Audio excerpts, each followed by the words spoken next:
Chapter 1024, Mage God. Hellscythe_Fluffy Goblin Chapter 1024, Mage God. So strong. As expected of Zero Wings Goddess. Aqua Rose's Tier 1 curse, Soul Annihilation, shocked every player on the street. Many female players were even mesmerized. She's Zero Wings Vice Guild leader. Cleansed Rue's eyes widened in shock as she saw Aqua Rose. Although she had been in White River City for a time and had seen photos of Aqua Rose and watched many of the woman's videos, this was the first time she had seen her in person. However, the Aqua Rose she stared at was different from her guild's reports. Based on the information her guild had provided, although Aqua Rose was very strong, the woman's combat power was only slightly stronger than the Star Alliance's Red Feather. Although Aqua Rose had improved as time progressed and had even defeated Thousand Blades, one of the Glorious Lions battle team's apex experts, in the Dark Arena, she was not strong enough to kill a level 39 top-tier expert with a single attack. Ordinary players might not realize how strong that level 39 Berserker was, but as the vice guild leader of a first-rate guild, Cleansed Rue did. This level 39 Berserker's timing was even better than the assassin and swordsman who had attacked first. He was definitely a half-step refinement realm expert. Moreover, based on Laughing Drunkard's tone, it was obvious that he was relatively confident in this Berserker's strength. A half-step refinement realm expert was no noob. In a first-rate guild, said expert would rank near the top of the guild. Said expert might even become the guild's strongest player. Yet, Aqua Rose had killed such an expert instantly. Cleansed Rue began to wonder if Zero Wing had bribed her information department. It had only been a short time since she had received the report on Aqua Rose. How could one person improve so quickly? Suddenly, the masked level 40 female assassin beside Laughing Drunkard asked, "Drunkard, why don't we gang up on Aqua Rose? If we kill her, it will deal quite a blow to Zero Wing. Guild leader and the others will have less resistance when they strike. Forget it. We should save some of our cards for later." Lethal Gale suffered precisely because he grossly underestimated Zero Wing, Laughing Drunkard said, shaking his head as he glanced at Aqua Rose. He then said in the team chat, "Bullet, you two go all out and deal with Aqua Rose. I want to see how strong this vice guild leader is." Laughing Drunkard had planned to put on a dominant show in front of the Candlelight trading firm to suppress Zero Wing's recently rising prestige. Now, however, it seemed as if that were no longer possible. Now that Bullet and the level 39 assassin had actively attacked someone inside the city, the NPC guards would kill and jail them upon arrival. It was also obvious that the two were not capable of killing the woman named Alluring Summer. Rather than lose their lives pointlessly, they might as well use this opportunity to test Aqua Rose's strength. No matter what was said or done, Aqua Rose was Zero Wing's vice guild leader, a VIP. If they could collect some information on Aqua Rose now, it would be easier to deal with the woman in the future. This war between guilds would not be determined with just one or two big battles or several dozen minor skirmishes. Aside from an economic war, information gathering was extremely important. Information could determine a war's outcome if used during a crucial moment. Understood. After Bullet and the assassin received their command, they activated their berserk skills before turning and dashing towards Aqua Rose. Like machines, there wasn't a shred of hesitation in their eyes. Both players' attributes rose significantly, and their dangerous auras resembled that of wild beasts. The surrounding players instantly felt death loom over them, and they started to back away from these two players. After the two activated their berserk skills, each temporarily gained the combat power of a lord of the same level yet, as if the pressure these two players radiated were a spring breeze, Aqua Rose remained unfazed as she stood before the Candlelight trading firm's entrance.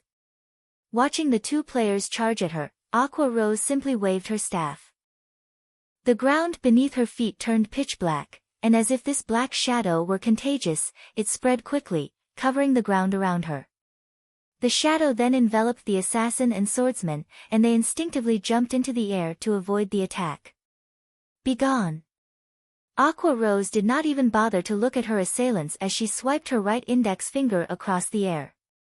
The pitch-black shadow rose from the ground, transforming into a pillar of black light that shot into the air. Even players several streets away saw the pillar of black light. Giving neither of the players a chance, the black pillar devoured them whole. Despite the two players activating their life-saving skills, they screamed in agony from inside the pillar. They felt as if they were trapped in hell. The spectators even began to pity them after hearing the screams.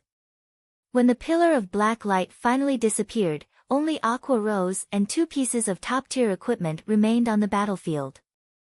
They died. How did she do that? This scene left everyone gasping. Unlike the Berserker, who had died without any display of strength, Blackwater's assassin and swordsman had shown off their combat standards against Alluring Summer. Thus, everyone watching the battle had a clear grasp of how strong those 2 experts were. Laughing Drunkard, who watched from afar, wore a dark expression. Aqua Rose was a lot stronger than he had expected. Until now, she had only used 2 skills. This wasn't enough for him to judge her current standard. Moreover, the information he gleaned from the pillar of black light was not enough to reach a conclusion. The assassin and swordsman had died for nothing. After Aqua Rose finished collecting her loot, she looked towards Laughing Drunkard and said, "If you still want to fight, attack me together. I don't have time to waste on fighting you one by one." Currently, she was in a relatively good mood. She had only used 2 skills to earn 2 pieces of level 35 dark gold equipment.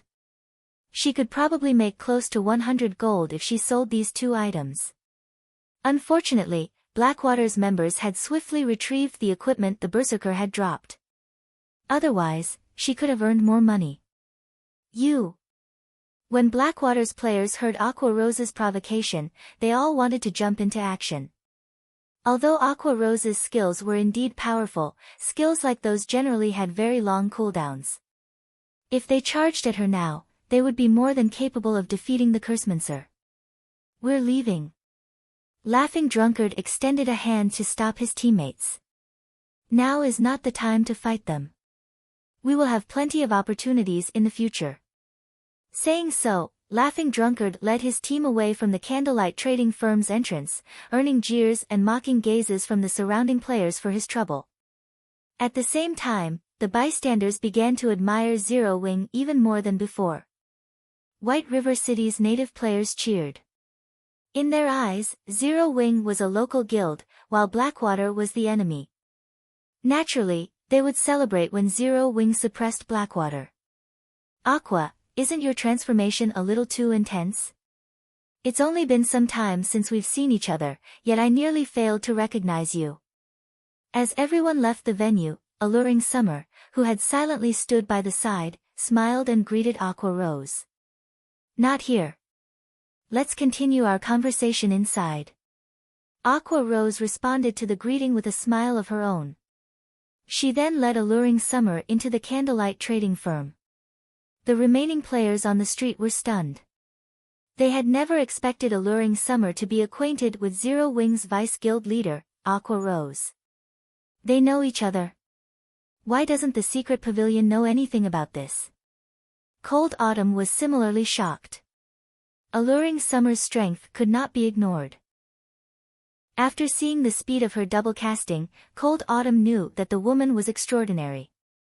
Unfortunately, Aqua Rose had ended the battle too abruptly, giving Alluring Summer no opportunity to display her true strength.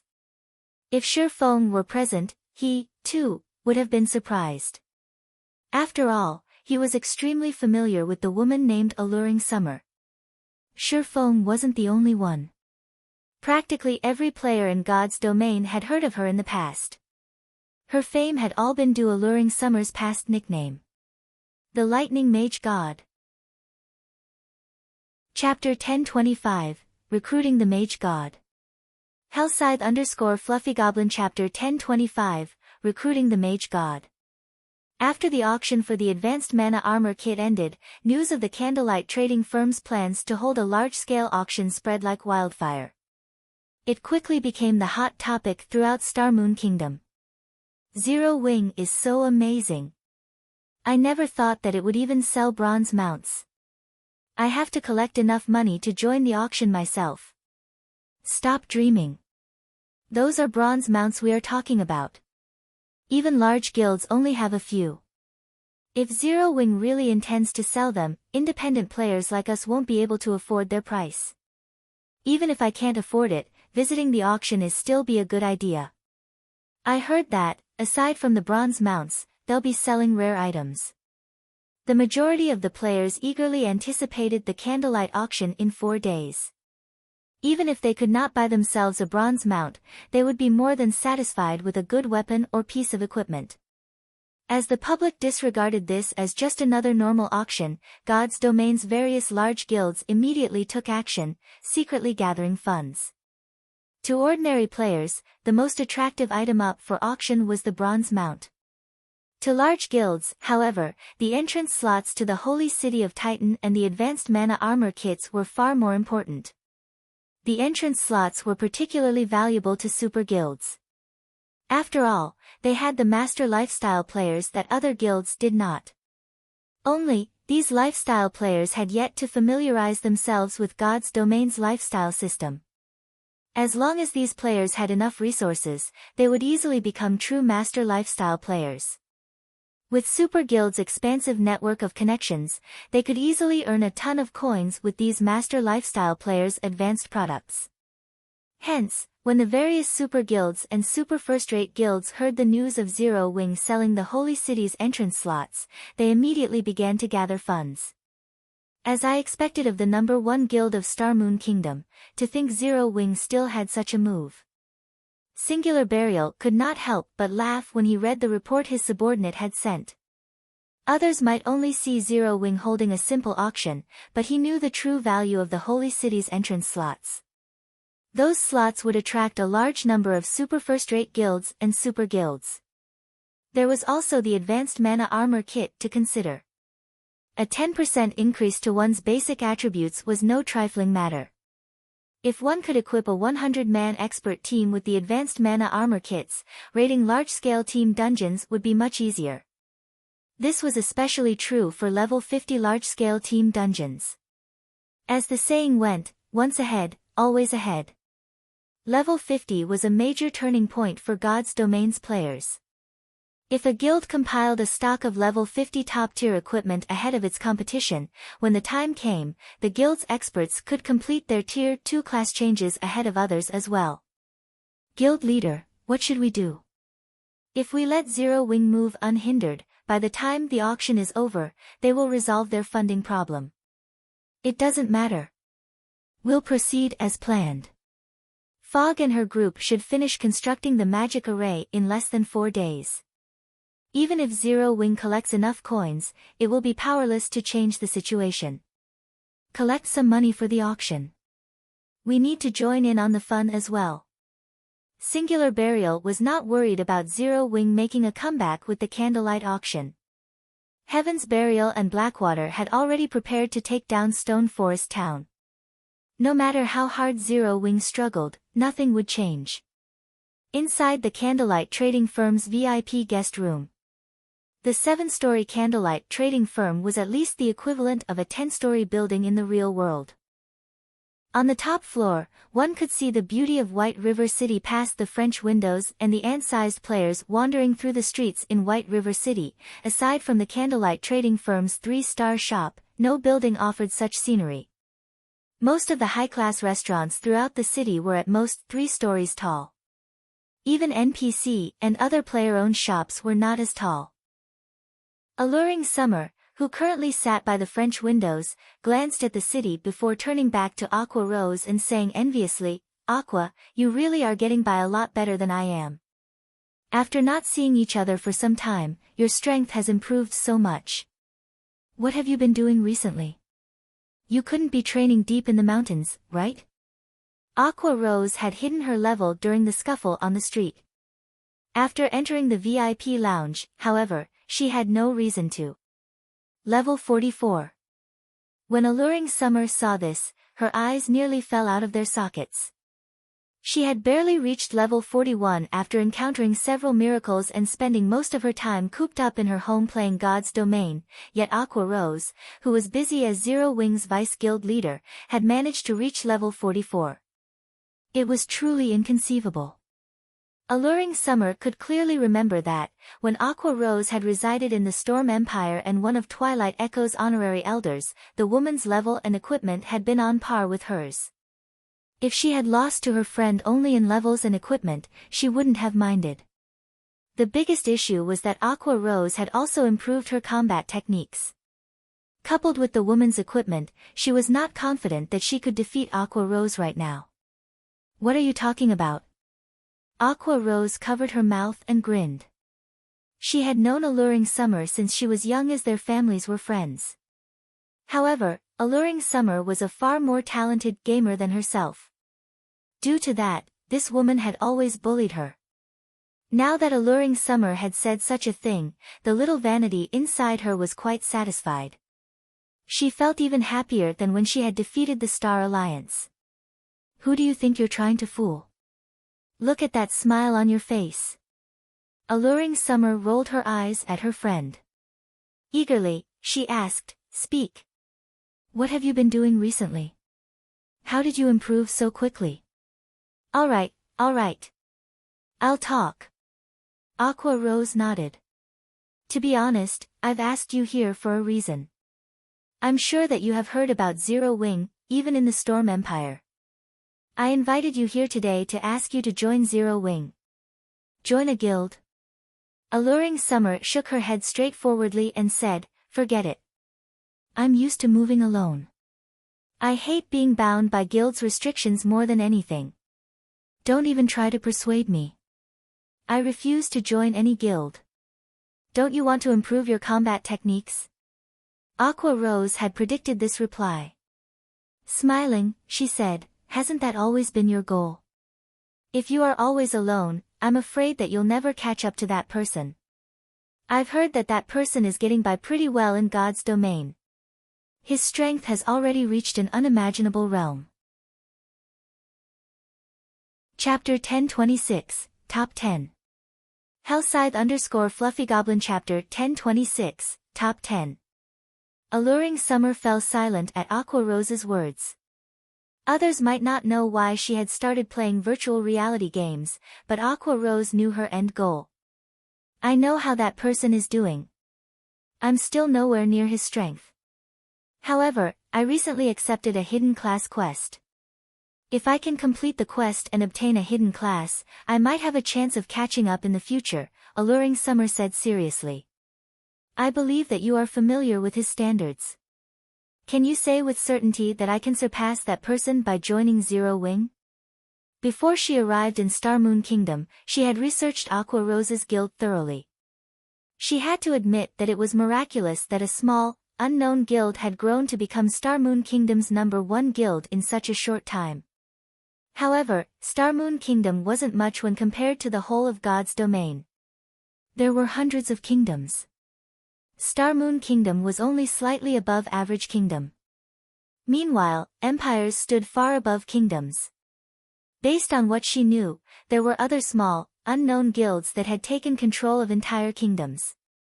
There was even a third-rate guild that dominated an empire, though said third-rate guild possessed an extraordinary background. On the other hand, Zero Wing had yet to take control over Star Moon Kingdom fully. Among the many rising small guilds in the game, it merely ranked among the top, it did not rank #1. Furthermore, the recently established Blackwater Guild was an extremely tough opponent for Zero Wing. In the real world, the Blackwater Corporation had begun to gather all sorts of resources.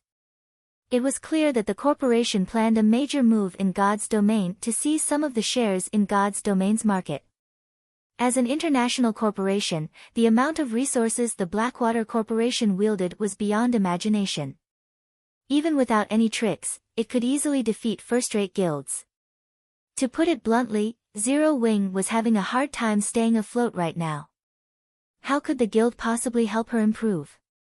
When Alluring Summer had expected Aqua Rose to hesitate and fail to answer her question confidently, Aqua Rose revealed a dauntless smile and responded, "If you work hard enough after joining Zero Wing, I assure you that you will achieve your goal." If Alluring Summer had asked this question in the past, she wouldn't have been so certain. After all, she knew full well how powerful Alluring Summer's target was. It was not just a matter of being strong. That person was on an entirely different level. Only someone as talented as Alluring Summer could dream of surpassing such a person. As for herself, she had only been able to look up to him. However, things were different now. In the past, she had been barred from that person's world. However, thanks to Shifeng, she was beginning to enter it. With Alluring Summer's frightening talent, it was incredibly likely that she would surpass that person in the future. Hearing Aqua Rose's resolute answer, Alluring Summer was stunned.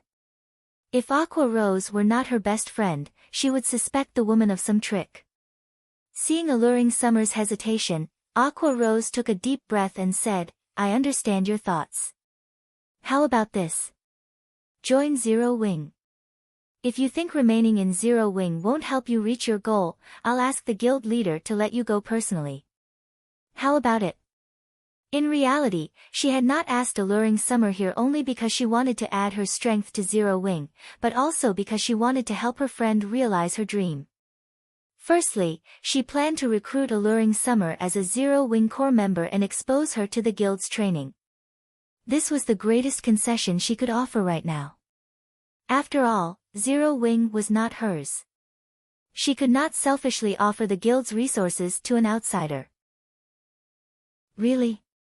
Alluring Summer asked warily.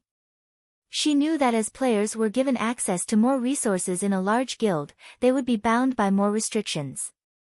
It was impossible to up and leave for no reason. Take Aqua Rose for example. If not for the Sun and Moon Group position as one of Twilight Echo's major shareholders, she wouldn't have been able to leave the guild so easily, don't you believe me? Aqua Rose rolled her eyes at Alluring Summer. These are your words. Don't regret them later. If I sense that there is no point to remaining in Zero Wing, I won't hesitate to walk away, Alluring Summer stated seriously. That's fine, Aqua Rose said, smiling bitterly. If you don't have any other issues, sign this contract. Once you sign it, you'll be one of Zero Wing's core members and can enjoy all of the benefits that come with the position. Alluring Summer then read the system-approved contract. Indeed, as Aqua Rose had said, the conditions were lax. She could leave the guild any time she wanted. However, she would not be permitted to share any information relating to Zero Wing with others. Otherwise, she would be banished from God's domain. Alluring Summer understood the clause. After all, every guild had its secrets. After finding no faults with the contract, she signed at the bottom. After Aqua Rose confirmed that the main god system had acknowledged the contract, she sent her friends several battle videos. Since you're a core member, you are allowed to learn from these. As for how much you learn, that depends on you. If you wish to enhance your learning speed, you can fight for the 100-berry wine. If you want to improve your strength quickly, you can also apply to join Zero Wing's training grounds in the real world. There are dedicated experts there to offer pointers. If you rank within the top 10 in Zero Wing's rank matches, you may apply for the black card. With that, you can train in the simulation training system. Black card? What's that? Alluring Summer could not help but ask. I'm not allowed to offer any concrete information. You can only learn more if you rank among the top 10 in the matches, Aqua Rose said, chuckling. She had been using the black card Shifeng had sent her. She had never dreamed that Shifeng would get his hands on something so valuable. Before this, she had not realized how frightening super guilds were. Despite her previous participation in a super guild's training camp, she felt like she was learning about super guilds for the first time. During the several days she had spent in the secret pavilion's training system, she had improved significantly. Don't be so stingy. Do you think that I can't rank among the top 10 with my strength? Alluring Summer curled up her lips into a sneer. I believe that you can in the future. However, you won't make it in the upcoming rank matches, Aqua Rose said, shaking her head. Aqua, do you think that I used my full strength against those bastards on the street? I'm not trying to brag, but if I used my full strength, very few people in Zero Wing could stand against me, Alluring Summer said, annoyed. She had experienced many hardships in the Storm Empire. She had even disguised herself and defeated many well-known experts. Among them, some were even top-tier experts ranked on the God's Domains experts list. With her standards, aside from super guilds and super first-rate guilds, she would easily rank at the top of any large guild. I knew you would say that. However, take a look at these videos. Once you're done, you'll understand what I mean, Aqua Rose said, not bothering to explain further. If you still think that you're strong enough, I will find someone to spar with you. If you can defeat that person, I'll help you apply for a black card immediately. What do you think? These are your words, not mine. Don't regret them. Seeing Aqua Rose's resolution, Alluring Summer decided to humor her friend, and she started to watch one of the videos she had been given. She was curious to find out what gave Aqua Rose such great confidence. Chapter 1027, Overwhelming Strength. Hellscythe _Fluffy Chapter 1027, Overwhelming Strength. Only Zero Wings Corps members could view the battle videos Aqua Rose had sent to Alluring Summer. God's Domain's various large guilds usually had their own intelligence departments that specialized in information gathering and videos of various battles. Battle videos of Apex experts were not unique to Zero Wing. However, the battle videos Aqua Rose had sent were somewhat special. These battle videos could not be found anywhere on the market. The majority of these videos were of Shi Feng fighting other Apex experts. Moreover, they had been recorded from Shi Feng's point of view, not from a third party's. In addition, they had been recorded with the holographic simulation mode. Rather than watching the video on a flat screen, one could experience the fight themselves. Among the recorded opponents, the weakest were in the refinement realm, while the strongest had been an old monster in the domain realm. One could say that this was the classical collection of Shi Feng's battles. As for opponents that had not reached the refinement realm, those had not qualified. After all, there were too many expert players who had yet to reach the refinement realm. Those videos were easy to find. Referencing those videos had no value. Aside from Shi Feng's PvP battle videos, Alluring Summer also had access to his battle videos from the Secret Pavilion's Battle Tower. The Battle Tower was the most direct method of testing a player's combat standards. These videos could help a player summarize their deficiencies. These videos were precisely the reason that Zero Wings Corps members improved so quickly. Alluring Summer had not paid much attention when she had started to watch the videos. However, when the fight began, she couldn't pull her eyes from the recording. Before she realized it, she had already watched all of the videos Aqua Rose had sent her. After Alluring Summer finished watching the videos, she took a deep breath to calm herself. Excitedly, she turned to look at Aqua Rose and asked, Aqua, do you have other videos like these? Although she had only watched a few and none of these videos lasted long, she had to admit that they were inspiring. Shi Feng's battles gave her a glimpse of an entirely new world. She had never thought that players could fight in such a way. These videos are the best we have. There are some others stored in the guild's database. The most exciting of those are the battles between corps members. However, regarding combat standards, they are no match for the videos you just watched, Aqua Rose said. They are no match. Alluring Summer was disappointed. Although she had only watched the videos for a short time, she already felt that she had improved in a way. If she could watch more recordings of such high combat standards, she could improve faster than relying on trial and error. Are you disappointed? Aqua Rose asked, giggling. Of course. I usually collect battle videos of God's Domains experts, too. However, compared what you have given me, those experts are no more than children playing house. At this moment, Alluring Summer still couldn't get enough of those videos. To be honest, you don't need to feel so disappointed. If you fight your way into the top 10 in the rank matches and obtain a black card, you'll develop even faster. Aqua Rose chuckled. One could fight all sorts of experts in the simulation training system. Experience would help one grow stronger much faster than watching videos. Really? Alluring Summer's excitement was immediate. Didn't you say that, if I defeat a particular person, I can apply for a black card immediately? Call them here. I want to find out what this black card is. After watching the battle videos, while she admitted that she was absolutely no match for Shifeng, she did not believe that, with her current strength, she could lose to anyone else in Zero Wing. After all, she had secretly defeated the 766th ranked expert on the God's Domain's experts list. Furthermore, although she acknowledged that Aqua Rose had grown stronger after watching her friend fight, she believed that she had roughly a 40% chance of defeating the Vice Guild leader. Alright, then. I'll contact them, Aqua Rose said, smiling helplessly. She knew full well how confident Alluring Summer was of her own strength. She also knew that Alluring Summer was a capable expert. Had Alluring Summer visited a few days earlier, with her current strength and techniques, she likely would have ranked among the top 10.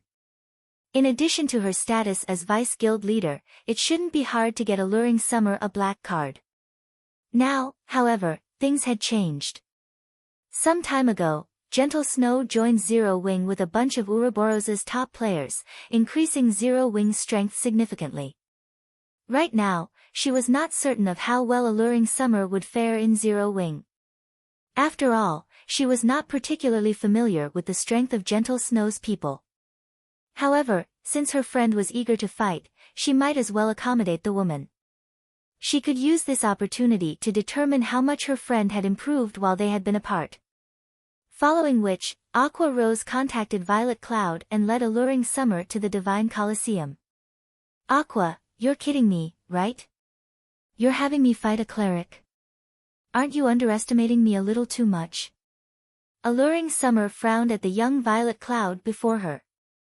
Before arriving, she had thought Aqua Rose would find some middle-aged uncle to face her. She never thought that her opponent would be such a young girl.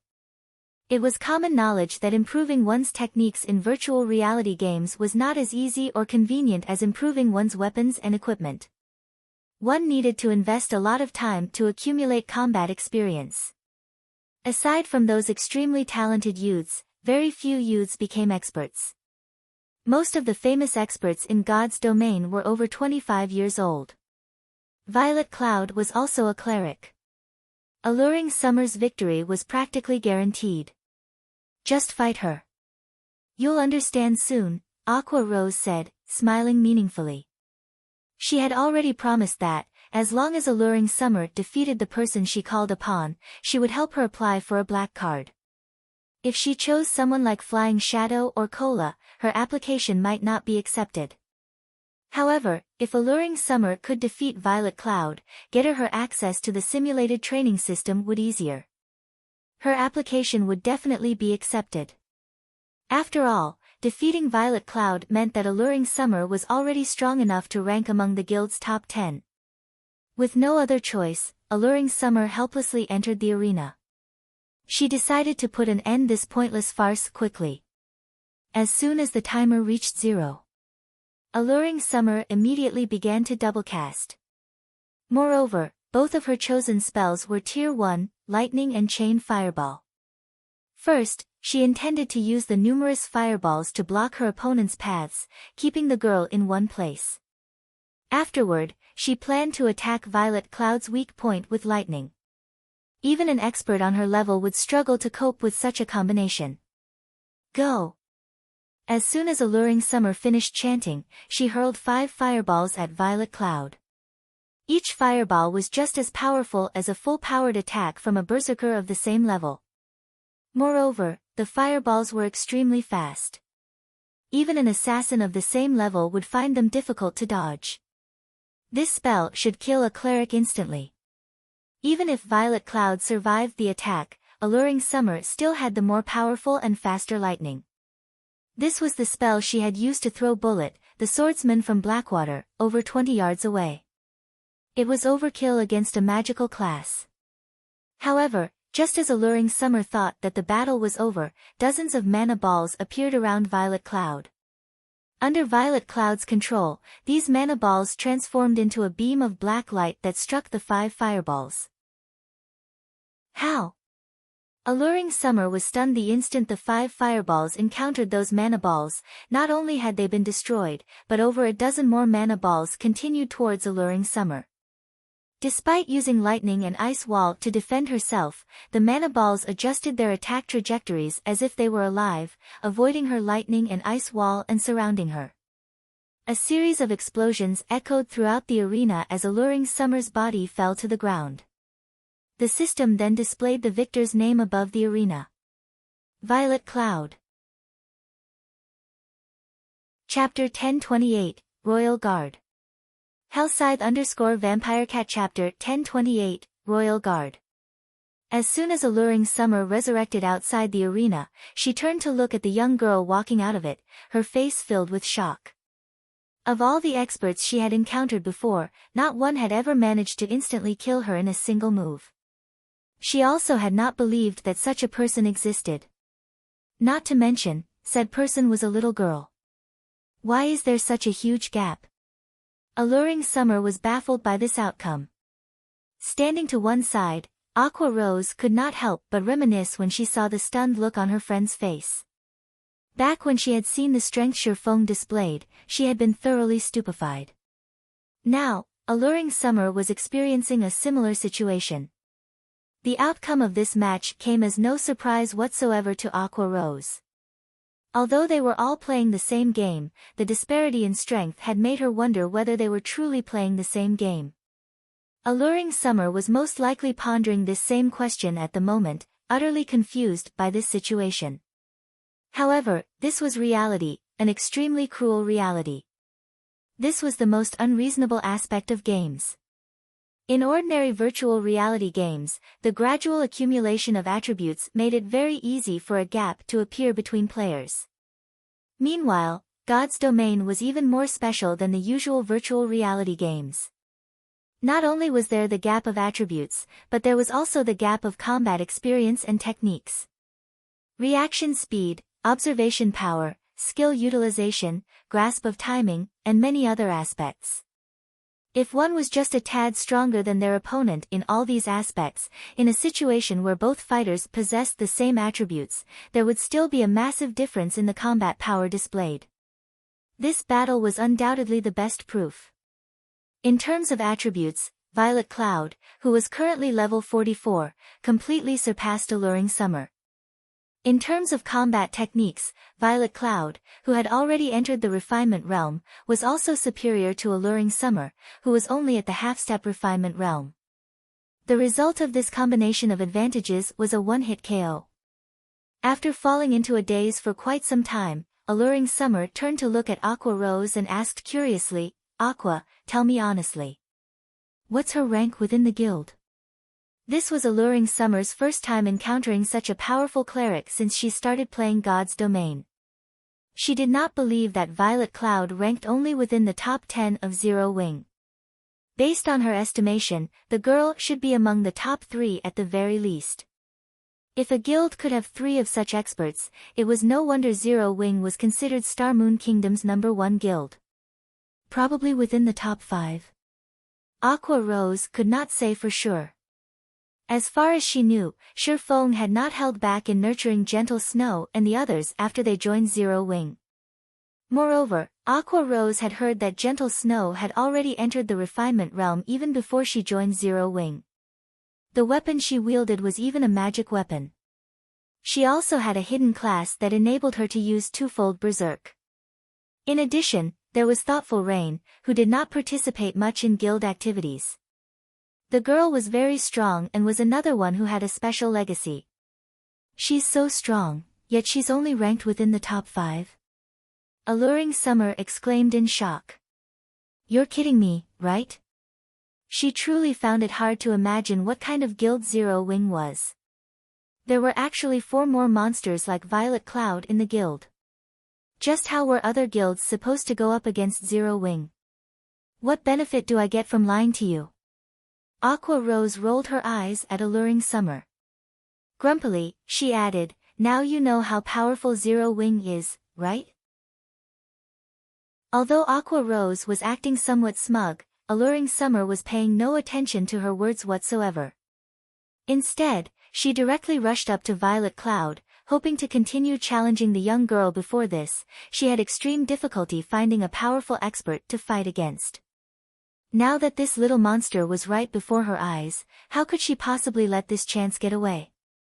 To a battle maniac like Alluring Summer, this situation was equivalent to placing fresh meat before a hungry wolf. At the same time as Alluring Summer had joined Zero Wing, a huge incident had occurred over at the distant Starmoon City. A short while ago, monsters had captured an NPC town belonging to Starmoon City, massacring every player within the town and reducing a town with a population of nearly 20,000 players to a town of death. In response, Starmoon City had announced that players could launch a crusade against this town. As long as they managed to clear out the monsters from this town, they would obtain generous rewards, including direct promotion to a Count of Starmoon City. In God's domain, the importance of reputation to players spoke volumes for itself. The higher a player's reputation was, the easier it would be for them to obtain a high ranking or rare quest. Players could also receive discounts on their repair fees and teleportation fees. Most importantly, the number of personal guards they could hire would increase.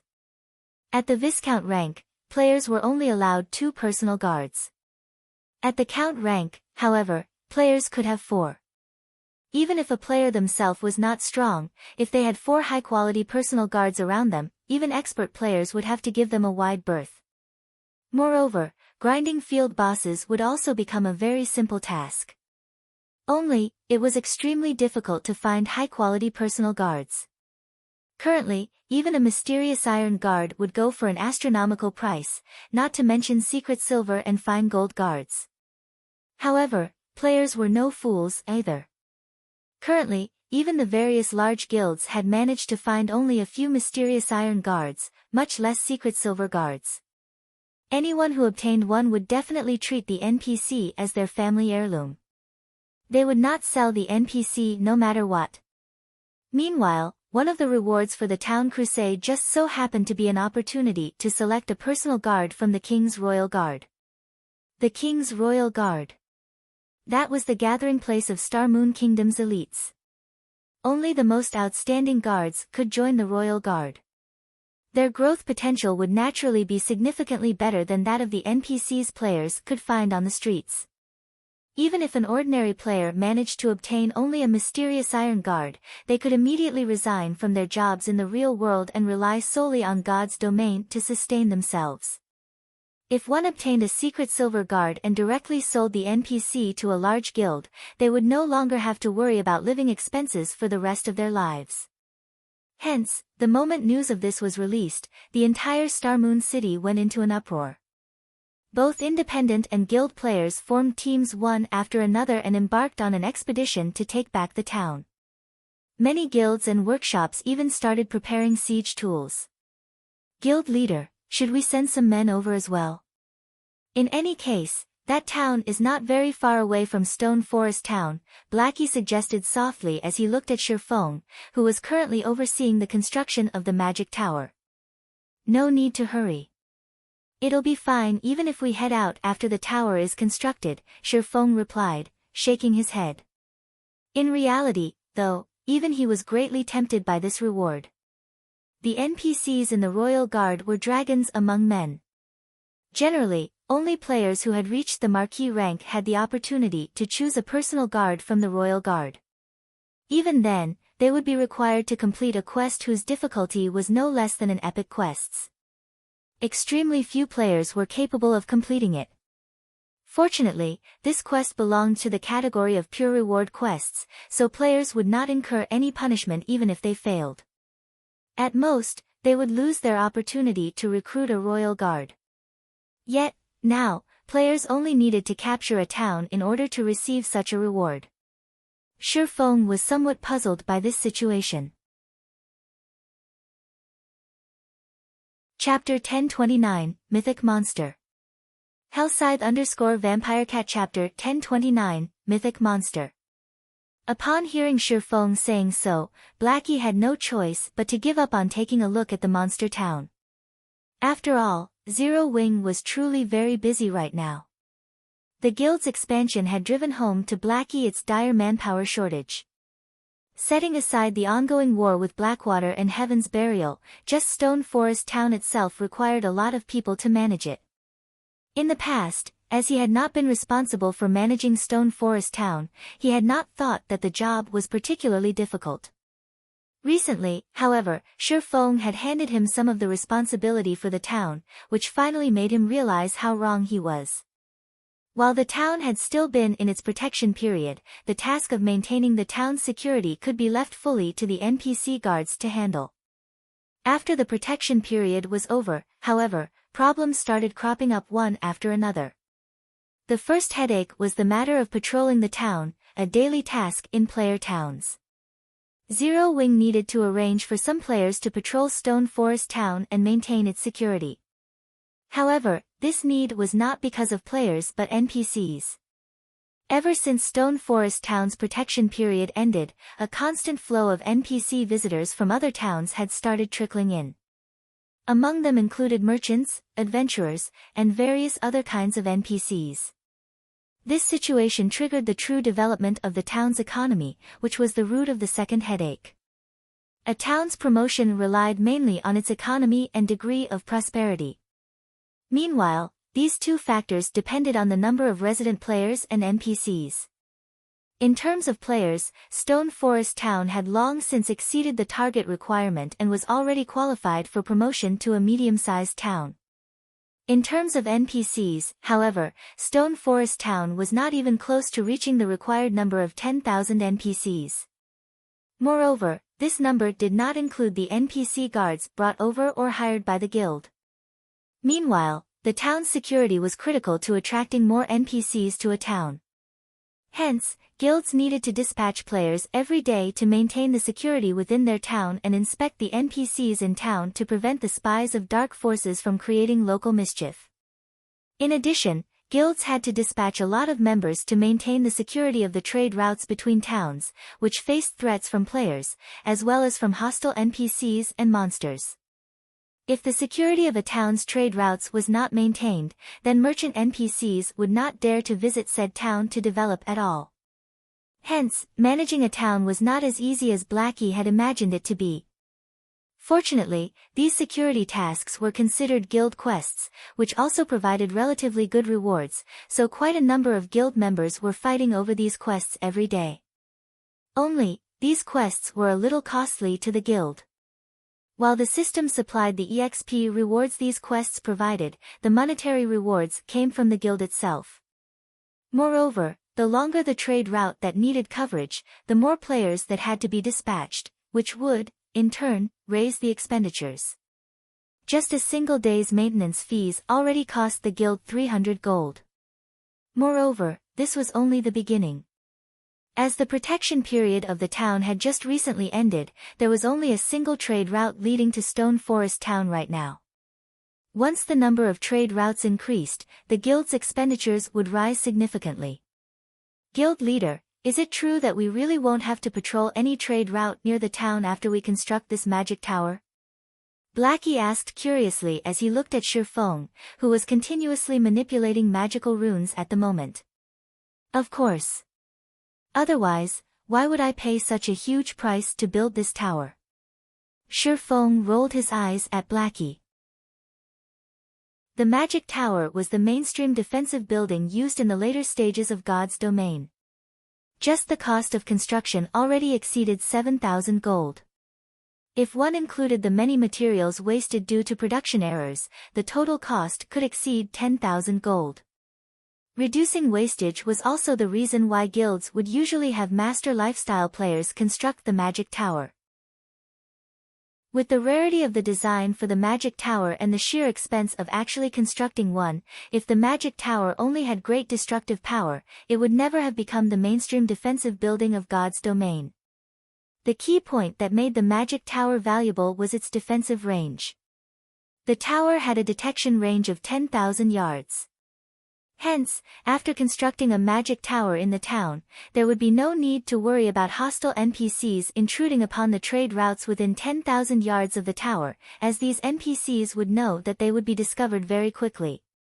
The construction of a second magic tower would extend the defensive range of the towers by an additional 5,000 yards. This range was extendable to a maximum of 30,000 yards. In other words, the magic towers would reach maximum efficiency when there were 5 of them in a town or city. However, Stone Forest Town was not a commercial town. It would not have many trade routes that needed guarding. Hence, having a single magic tower was sufficient. Any more would just be a waste of resources. After all, its construction design was available in limited quantities. If you weren't limited by the designs, though, Shifeng would not mind building a few more towers and turning Stone Forest Town into an iron fortress. The current Stone Forest Town was no longer the same as it was in the past when the majority of its residents were guild players. On the contrary, independent players currently outnumbered the guild players within the town. This was because the various large guilds had all shifted their focus to the Undead Gorge, as not only was the map there massive, but the monsters there were available in greater numbers as well. Whether one was trying to grind for levels or magic crystals, the Undead Gorge was an excellent choice. Most importantly, guilds wouldn't have to submit to Zero Wings exploitation by grinding at the Undead Gorge.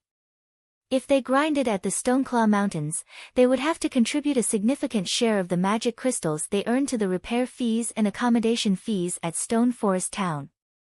However, there would be no need to do so if they grinded at the Undead Gorge.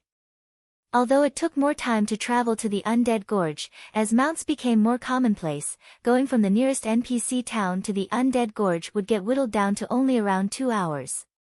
Hence, the various large guilds had placed all their focus on the Undead Gorge. However, independent players were different. Firstly, their levels were not comparable to those of elite members of guilds. Secondly, they would suffer at the hands of the guilds grinding at the Undead Gorge. Hence, the Stoneclaw Mountains had become the best option for them.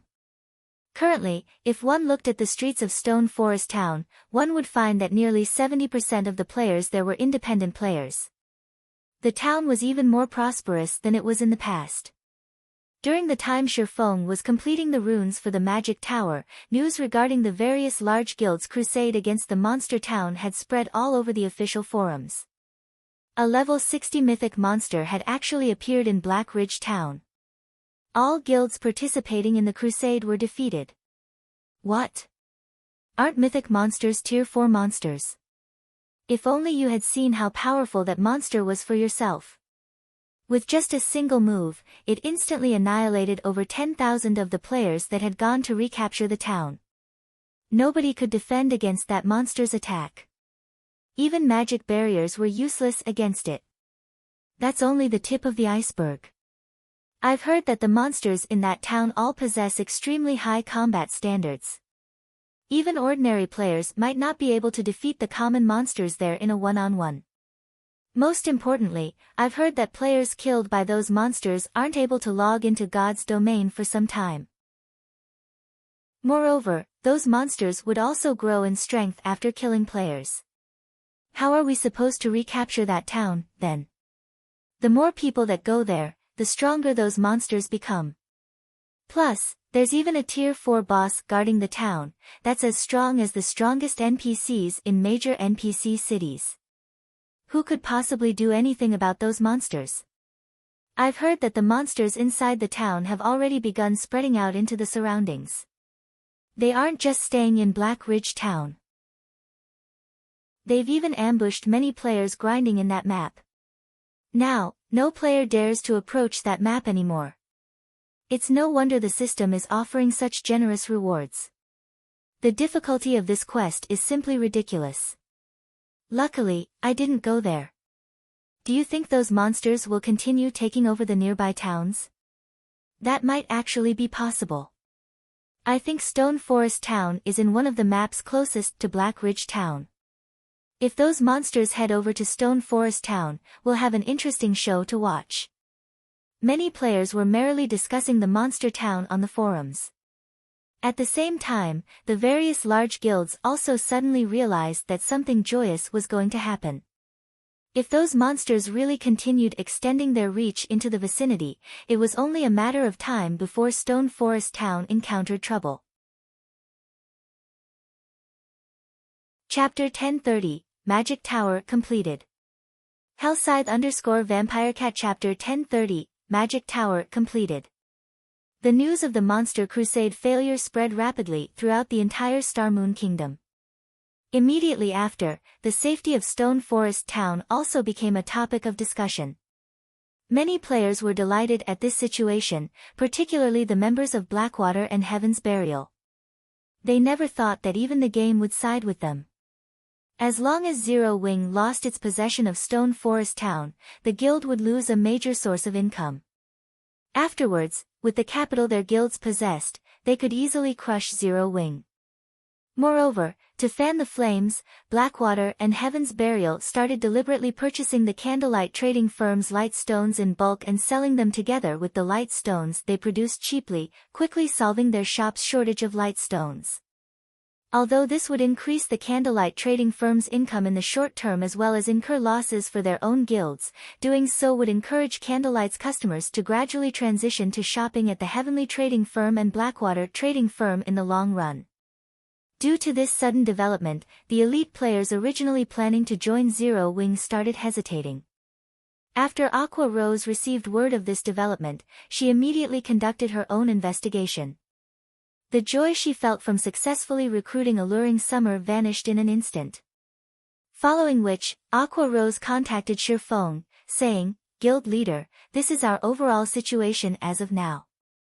In less than an hour since news of the crusade failing had spread, the candlelight trading firm's sales of the light stones had increased by nearly 5 times. As a consequence, both the Heavenly and Blackwater trading firms had managed to plunder the popularity candlelight had garnered through the advanced mana armor kits. As for the number of players trying to join Zero Wing, that had directly fallen by half. This was not good news for Zero Wing, which was currently in urgent need of manpower. Blackwater and Heaven's Burial sure are good. Only they would dare to do something like this. Shirfeng could not help but sigh ruefully as he looked at the candlelight trading firm's income and traffic situation. "Guild leader, you're still in the mood to joke around? If they really start mass-producing light stones, we will be in so much trouble," Aqua Rose said, pouting. "Moreover, you've also seen for yourself how bad Stone Forest Town's situation is by now. Based on our investigations, those monsters' numbers are continuously increasing. Current estimates put them at over 100,000 already. Moreover, they've also begun spreading out. It won't be long before they come attacking Stone Forest Town." Shirfeng took a look at the report sent over by Aqua Rose. In one of the video recordings, he had spotted a familiar figure. This figure was none other than the one-horned humanoid monster. Only, it had improved significantly compared to when he first saw it. At this point, it had already reached level 53. Its HP had undergone a qualitative transformation as well, rising from being over 1 million to 6 million. Now, the humanoid monster was at the standard of a level 50 lord. Back then, it had only been at the standard of a level 40 chieftain. Its improvement speed was truly terrifying. Fortunately, these one-horned monsters were very few. The majority of the monster army consisted of level 50 to level 60 wild beast-type monsters. Their intelligence and combat standards were clearly beneath the humanoid monsters. Even so, these wild beasts already possessed the combat standards of ordinary players. This situation was a disaster for ordinary players. If these monsters continued developing, Shirfeng did not doubt that the entire Starmoon Kingdom would fall into danger. "Since the Blackwater Corporation wants to hit us while we're down, let's fulfill their wishes. Any player who purchases 2 or more stacks of light stones will have to pay 2 silver per light stone. If players only buy 1 stack, they'll receive the normal rate of 80 copper per piece," Shirfeng said, chuckling. "As for those monsters, just ignore them for now. We'll continue doing what we need to do. It still isn't certain who will have the last laugh. If this situation had happened before he had obtained the magic tower design, he really would have worried about those monsters, which were nurtured by the evil god's temple. Now, however, things were different. As long as Stone Forest Town's magic tower got constructed, aside from NPC cities and some of the more fortified NPC towns, Stone Forest Town would definitely be the safest place in Star Moon Kingdom. If the monsters from the evil god's temple were to spread throughout the entire Star Moon City region, the one crying tears of regret at that time definitely would not be him. Are we really going to ignore them? Aqua Rose was still very worried. Although she knew that Zero Wing still had other sources of income, the magic crystal income of Stone Forest Town was very important to them. Without a supply of magic crystals, the guild's development would very quickly come to a standstill. Relax, Shifeng said confidently. The magic tower was no trifling matter. Otherwise, it would have never become the mainstream defensive building in God's domain. Time passed quickly. After spending most of his day working, Shifeng finally completed the construction of the magic tower. The instant the tower was done, Shifeng's EXP rose tremendously. His forging proficiency also increased directly by 500 points. To an advanced forger like Shifeng, raising his proficiency by even a single point was a very difficult task. He needed to make multiple advanced items for that to happen.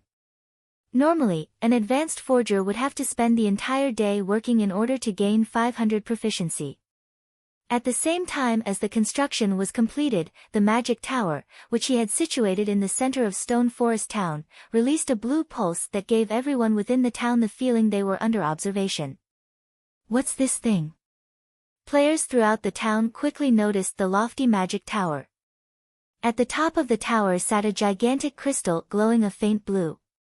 The crystal was like the moon illuminating the night sky. This scene piqued everyone's curiosity about the tower. Previously, while Shifeng was building the magic tower, a layer of fog had shrouded the tower itself and the area around it. Others couldn't see what was going on beyond the fog. They only knew that something was under construction.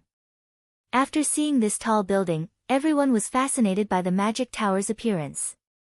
Meanwhile, Shifeng himself was currently standing atop the magic tower, one hand resting on the giant crystal. He then started activating the magic tower. The magic tower had a total of 3 functions. The first function was attacking distant targets. The power of the magic tower's attacks rivaled that of the basic mana pulse cannon. However, unlike the latter, the magic tower's attacks had a very short cooldown, roughly similar to that of defense turrets. The second function was reconnaissance. The tower was capable of locating any target within a 10,000-yard radius.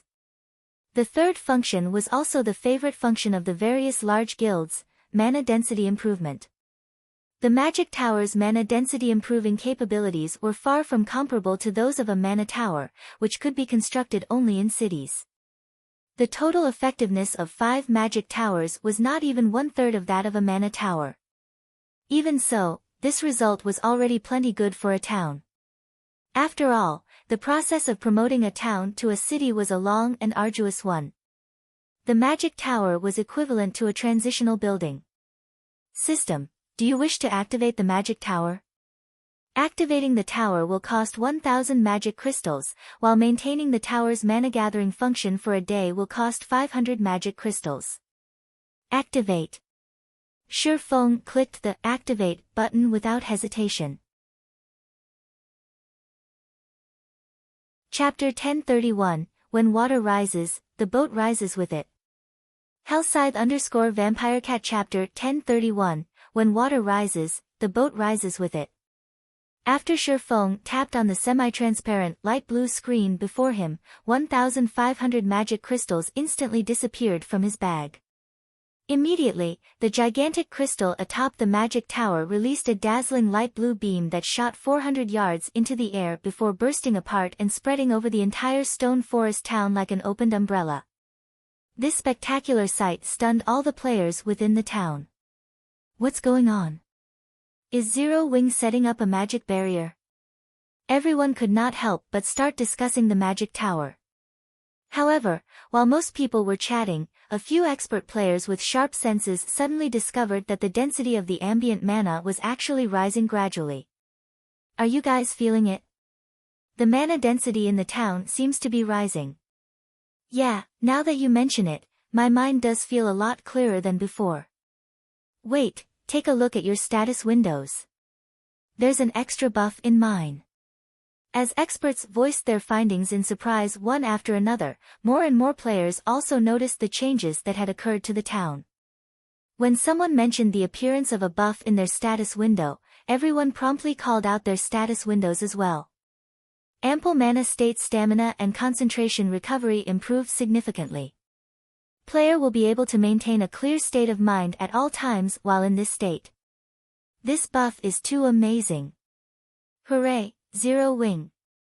Ha ha ha. This is too awesome. My current recovery rate already rivals the recovery rate inside a hotel. With this, I won't have to rest in a hotel anymore. What a fool.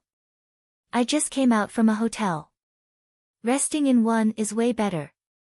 Not only is the recovery rate there faster, but as long as you rest for 5 hours, once you exit from the ample mana state, your EXP acquisition rate will be 30% higher for 2 hours. If you rest for 10 hours, you get 4 hours worth of 30% bonus EXP. What? That amazing? You'll know once you go test it out. I have to work during the day, so I'll definitely have to rest over 10 hours in a hotel. With this, I won't have to worry about falling behind in levels. After the players in the town realized the effects of the magic tower, many of them couldn't hold back their excitement and started cheering loudly in the streets. The majority of the players in Stone Forest Town were independent players. Unlike guild players, who had guild residences, they did not have the opportunity to accumulate the double EXP buff. Hence, independent players generally lagged behind guild players in levels. However, as many independent players disliked the restrictive rules of guilds, they would rather level up at a slower pace than join a guild.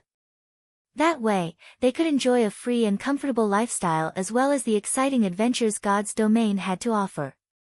However, now that they could also enjoy an EXP increase buff by resting in hotels, how could they not get excited? With this, they could have their freedom and level up quickly at the same time. The originally bustling hotels suddenly became jammed with players. Every independent player in town had rushed to the nearest hotel in the hopes of renting a room for themselves. Previously, everyone had angrily cursed that the hotel rates of Stone Forest Town were daylight robbery, as the town was charging nearly triple that of other places, and only by paying with magic crystals would they receive the normal rate. Now, however, everyone thought nothing of it.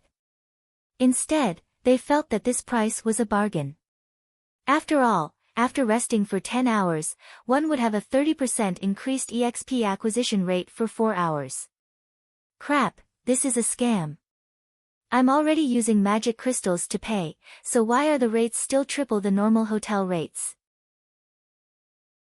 If you can't afford it, get lost. Can't you see that there's still a bunch of people waiting to rent a room? Ha ha ha. Luckily, I was smart enough to rent a room for 10 days before this situation happened. I've saved a fortune this time. Currently, every hotel within Stone Forest Town was packed with independent players. Although many were disgruntled at the price markup, the 30% EXP buff was just too important.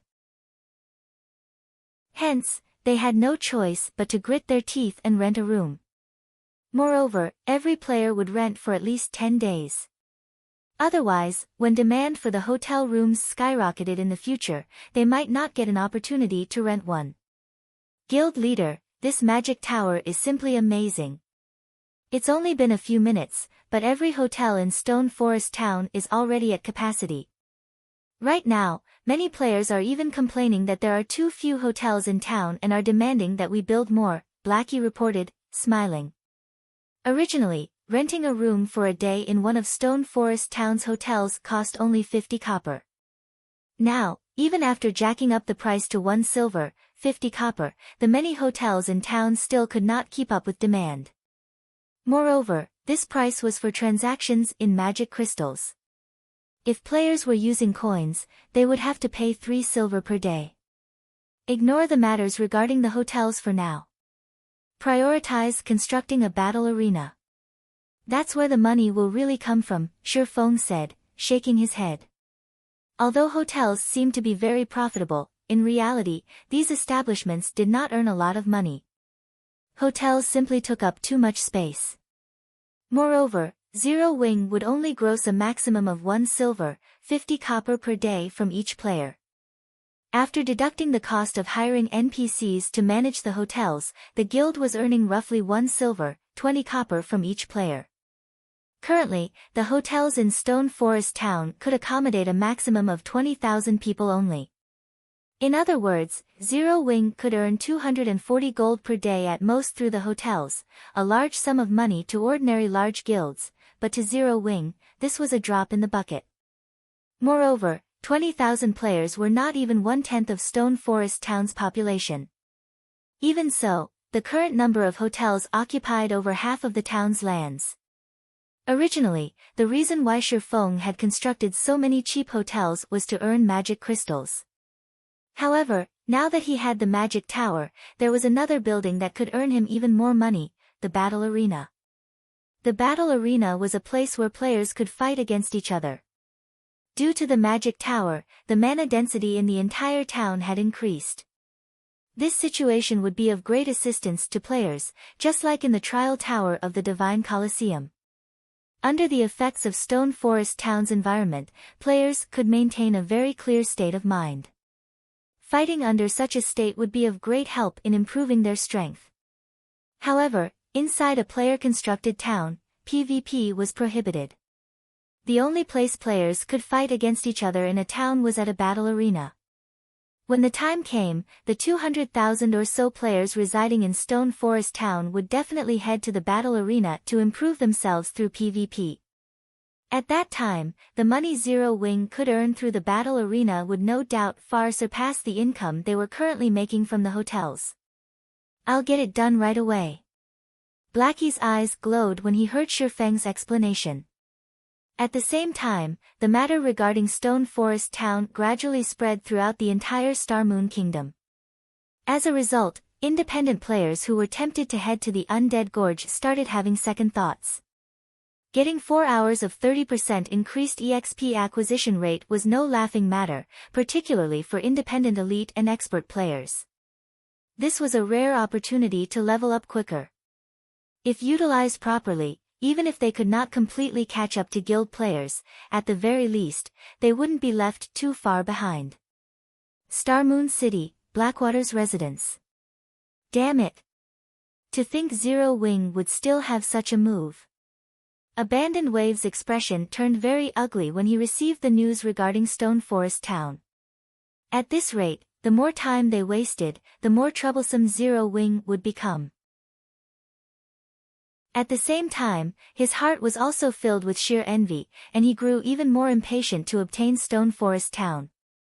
Following which, he looked at the subordinate standing beside him and commanded, "Immediately notify Singular Burial's side. Tell them that there's a change of plans. We're going to take action ahead of time." Chapter 1032, Independent Players Holy Land. Hellscythe_FluffyGoblin Chapter 1032, Independent Players Holy Land. The several upper echelons inside Blackwater's guild leader's office were shocked and they heard Abandoned Wave's command. Though, they could understand Abandoned Wave's train of thought. Stone Forest Town's latest transformation made it all the more tempting. Stone Forest Town had been, at most, a tool that Blackwater could use to defeat Zero Wing, but now, the town was a mountain of gold and silver that could massively help Blackwater's establishment in God's domain. To current guilds, magic crystals were incredibly important. If a guild wanted to nurture and improve its members' techniques quickly, sending them to the Divine Colosseum's trial tower was undoubtedly the fastest way. In order to do so, they needed magic crystals. Unfortunately, magic crystals were too difficult to procure. Even with the massive wealth and connections the Blackwater Corporation possessed, they could only procure a limited amount. In the end, the guild could only supply its experts and a small number of elite members with magic crystals. In Blackwater, there was no lack of talented players. As long as they had enough magic crystals, they could nurture large groups of experts as they wished. Now that Stone Forest Town's mana density had increased and players could acquire a 30% EXP buff from the town's hotels, the town would attract swarms of independent players. Unlike when these players' choices of leveling areas had been limited, now, they could go to Stone Forest Town if they wanted to level quickly. The sooner Blackwater took control of Stone Forest Town, the sooner it could officially start its conquest of God's domain. Boss Wave, we still have a lot of preparation. If we take action now, it might be difficult to take down Stone Forest Town, Laughing Drunkard advised. Moreover, Big Sis Ling has set out to negotiate with Pantheon. If Pantheon agrees to lend us their experts, it will be easy to take the town. We don't need to be in such a hurry. You're right. I was a little impatient, Abandoned Wave admitted as he took in a deep breath. He then laughed and said, I was still angry about Zero Wing's actions. Now, however, it would seem that I should thank them. They've even gone ahead and sent me a gift in their final moments. Let's give them another 2 days to live, then. However, you should head to Stone Forest Town and investigate the new building. The town's sudden transformation is definitely related to that tower. I want to know how we can construct one for ourselves as soon as possible. He had been somewhat impatient. The sealing magic array in the Stoneclaw Mountains was still incomplete. Without it, capturing Stone Forest Town would be quite difficult. However, once the magic array was complete and they persuaded the Super Guild Pantheon, Zero Wing wouldn't be able to hold the town, regardless of the guild's capabilities. As Blackwater planned to wait for the sealing magic array's completion, the independent players throughout Starmoon Kingdom were in an uproar. As a result, many major companies, which had doubted Zero Wing's future, began to regret their decisions. Due to the magic tower, Stone Forest Town's potential and value had increased exponentially. To companies like theirs, nothing was more important than sufficient players. Initially, they had been certain that Stone Forest Town's player population would never be high enough. However, things had changed. With the town's favorable environment, it was only a matter of time before its population multiplied by several times. If they set up a virtual store in Stone Forest Town, their businesses would definitely gain a following. If their companies could occupy a portion of the virtual market ahead of their competition, they would have a brighter future in God's domain. Suddenly, Aqua Rose contacted Shirfong. Happily, she said, Guild leader, some of the companies that were hesitating have contacted me stating that they want to discuss cooperation with you. Previously, she had worried that Shirfong had been too arrogant and that none of the companies would be willing to work with them. Now, however, over 20 companies had contacted her. Moreover, every one of these companies was far more powerful than the few that had tried to take advantage of their predicament. Oh. They sure are quick to decide. Unfortunately, there are still matters that demand my attention.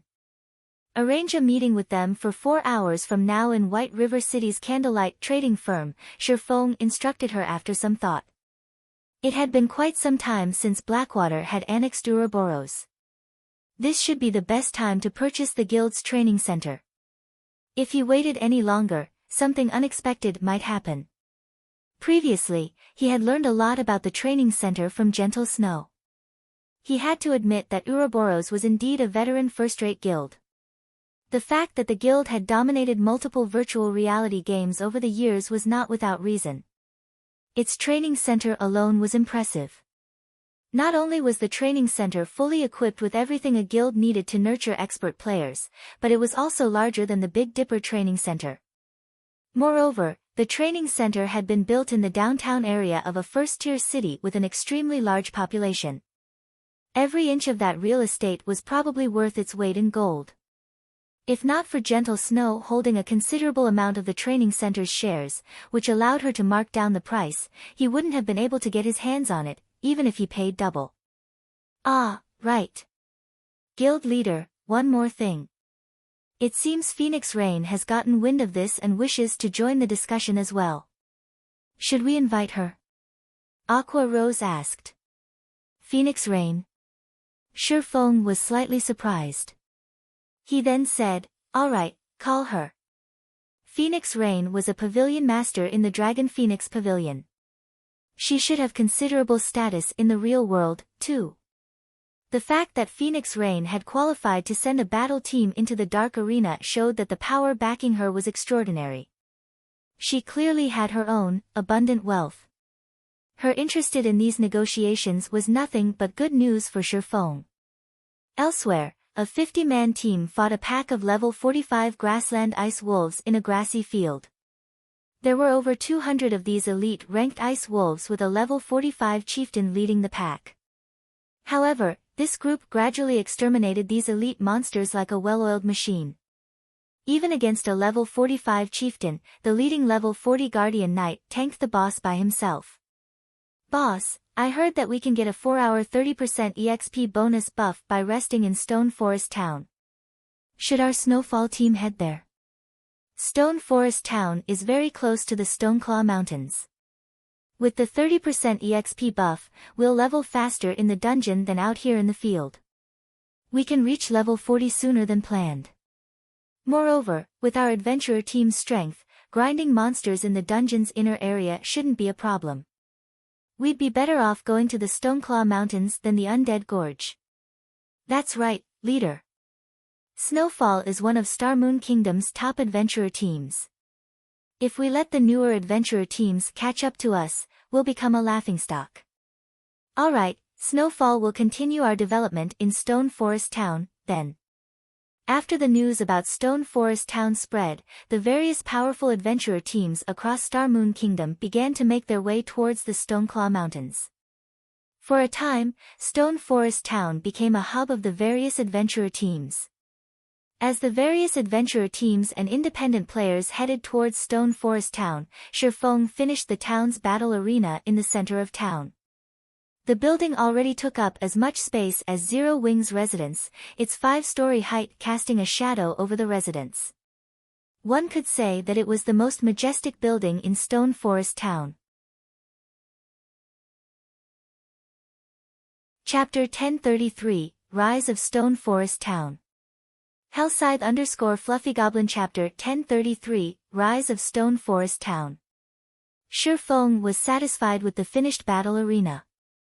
The battle arena had a total of 5 floors. This was Stone Forest Town's current limit. If he wished to construct it higher, it would have to occupy a larger area. However, Stone Forest Town was only a small town. There wasn't much room. Even so, the 5-story battle arena had been considerably costly to build. A single floor already cost 1,000 gold, and this did not include all the cost of the various decorations and props. With the money he had spent on this 5-story building, he could have easily purchased a high-potential plot of land in a major city. Of the 5 floors, players could rent the combat rooms on the first 3 floors. Naturally, these rooms were more expensive than in NPC cities. After all, players could enjoy the ample mana state throughout the building. Hence, Shifeng had set the rent at 1 silver per hour. While ordinary players might consider this a steep price, the independent players capable of reaching Stone Forest Town all possessed relatively high combat standards. This price should not be a problem for these players. As for the 4th floor, Shifeng intended to use it to hold a weekly tournament. Champions would be awarded excellent weapons and equipment as well as coins. Shifeng also intended to use this tournament to attract expert players. If the opportunity presented itself, he could recruit talented players through the tournament. Meanwhile, Zero Wing would charge spectators an entrance fee. Finally, the battle arena's 5th floor consisted of private rooms. There was also a tournament field. However, to participate in the 5th floor tournament, players had to rank within the top 5 in the 4th floor tournament. These players would also have access to the private rooms. Not only could players enjoy benefits similar to the town's hotels, but these private rooms were also much larger than usual hotel rooms. Players could also enjoy the view overlooking Stone Forest Town from their rooms. Meanwhile, unlike the fourth floor tournament, the fifth floor tournament would incorporate an elimination system. The fifth floor could only accommodate a maximum of 30 players. New arrivals could challenge the ranked players. Afterward, based on their weekly ranks, the top 30 players would get to remain on the fifth floor while the rest were disqualified. Also, the higher ranked a player was, the more benefits they enjoyed. Now that we've finished the construction, it's time to recruit some NPCs to manage this place. Shifeng could not help his excitement as he gazed at the towering battle arena. In the past, many large guilds had constructed battle arenas as soon as they had their own magic towers in order to make a fortune. Unfortunately, Shadow had struggled to obtain a town of its own, much less construct a magic tower. By the time Shadow had its own magic tower, other guilds' battle arenas had become incredibly popular. Shadow had no hope of competing with them. This trend was similar to the real world's fighting competitions. Back then, the battle arenas had become hugely popular throughout God's domain. Due to this, the battle arenas had replaced the fighting competitions in the real world. Now, not only had Shifeng obtained a magic tower so early into the game, but he also had a battle arena to go with it. With this, he could seize a share of this market before others. By the time he constructed his city, he could further expand his battle arena business. Unlike towns, he could construct mana towers in a city. Moreover, a city's buildings could be much taller. In the past, a super guild that had specifically constructed a massive tower meant for combat, the combat tower. Countless players had gone crazy over the combat tower. Many experts had even made a goal of reaching the tower's peak. If they could reach the top of the combat tower, guilds would instantly target them for recruitment. Even if they did not join a large guild, reaching the top of the combat tower would award them enough to enjoy a life of leisure for the rest of their days. Whether it was for fame or wealth, many players chose to challenge the combat tower. Now that Shifeng had constructed his first battle arena, the first stage of his project was complete. Next, he needed to scale up this project. However, it was particularly difficult to ramp up such a large-scale project. Furthermore, the cost of constructing a building that stood over 100 stories tall was even enough to drive super guilds insane. Following which, Shifeng used a return scroll and teleported to White River City, intending to search for management NPCs. Meanwhile, shortly after the battle arena was complete, it became the focal point of Stone Forest Town. Isn't this a battle arena? Why has Zero Wing constructed a battle arena here? Are you a fool? Don't you know that PvP is not allowed in player towns? Now that the town's mana density is so high, it would be a waste not to spar. I wonder when the arena will open to the public. I want to try it out. Hopefully, it won't be too expensive. The town's players discussed the battle arena excitedly. To players who had experienced the trial tower, they knew that the denser the environmental mana was, the stronger they would be in a fight. They would be able to improve their techniques faster. After all, not everyone possessed extraordinary concentration. A mana-rich environment could help players maintain a high degree of concentration. Only, the cost of using the Divine Colosseum's trial tower was too high. Each challenge cost 1 magic crystal. Even elite players could not afford such an expenditure. However, it was a different story for a player-constructed battle arena. As the establishment was intended for public use, the fees wouldn't be as high as the trial tower. Moreover, unlike the trial tower, players could conduct PvP matches with other players in the battle arena. Their development in the battle arena might not be any slower than in the trial tower. For a time, news about Stone Forest Town's battle arena gradually spread throughout Starmoon Kingdom. Players who had not been particularly interested in Stone Forest Town began to change their minds. There were all sorts of players in God's domain. Some loved adventuring, some loved fighting, some loved leveling up, and some only had money on their minds. However, all of these players shared one common interest: combat standards. Even expert players found it difficult to endure the Divine Colosseum's prices. Generally, only guild players with the support of their guilds could afford to play there.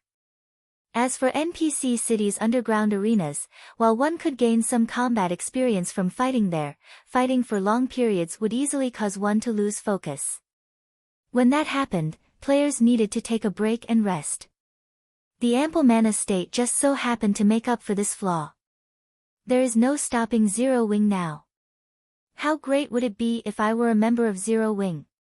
If that were the case, traveling to the battle arena would be more convenient. Suddenly, more and more players wanted to travel to Stone Forest Town. Seeing this, the several major companies that had broken off their discussions with Zero Wing regretted their decision even more. When they heard the news, these companies immediately sent new representatives to contact Aqua Rose, claiming that the previous representatives had declined Zero Wing's offer without the company's consent and had thus been fired. They also expressed their wishes to re-enter negotiations with Zero Wing. These companies had looked down on Zero Wing with contempt, thinking that Blackwater's victory over the guild was certain. However, even now, Blackwater couldn't touch Zero Wing. The most it could do was whittle Zero Wing down. However, now that Zero Wing had a gold mine like Stone Forest Town, it was practically impossible for Blackwater to weaken Zero Wing with its minor harassments. As everyone discussed Stone Forest Town, Shifeng finally returned to White River City. Chapter 1034, Crimson Emperor. Chapter 1034, Crimson Emperor. Upon returning to White River City, Shifeng discovered that the number of players teleporting into the city had increased, particularly the members of other guilds. All around, he could see guild players. Moreover, they were extraordinarily high-leveled, with the lowest being level 39 and the team leaders being level 40 experts at the very least. This situation confused Shifeng slightly. However, he quickly shook the thought out of his head. Right now, hiring NPC managers for the battle arena had utmost importance. To avoid attention, he took an advanced horse carriage to the Adventurers Association. Shortly after Shifeng left the teleportation hall, a team of 20 players appeared inside. These players each wore an emblem shaped like a crimson flame. The lowest leveled player among them was level 40. The equipment they wore also radiated the glowing effects unique to dark gold equipment. The white-haired man standing at the head of the group was even a level 41 Guardian Knight, whose appearance suggested that he had experienced the vicissitudes of life. The man carried a diamond-shaped shield with a dragon printed on it slung on his back and a blood-red longsword inserted inside the shield. Despite this longsword clearly being a one-handed sword, the width of its guard was wider than the man's shoulders, while the length of its hilt matched a two-handed sword's. Combined with the blade, the sword was nearly as tall as he was. Seen from afar, the man appeared to wield a bloody cross. As he stood in the spacious teleportation hall, he was extremely conspicuous. Yet, despite the eye-catching composition of this team of 20, everyone who saw this team would almost immediately shift their gazes away, not daring to take a second look. The reason for such a reaction was these players' emblem, which indicated they belonged to the Dark Knight Empire's veteran super first-rate guild, Crimson Emperor. Crimson Emperor was also the ruler of the Dark Knight Empire. No guild in the entire empire dared to make an enemy of it. The Guardian Knight leading the team was even head and shoulders above his team members. He was Crimson Emperor's top 5 Guardian Knight, Cuttlefish, also known as the Iron Wall, and someone who had witnessed Crimson Emperor's gradual growth from an ordinary guild into the super first-rate guild it was today. At this time, a middle-aged man on the team looked towards the leading Guardian Knight and asked, "Uncle Cuttlefish, we were in the middle of raiding a hell mode large-scale team dungeon. Why did you suddenly call us to come all the way over here? I've also just received a notice about this from the guild. It seems that some ancient ruins were found at the Twin Towers Kingdom. Currently, all guilds that have received news about it have already dispatched teams. Crimson Emperor naturally cannot let this opportunity pass either," Cuttlefish replied. Although he was already an old man in his 60s, his voice was just like a young man's, filled with energy. Ancient ruins? An elegant and slim female elementalist asked curiously, is there something special about those ruins? Is there really a need for us main force members to take action as well? That's right. The ancient ruins discovered are like a huge maze. It is massive inside, however, only teams of 20 are allowed. After entering, teams are immediately teleported to an area with monsters that have a chance of dropping a kind of slate fragment. Those who complete a set can exchange for a mount inside the maze. Based on what we know so far, there are even mysterious iron mounts available for exchange. Moreover, this was only in the outer area. Currently, the various guilds are frantically fighting over the monsters inside. It is very difficult to enter the ancient ruins. The requirement for personal strength is extremely high. For efficiency's sake, the guild leader is sending us to pioneer the way, Cuttlefish explained. Everyone else on the team immediately gaped in shock upon hearing this. The importance of mounts to a guild went without saying. Just the number of bronze mounts Crimson Emperor obtained was not even enough for the guild's internal experts, much less mysterious iron mounts.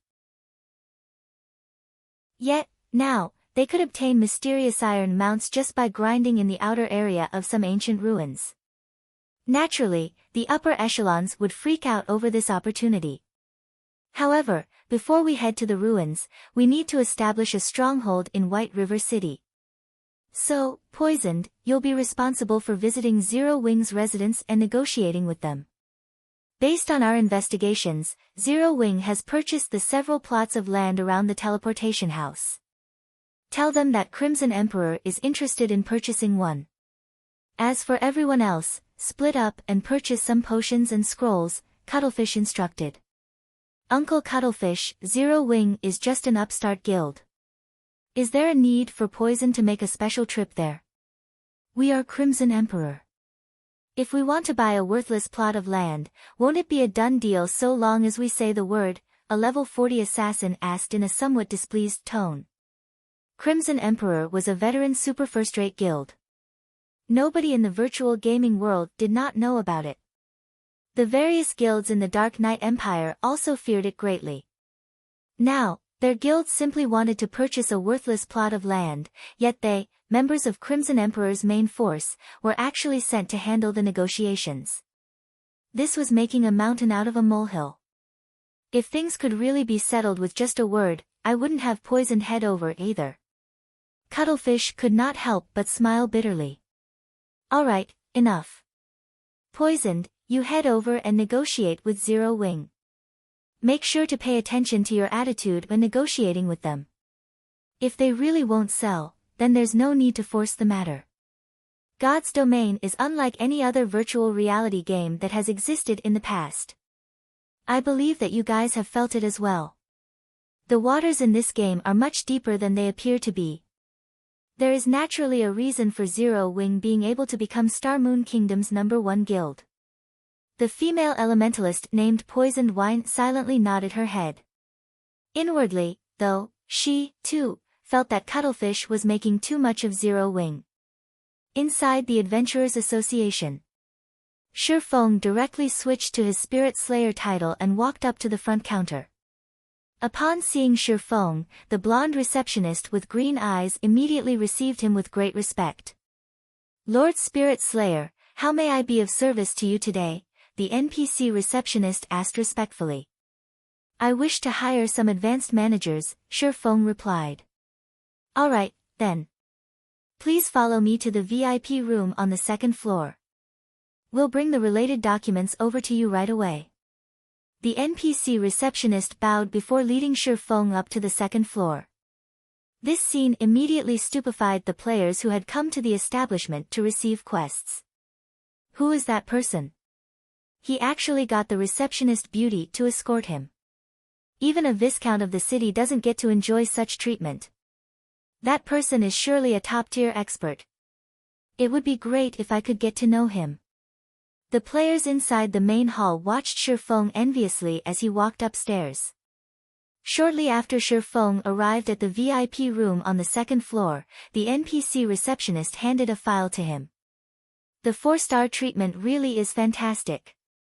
After taking just a glance at the first page of the file, Shi Feng was shocked.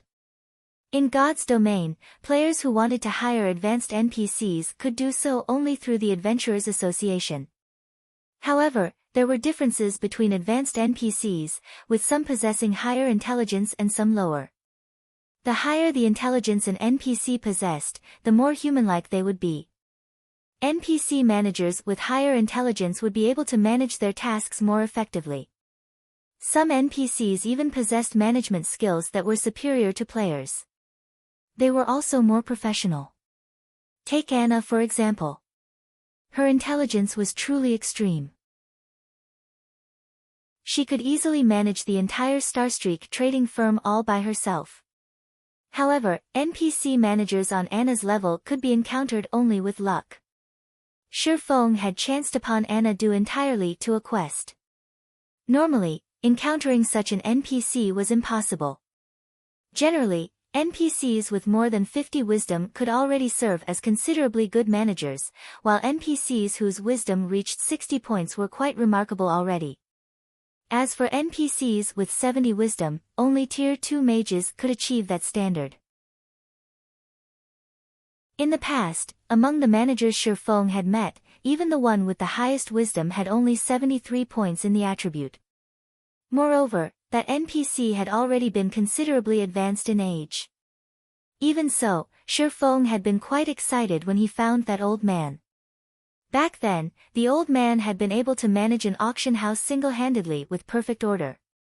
Now, however, among the 30 NPCs listed on the first page, Shi Feng could see more than 10 with over 60 wisdom. Among them, there was even one with 71 wisdom, and this was only the first page. The file the NPC receptionist had handed him had over 100 pages. Chapter 1035, Times Have Changed. Chapter 1035, Times Have Changed. Before Shi Feng realized it, he had already spent half an hour inside the serene and elegant lounge, reading through the files. The more he read, the more shocked he felt. High-wisdom NPCs, which were usually difficult to encounter, were now available to him in the thousands. Shi Feng had even found an NPC with 80 wisdom. If not for the main god system stipulating that NPCs hired from the Adventurers Association could not be made into players' personal guards, Shi Feng would very much have considered taking all these NPCs back with him to form an army of personal guards. I'll choose these 10, then. After Shi Feng was done going through the name list, he selected the names of 10 advanced NPCs. 9 had over 70 wisdom, while 1 had 82 wisdom. In God's domain, an 82 wisdom NPC's intelligence was already equivalent to that of a Tier 3 NPC. Although Shi Feng still wished to hire more, he had already reached his hiring limit. A small-sized town could hire at most 10 advanced NPCs. Moreover, hiring advanced NPCs was not a simple task. Unlike ordinary NPCs, which could be hired without limit and would only cost 2 gold coins a month in wages, one had to satisfy not only the salary demanded by these NPCs but also their conditions. Just the conditions of the 82 wisdom NPC Shi Feng had pointed out could choke an ordinary guild to death. This was because said NPC actually demanded a salary of 10 gold coins per day. Shi Feng also needed to pay a 1-month deposit in advance. In addition, the shop the NPC managed had to have at least 500 other workers. To an ordinary shop, having around 20 NPCs managing it would already be more than enough. One could run more than a dozen shops with 500 NPCs, fulfilling this condition would be impossible for a single, ordinary shop. Fortunately, Shi Feng was running a large-scale battle arena. He needed to hire a lot of ordinary NPCs to run the establishment. Otherwise, there would be no way to cope with the large number of players visiting the arena every day. After Shi Feng confirmed his choices, the NPC beauty beside him happily tallied the bill and very quickly provided him with a figure, saying, "Lord Spirit Slayer, you have chosen to hire 10 advanced managers and 500 normal managers. You will need to pay a 1-month deposit for all of them. The total is 4,000 gold. Once you complete the payment, we will have them sent to Stone Forest Town within an hour. May I know if Lord Spirit Slayer has any other requests? That will be all. Shi Feng nodded. He then paid the 4,000 gold deposit, his heart feeling a slight sting. The average level of players had risen considerably by now, and the money they could earn was much higher than before. However, copper coins still possessed quite a significant purchasing power, not to mention gold coins. Most likely, there was not a single guild in the entire God's domain that was as generous as himself, directly spending 4,000 gold to hire NPCs to manage just a single establishment. However, Shi Feng knew that this was a necessary expenditure. It was simply impossible for players to keep up with the management of a battle arena. After Shi Feng was done hiring the NPCs, he checked the time. Seeing as there was not much time left before his meeting with the representatives of those major companies, he promptly left the Adventurers Association and took an advanced horse carriage to the Candlelight Trading Firm. Inside the VIP room on the Candlelight Trading Firm's 7th floor. The representatives of the various major companies had already been waiting here for quite some time now. However, none of them showed any signs of indignation. On the contrary, expressions of shock filled their faces. At this point, White River City was the most populous city in Star Moon Kingdom. Meanwhile, the Candlelight Trading Firm was situated in the central business district of White River City. Aside from NPC-run establishments, the Candlelight Trading Firm's building was the tallest one in this area. From the top floor of the building, their view of the city streets was unobstructed. They felt as if they were kings overlooking the entire city. However, this unique scenery was still only secondary when compared to the report they had just received. During this period, the number of players residing in Stone Forest Town had already hit the 500,000 mark. In the future, that number was sure to double. A player population of 1 million was equivalent to the population of a major NPC city. If they could set up a virtual store in this bustling town, said store would definitely have no lack of customers. The only problem was that Stone Forest Town was too small. If the town were a medium-sized town, then that would be perfect. However, Stone Forest Town's protection period had ended just recently. The town was only beginning to attract NPCs. It would still take a considerable amount of time to get promoted. Furthermore, Zero Wing was simply asking for too much money. With 1 billion credits, these major companies could establish a large guild of their own or invest into a second-rate guild. With the latter option, they could even obtain a considerable number of shares. By cooperating with Zero Wing, however, they would only get priority in investing into a town. They would only receive a guarantee that they could directly rent a golden land in one of the towns Zero Wing captured. The rent of these lands would be gradually deducted from this 1 billion deposit. This condition was truly a little outrageous. Of course, after they signed the agreement, if they did not wish to continue renting land from Zero Wing, they could get back their remaining deposit after half a year. However, the representatives of the various major companies still intended to negotiate this price. After all, the current situation in Star Moon Kingdom was not particularly stable. There was also the Blackwater Guild persistently plotting against Zero Wing. Hence, they intended to use this opportunity to reduce the price. Just as everyone was pondering how they should go about negotiating with Zero Wing, the doors to the lounge suddenly opened. A woman with an extraordinary figure walked into the room. Although she had hidden her face with a black cloak, judging from her graceful figure, her countenance was no doubt heavenly as well. Could this beauty be trying to cooperate with Zero Wing as well? Everyone in the room immediately started quietly discussing this beauty's identity among themselves. However, they very quickly discovered that this woman's seat was right next to the seat of honor. One could just imagine how much importance Zero Wing placed on this peerless beauty. Meanwhile, this peerless beauty was none other than Phoenix Rain. When Phoenix Rain entered the room, she, too, was momentarily surprised. She had never imagined that there would be so many companies interested in cooperating with Zero Wing. Moreover, these companies all possessed extraordinary backgrounds that rivaled even Aqua Rose's Sun and Moon group. After she entered, she also discovered that Aqua Rose had become significantly stronger. Although the Cursemancer had hidden her level, the aura she radiated was indubitable. In addition, Violet Cloud, who stood beside Aqua Rose, was even more amazing. Phoenix Rain herself felt a significant amount of danger coming from the young lady. As for Alluring Summer, on the other side of Aqua Rose, she, too, was relatively powerful. A level 41 elementalist could easily rank at the top of any guild. Moreover, Alluring Summer looked to be rather young, so she should still have great potential for growth. Is this really the Zero Wing I know? After Phoenix Rain observed Violet Cloud further, she suddenly noticed that the young lady's every motion looked very natural, and this discovery shocked her greatly. She had seen Violet Cloud fighting at the Dark Arena before. Although the young lady had not moved much at that time, Phoenix Rain could still tell that Violet Cloud had yet to reach the refinement realm. Nevertheless, after just a short time, Violet Cloud had gone directly from the half-step refinement realm into the refinement realm.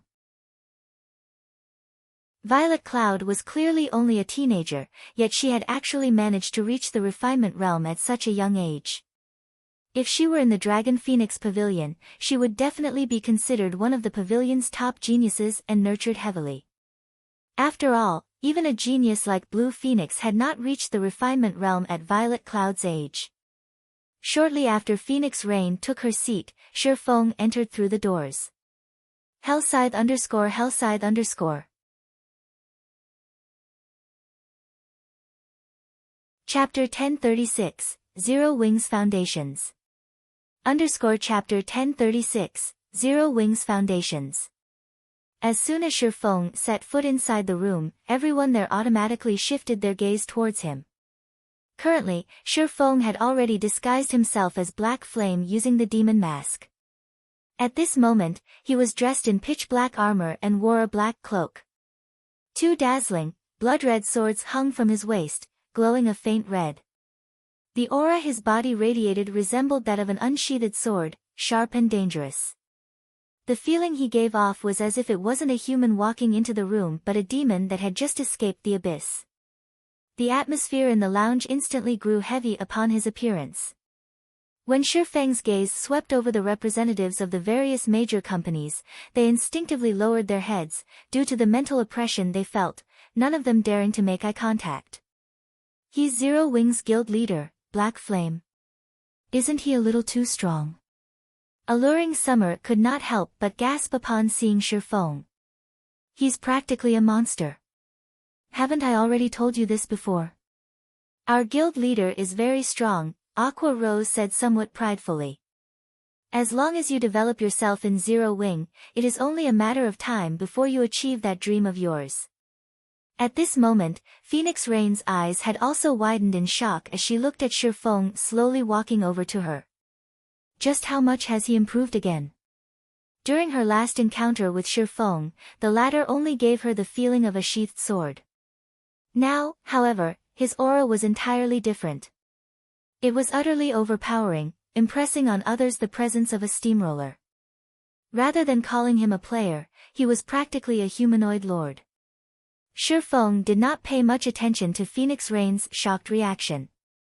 He had on the level 50 fine gold ranked magic light set equipment. His basic attributes were far superior to those using level 40 or level 45 dark gold equipment. After all, level 50 equipment was meant for tier 2 players. Phoenix Rain was naturally no match for him in terms of attributes. Not to mention, he also wielded a fragmented legendary item and multiple epic weapons and equipment. Strength-wise, he had long since surpassed Lord-ranked monsters of the same level. Hence, it was only normal for Phoenix Rain to feel a massive sense of oppression when he did not suppress his aura. However, Shifeng's grandiose entrance had made the various company representatives lose their composure. Now, they were no longer as confident as before. After taking his seat, Shi Feng took another look at everyone present before saying straightforwardly, "Since you all wish to cooperate with Zero Wing, I believe you should have already read the agreement given to you, correct? If you have any problems, ask away. However, take note that Zero Wing will not make any changes to the conditions of cooperation, no matter what. Guild leader Black Flame, although Stone Forest Town indeed has excellent prospects, the conditions you require are simply excessive. You could even say that they are far above Stone Forest Town's potential value. Moreover, 1 billion is no small number. If we invest that kind of money into a second-rate guild, we can take control of a significant portion of said guild's shares. Hence, after a discussion among ourselves, we believe that 100 million credits should be a more suitable amount. This way, we'll have a much better time cooperating with each other in the future. After all, the current Stone Forest Town is only that big. Its value is extremely limited. There won't be a single company that will agree to your price of 1 billion. We hope that guild leader Black Flame can reconsider this matter. Our companies are sincerely trying to cooperate with Zero Wing. The representatives of the 20 major companies all expressed their reluctance to pay such a high deposit. Moreover, they also firmly believed that no company would foolishly agree to this condition. However, in order to get a head start in occupying the virtual market, their companies were still willing to pay a certain price. It seems you all are operating under a misconception. Zero Wing's offer of a 1 billion deposit is only the threshold for cooperation. In addition, Zero Wing is providing only 10 slots. This doesn't mean that anyone with 1 billion credits will qualify for this offer. Shi Feng then chuckled and added, "If you are dissatisfied with this offer, Zero Wing won't try to force you into accepting it." Before everyone could refute his words, Shi Feng took out an old book from his bag and placed it on the table. Staring at the book on the table, everyone was greatly confused at Shi Feng's intentions. They then clicked to check the book's information. Magic Tower Design. Could this be? Phoenix Rain immediately thought of the tower in Stone Forest Town upon seeing the name of this book. That's right. Just like you've surmised, the tower constructed in Stone Forest Town is indeed a magic tower. It is also the cause of Stone Forest Town's mana density increase, Shi Feng explained, smiling. I believe you all should have already seen for yourselves the effects of the magic tower, correct? Now, do you still think this 1 billion threshold is a little too high? Immediately, everyone in the room fell silent, shock plastered over their faces as they looked at the magic tower design. A hint of fanaticism gleamed in their eyes. Everyone had attributed the change in Stone Forest Town to the newly constructed tower. Hence, the people from the various large guilds as well as those from companies and corporations had immediately launched investigations into the tower. They all sought to obtain a magic tower for themselves. Unfortunately, they could not find any information regarding the magic tower whatsoever. They only knew that Zero Wing had built the tower. There were also rumors floating about that the magic tower might be a one-time use quest reward. Hence, Zero Wing had chosen to set up the tower at Stone Forest Town, using the opportunity to raise the town's value. However, they never imagined that players could actually build this thing. If Zero Wing could truly build as many magic towers as it wished and only needed to pay the production cost, then the guild's potential was indeed immense. In the future, as long as the guild captured a town, it could directly construct a magic tower in it and use the higher mana density in the town to attract large numbers of players. With this, Zero Wing would have another brand new Stone Forest Town. As for Stone Forest Town being too small, that would no longer pose a problem either. At that time, even obtaining a significant portion of the virtual market share would not be a dream for their companies. No wonder he's so confident. At this moment, Phoenix Rain was eyeing the magic tower design enviously. At the same time, she also felt fortunate that she had made this trip here. With the magic tower, trying to gather players and earning money would both be extremely easy to accomplish. Standing beside Shifeng, Aqua Rose noticed the unflinching gazes of the various company representatives as well as their expressions, which stated that they would become Zero Wing's collaborator, no matter what. She nearly let out a laugh. Although Shifeng had revealed the magic tower design, all everyone could see was the item's name. They could not open the book and view its actual contents. In the end, everyone had mistakenly believed that one could construct an unlimited number of magic towers with the design and did not know about the magic tower design's limitations.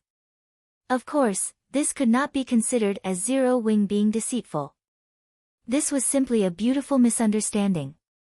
Under the fanatic gazes of everyone, Shifeng stored the magic tower design. Smiling, he said, "You've seen the item for yourselves. As for the qualifications for cooperation, 1 billion is the minimum requirement. Or to put it more precisely, 1 billion will only get you a plot of golden land in a town. Also, Zero Wing doesn't necessarily need 10 collaborators. If none of you have any problems, let's start the auction for the first slot." Chapter 1037, Insane Woman. Hellscythe_VampireCat Chapter 1037, Insane Woman. Shifeng's words caused another commotion in the room. None of the representatives had expected him to have such intentions from the very beginning. This sudden announcement truly caught them by surprise. The various company representatives, who were originally sitting close together, immediately started eyeing the people next to them, a wary expression appearing on their faces. At the same time, they were also secretly contacting the directors of their companies, hoping to get a quick reply from them. Nobody present was a fool. They knew just how much was at stake here. Just the value of a single town with a magic tower could practically rival that of 8 player-owned towns. Moreover, capturing 8 towns was easier said than done. Even if one managed to seize so many towns, the investments needed to develop these towns were not something an ordinary large guild could support. Most likely, only entities like super guilds would be able to operate 8 towns simultaneously at this stage of the game. However, buying a plot of land in the towns owned by super guilds was nigh impossible for their companies. That was no longer a problem that could be solved with enough money. Super guilds operated differently from ordinary large guilds. They were playing virtual reality games with the intention of monopolizing a large share of the virtual industry and were more than capable of doing so. Hence, why would they want to split their profits with someone else? On the other hand, Zero Wing only needed to capture 1 town to gain the economic benefits of 8 towns. If their companies could gain priority in investing in Zero Wing's towns, they might be able to establish themselves in God's domain's virtual industry. How could they possibly let this opportunity get away? Seeing Shifeng remaining silent for some time after his announcement, Aqua Rose could not help but ask softly, "Guild leader, are you still not going to start the auction?" "Wait a little. There's no need to rush this matter. We'll let them digest this information first. When the time comes, they'll compete with even greater ferocity," Shifeng replied, smiling as he looked at the company representatives busy contacting their superiors. Originally, this matter of cooperation had been relatively urgent. He had even made plans to risk exposing the city building order just to gather enough funds to purchase Ouroboros's training center. The existence of a training center was simply too important to a guild. This relevance was akin to that of the current dojos. The experts nurtured in dojos would go on to participate in all sorts of competitions. Training centers were similar in this respect, where the experts nurtured in training centers would go on to participate in all sorts of virtual competitions. The only difference was that virtual competitions possessed much greater influence and competitiveness.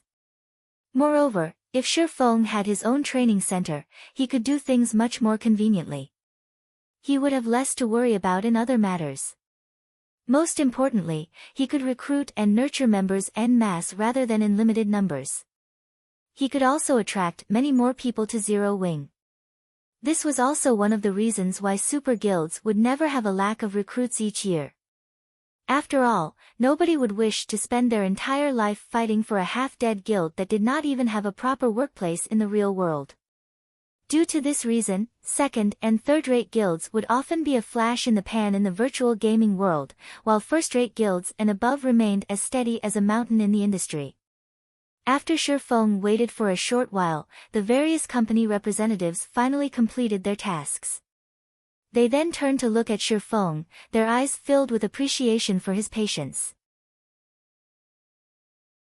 It seems you all have prepared yourselves already.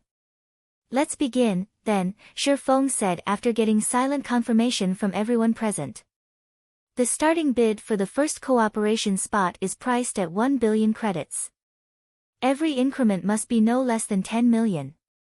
1 billion, 20 million. 1 billion, 30 million. 1 billion, 40 million. At this moment, the various company representatives no longer hesitated as they began frantically calling out bids one after another. There were only 10 slots available. Even in the best-case scenario, only 10 companies could cooperate with Zero Wing. Meanwhile, there were 20 companies present. If some companies were slightly greedy and were willing to pay the price and gamble on Zero Wing's future, a single company might purchase 2, or even 3, slots. After all, however small a town was, there should still be no problem if it had 2 or 3 of the same virtual stores. The stores should not affect each other too greatly. Most importantly, the money they invested could still be taken back. They were merely placing a deposit for renting lands right now. Moreover, judging by the popularity of God's domain, they could already tell what the future of the virtual industry would look like.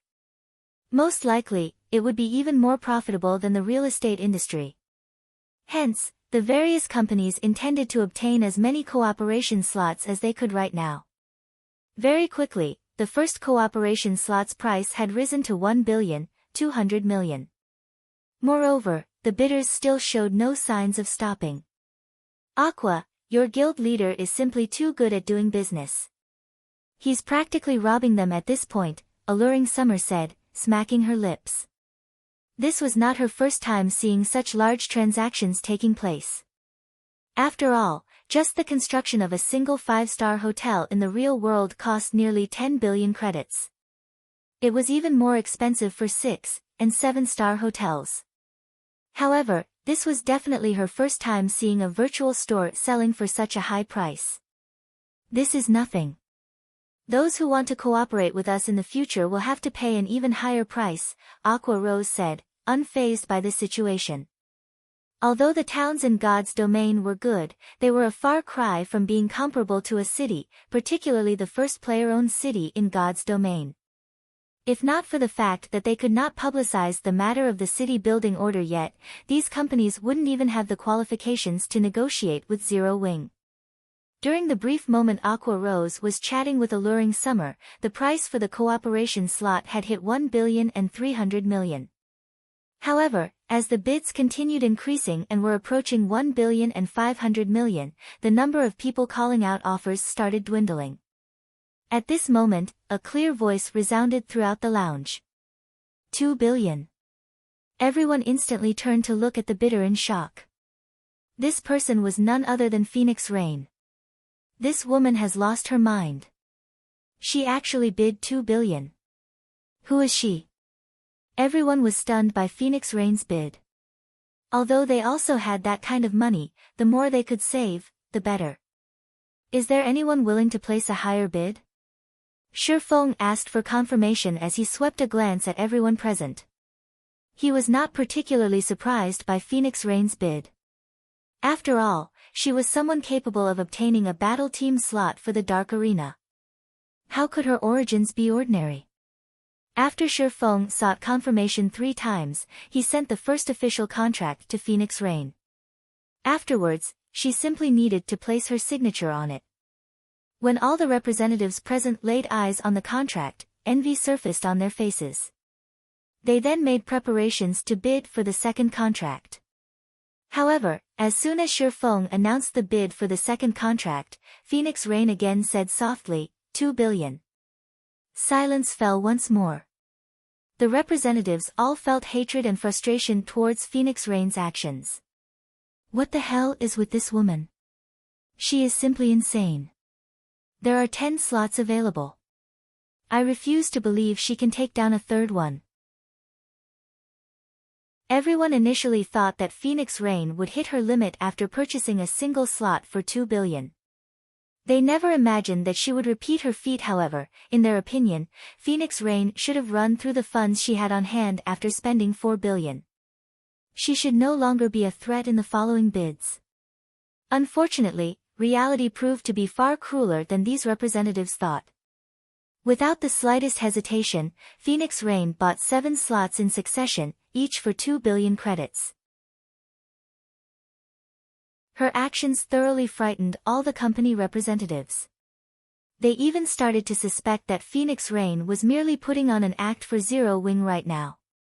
However, just as everyone was thinking this, Phoenix Rain suddenly opened her mouth and said, "Guild leader Black Flame, there's no need to continue this auction. I want all the remaining slots. I hope that the two of us can sit down and discuss the matter of cooperation further instead of continuing to waste time here."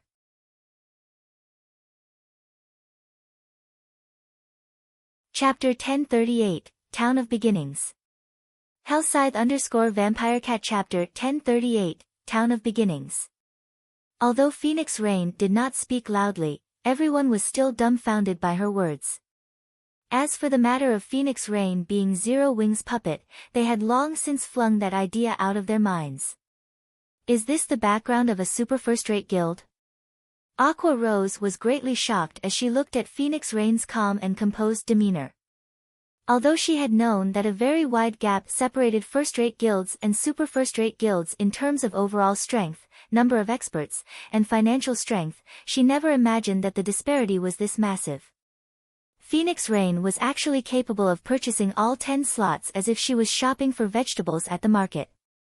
Just as the various company representatives were about to refute Phoenix Rain's words, Shifeng got the jump on them, saying, "Since you are going to buy the remaining slots, we can naturally proceed with the discussions. Guild leader Black Flame, you shouldn't make such a hasty decision." "That's right. There are still 3 more slots left.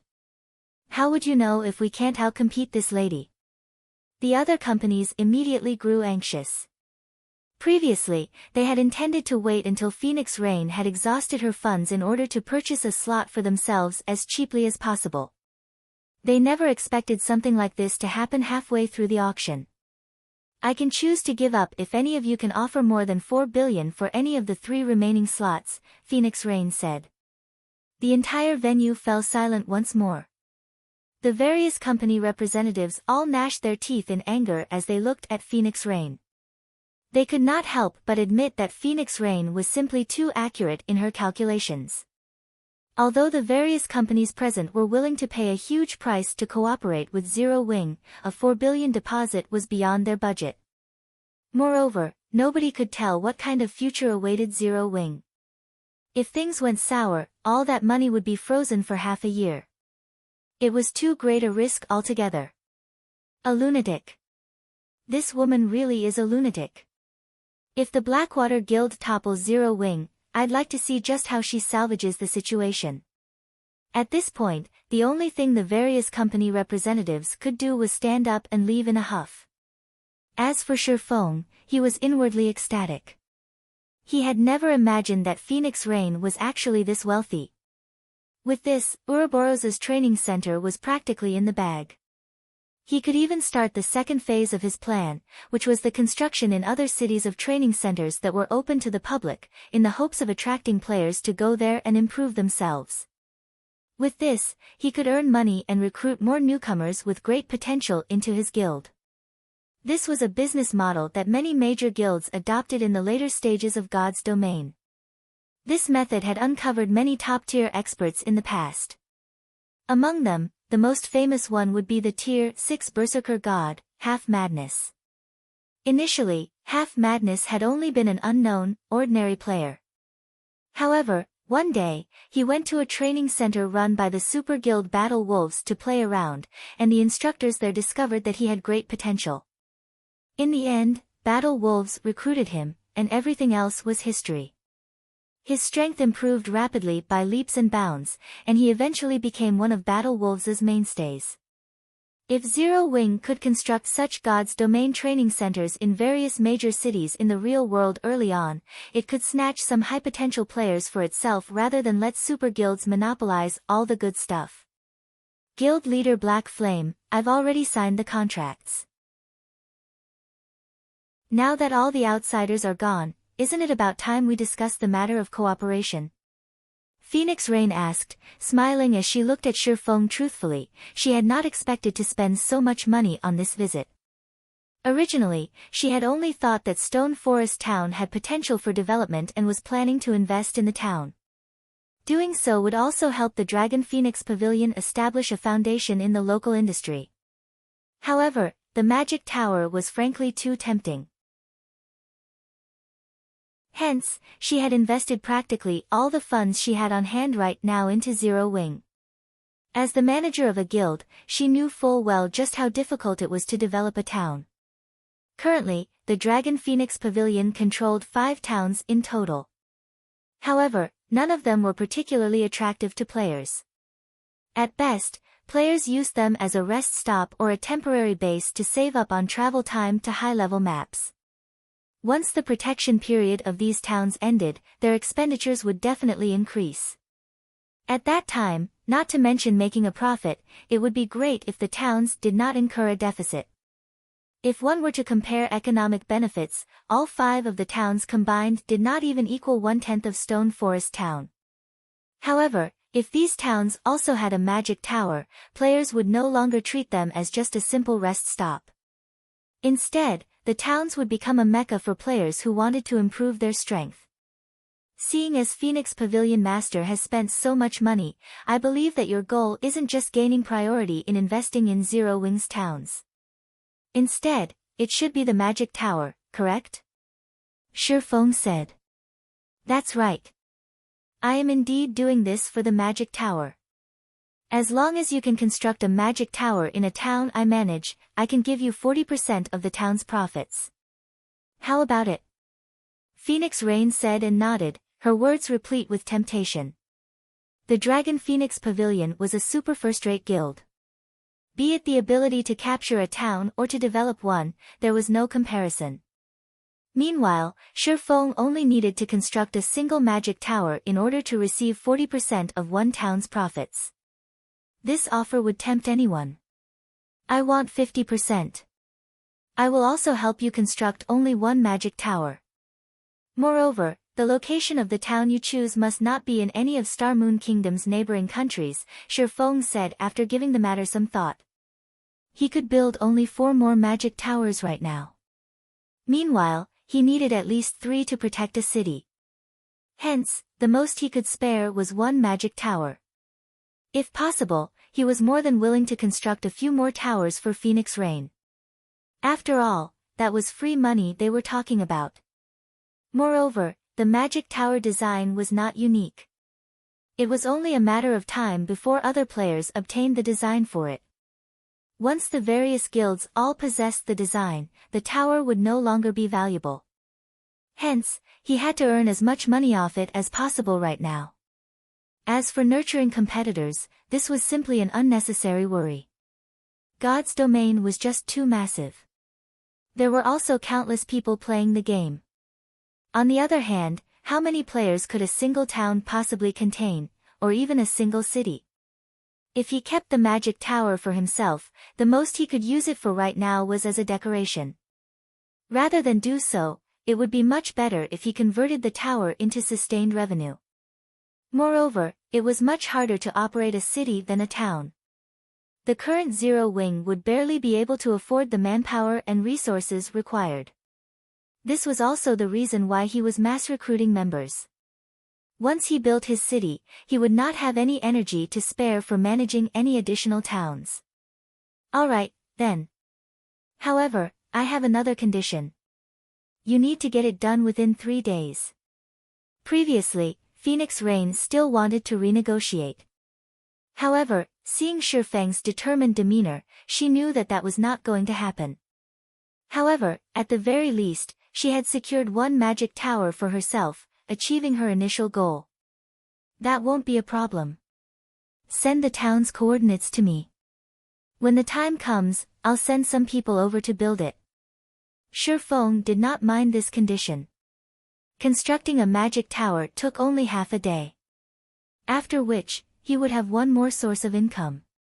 Then, he also would not have to worry about the construction fees for his city.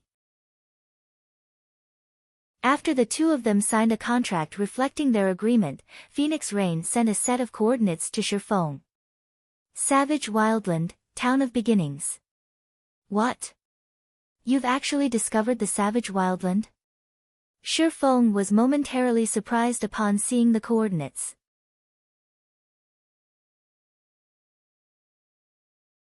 Chapter 1039, Humanity's Origins. Hellscythe _Fluffy Chapter 1039, Humanity's Origins. Shi Feng's reaction astonished Phoenix Rain. The Savage Wildland was a massive, mysterious island discovered by one of the Dragon Phoenix Pavilion's old monsters while he had been working on an epic quest. The pavilion had investigated the island in depth, and they only uncovered part of the island's secrets after much difficulty. She hadn't expected Shi Feng to react as if he knew the Savage Wildland's secrets when she had sent him the location. Do you know about the Savage Wildland? Phoenix Rain asked curiously. Only after browsing the library in the Apocalypse Empire's imperial capital had the Dragon Phoenix Pavilion found some information about the Savage Wildland. However, the information was very vague. The only thing it mentioned was that the Savage Wildland was the birthplace of humans, which is why the town on that massive island had been named the Town of Beginnings. Even the weakest monsters on the island were level 40. Moreover, the monsters exhibited considerably high combat standards. Even guild elite players could not solo the area's elite monsters of the same level. They needed to form groups of 3 to take one down. Furthermore, it was very easy to come across special elite and chieftain ranked monsters. These monsters mostly moved in groups, making it considerably difficult to level up. This also made it difficult to attract players to the Town of Beginnings. Yet, the Town of Beginnings was too important to her. To utilize the town's true function, it needed to be promoted to a medium-sized town. She had been incredibly worried about this. Now that she had the magic tower, though, attracting players would be much easier. Yes, I've read about it in a book. I have heard it's humanity's birthplace. Shi Feng nodded, though he did not reveal the frightening secret the Savage Wildland hid.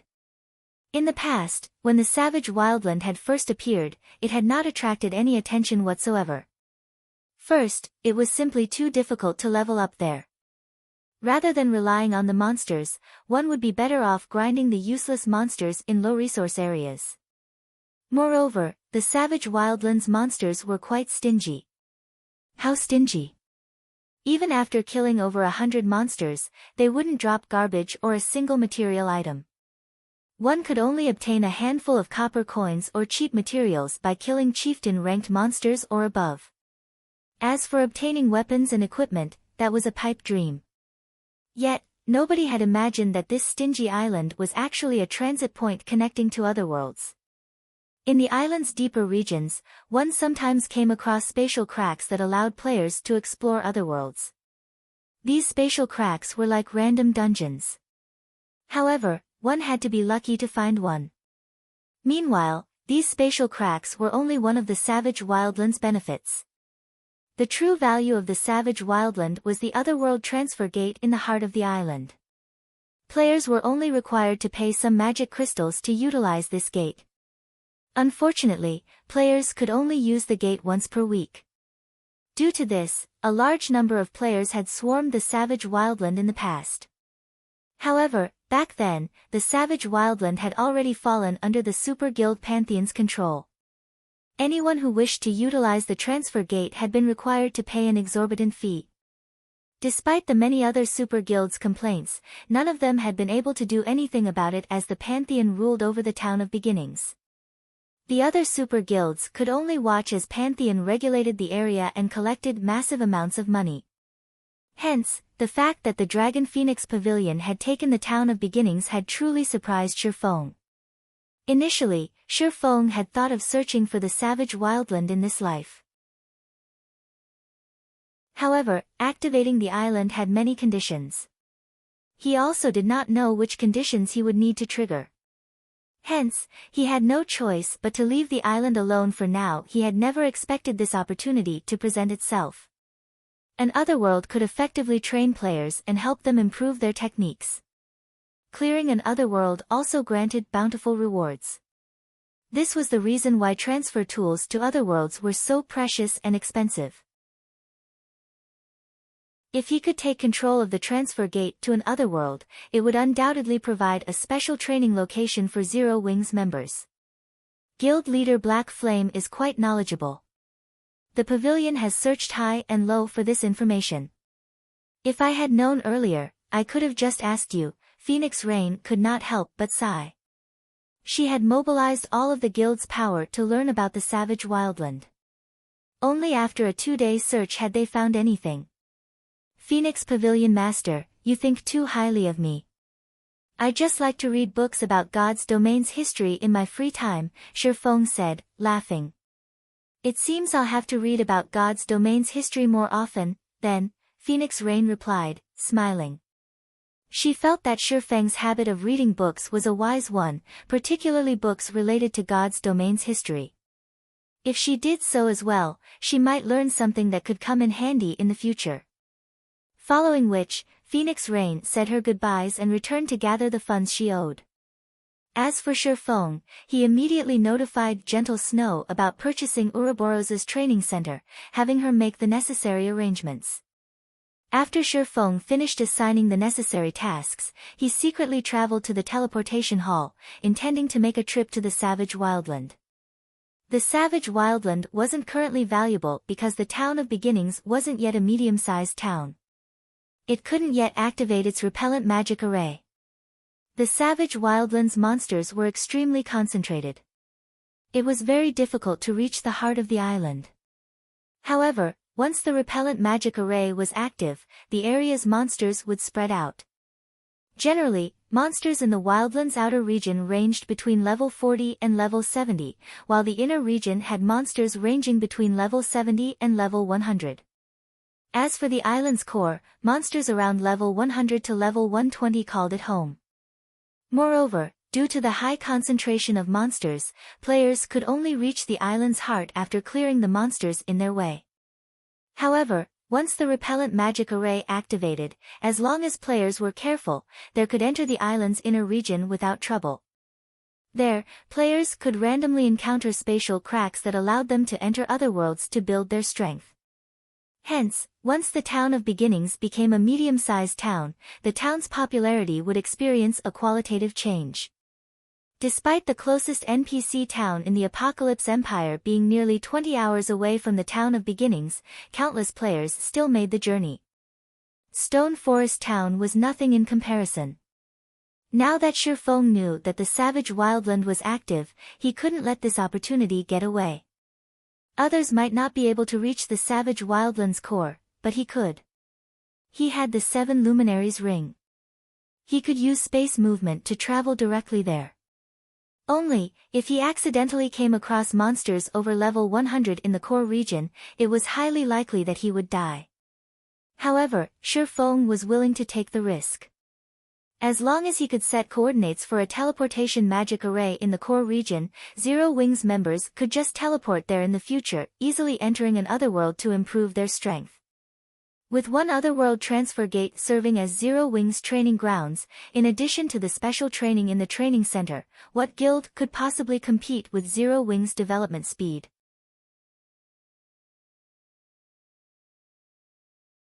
Chapter 1040, Maritime Business.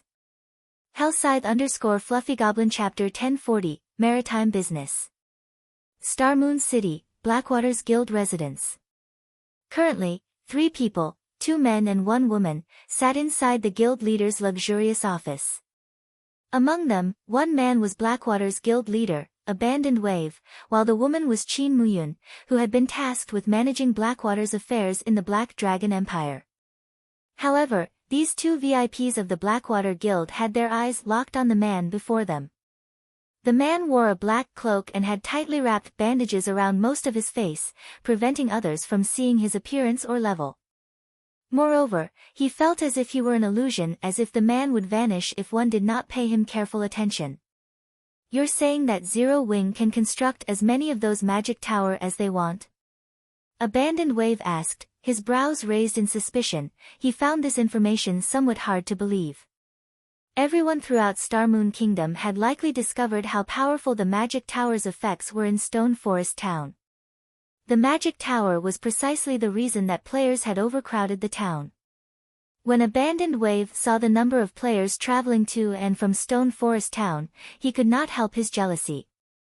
After all these players were walking sacks of coins. Although the Blackwater Corporation was wealthy, its coin income was very limited. With just the income of Stone Forest Town, it was no impossible for Blackwater to wear down Zero Wing. If what the bandaged man had said was indeed true, once Zero Wing captured another 1 or 2 towns, Blackwater would not be able to compete with the guild's financial strength. I can assure you that this news is true. Moreover, Zero Wing has found a powerful financial backer. I'm afraid that within this short period, Zero Wing's strength will rise explosively once more, the bandaged man declared confidently. If we don't get rid of Zero Wing soon, we will have endless trouble in the future. I understand. I'll send some men to help Heaven's Burial with the sealing magic array's construction immediately. But how are preparations coming along? Abandoned Wave understood that this matter could no longer be delayed. If they did not remove Zero Wing soon, it would become increasingly harder to defeat the guild in the future. Moreover, young Master Jing had grown somewhat impatient and instructed him to conclude the matter swiftly. Otherwise, Blackwater would soon have another guild leader. It won't take too long. A day at most. Even if the guild dispatches every player it has, nothing will save Zero Wing when the time comes, the bandaged man laughed coldly. However, once this matter has been resolved, don't forget about our agreement. You are aware of the consequences should you forget. Rest assured. I am always a man of my word. When it is time, I'll give you what we agreed upon, Abandoned Wave said. Hearing the bandaged man's tone, Abandoned Wave's confidence grew. The main force attacking Stone Forest Town this time would not be from Blackwater or Heaven's Burial at all. Rather, it would be this bandaged man before him. Guild leader, Big Sister Ling just sent a message stating that the situation with Pantheon is a done deal. Now, we only need to decide a date for the operation, Qin Muyun suddenly reported. Abandoned Wave grew ecstatic upon hearing this. Good. Muyun, lead a team to assist Heaven's Burial right away. Once the magic array is complete, we'll attack Stone Forest Town. Although capturing Stone Forest Town was already in the bag, Pantheon's help would be icing on the cake, depriving Zero Wing of every last shred of hope. Apocalypse Empire, Imperial Capital's Teleportation Hall. As soon as Shifeng arrived in the Apocalypse Empire's capital, he discovered a crowd of players filling the teleportation hall as they lined up to use the teleportation arrays. It was even more crowded than Stone Forest Town. There sure are a lot of people here. Shifeng could not help but sigh as he surveyed his surroundings. As one of the most ancient empires still in existence in God's domain, the Apocalypse Empire had a lot of players. Ordinary empires simply could not compete. The quality of the players in the teleportation hall made this clear. Among the players lining up, many were high-level independent players. Currently, God's Domain's mainstream players were only level 35. However, most of the independent players here were level 37 or above, with some already at level 40. Even the Black Dragon Empire paled in comparison to the Apocalypse Empire's prosperity. However, this was also the reason that 3 major powers contested over the Apocalypse Empire, with 2 being super first-rate guilds, while the third was a super guild. Of the 2 super first-rate guilds, one was the Dragon Phoenix Pavilion, and the other was the Miracle Guild. Battle Wolves was the super guild. Due to these 3 major powers, even first-rate guilds were forced to watch from the sidelines. With the Apocalypse Empire's massive population, whichever guild managed to take control of the empire would enjoy an explosive development speed. After all, only with more people could a guild easily recruit talented players. Even now, the three major powers fought each other constantly, dispatching many of their elite and expert members to the Apocalypse Empire to develop. The Dragon Phoenix Pavilion's choice representative to preside over the struggle for the Empire was none other than Phoenix Rain. This time, Phoenix Rain had resolved to bet all of her cards on Zero Wings cooperation. Shifeng had to admit that Phoenix Rain had bet correctly. If the Town of Beginnings had a magic tower, not only could she rake in a fortune, but she could also hasten the town's promotion to a medium-sized town. The Town of Beginnings would become the cornerstone that would allow the Dragon Phoenix Pavilion to take over the Apocalypse Empire. Compared to the potential profits, the initial cost was nothing. Unfortunately, while focusing on a narrow goal, Phoenix Rain had neglected an even greater opportunity. Even without taking control of the Town of Beginnings, there was a way to access the Savage Wildlands benefits. Following which, Shifeng teleported to Ocean Viewing Town. Ocean Viewing Town was the closest coastal town to the Savage Wildland. However, due to the Wildland's location in the middle of the sea, players generally rented boats for the journey. The sea was far more dangerous than land. Players had to be extremely careful when venturing across the sea. If a player carelessly allowed their boat to be destroyed, they would have to rely on their own strength to swim the rest of the way. Compared to walking, swimming in the ocean was much more taxing on a player's stamina. It was also much slower. After running out of stamina, players would ultimately drown. Due to this, despite Ocean Viewing Town's close proximity to the Savage Wildland, the trip generally took around 20 hours. When Shifeng reached Ocean Viewing Town, he did not immediately rent a boat. Instead, he visited the town hall. In the past, due to the many players rushing to the Savage Wildland, Ocean Viewing Town had also prospered. Eventually, it had even been promoted from a town to a city. The value of the town's lands had risen like crazy. However, trading these lands had not been the most profitable business. The true profits were from boat rentals. Boats were different from ordinary mounts. Although they were another mode of transportation and engineering players could construct them, their designs were exceedingly rare. Generally, players who wanted a boat of their own would use the designs that came with a shipyard. A shipyard also increased the speed of crafting boats. There were a total of 5 shipyards for sale in Ocean Viewing Town. In the past, those who had purchased these shipyards early had made a fortune when the Savage Wildland became popular. This was because the boats shipyards crafted were unlike the fishing boats that NPCs rented out. Fishing boats were slow and could only carry a few players at a time. The boats also had very low durability, and mishaps occurred easily. Hence, when traveling to the Savage Wildland, players generally rented boats that other players had crafted. With this, the normal 20-hour travel time could be cut in half. Not only could one save a lot of time, but it was also much safer to rent a player-made boat. However, it was not easy to purchase a shipyard in Ocean Viewing Town. The first requirement was a high enough reputation. Without that, the mayor would refuse to sell. The Dragon Phoenix Pavilion, which had only recently discovered the Savage Wildland, didn't have enough reputation to purchase one, even if it realized the value of shipyards. It was simply impossible for the pavilion to collect enough reputation points to become an Ocean Viewing Town baron within this short period. However, Shifeng was different. Upon entering the town hall, Shifeng switched to the City Protector title. The title allowed him to enjoy the benefits of a major noble, which was the equivalent of a viscount, in every human town and city. He now qualified to purchase a shipyard in Ocean Viewing Town.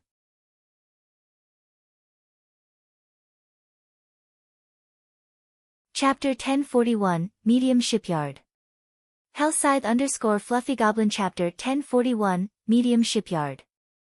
When Shifeng entered the town hall, there were only a few other players in the building. They were all independent players, not guild players. The lands in God's Domain's NPC cities were very expensive. Generally, only guilds could afford them. It was practically impossible to find a lone player who could afford these lands as well. However, it was a different story for NPC towns.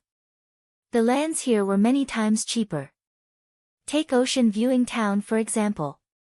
Its normal lands only cost 200 to 300 gold, while the lands around the town center cost 500 to 600 gold. Even the most expensive land, which had an excellent view of the ocean, cost around 900 gold. Generally, expert players of considerable skill could afford these lands after their Tier 2 promotion. In the past, many players who could not afford houses in NPC cities would build their houses on lands in towns with a good view or in prosperous towns. As a port town, even without access to the savage wildland, Ocean Viewing Town's lands were a valuable investment. After all, as players reached higher levels, players would unlock more in-game systems in God's domain. For example, the Maritime Merchant System.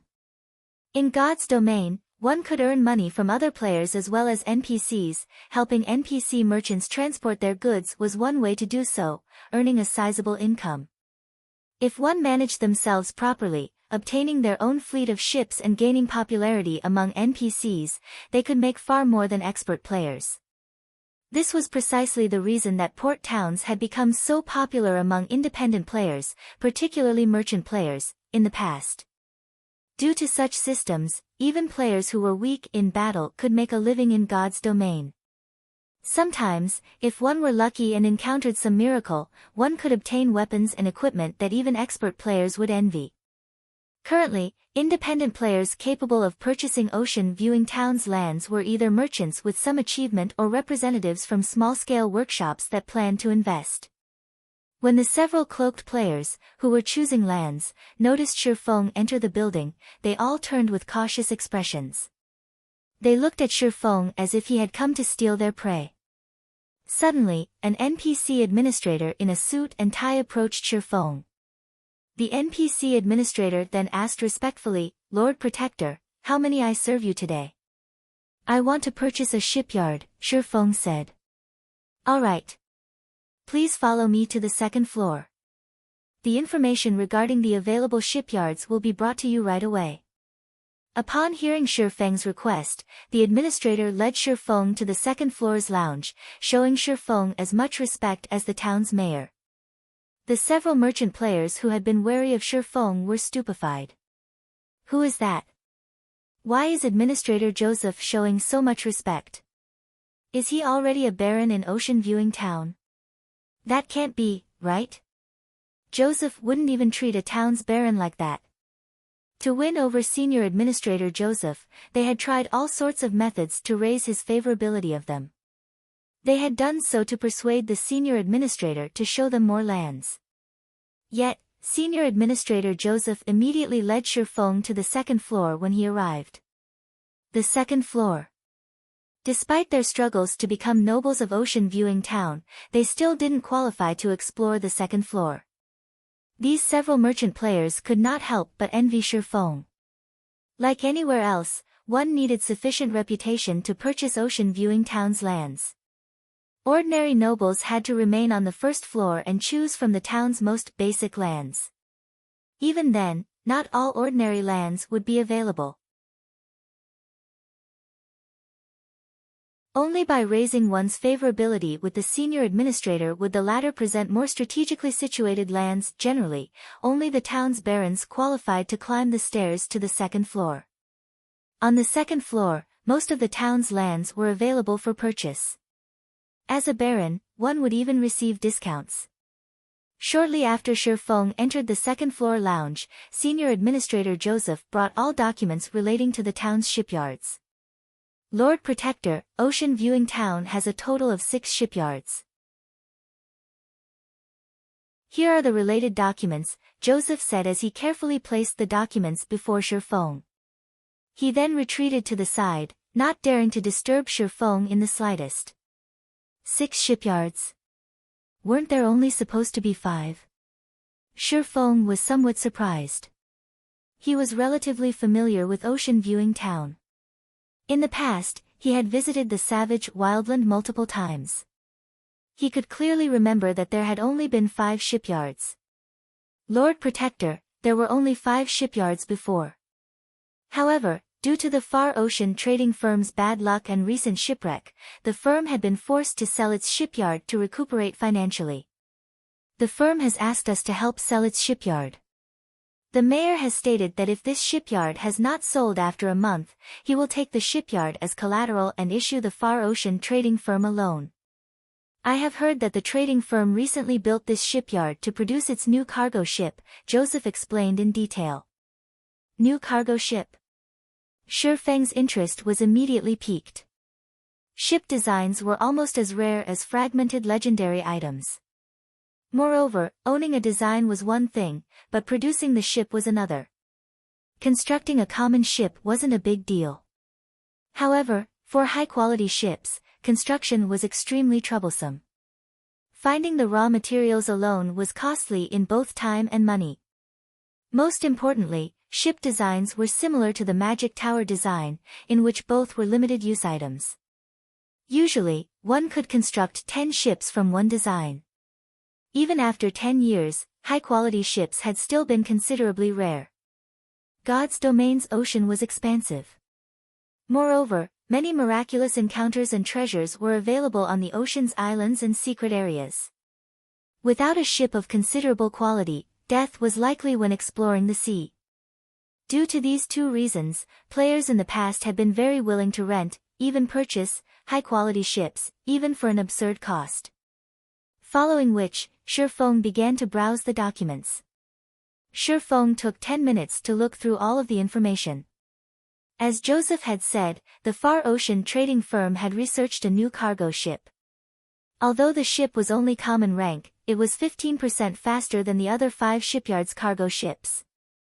Moreover, its carrying capacity and durability were 20% higher.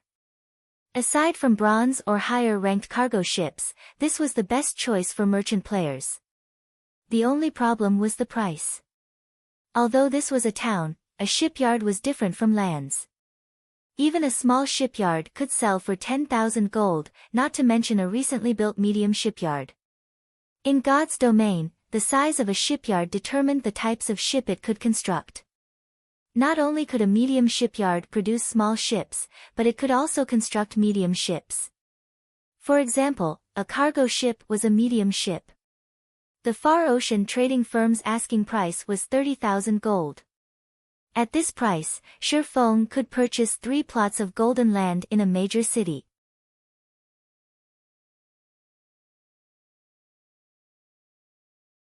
Chapter 1042, Bronze Speedboat.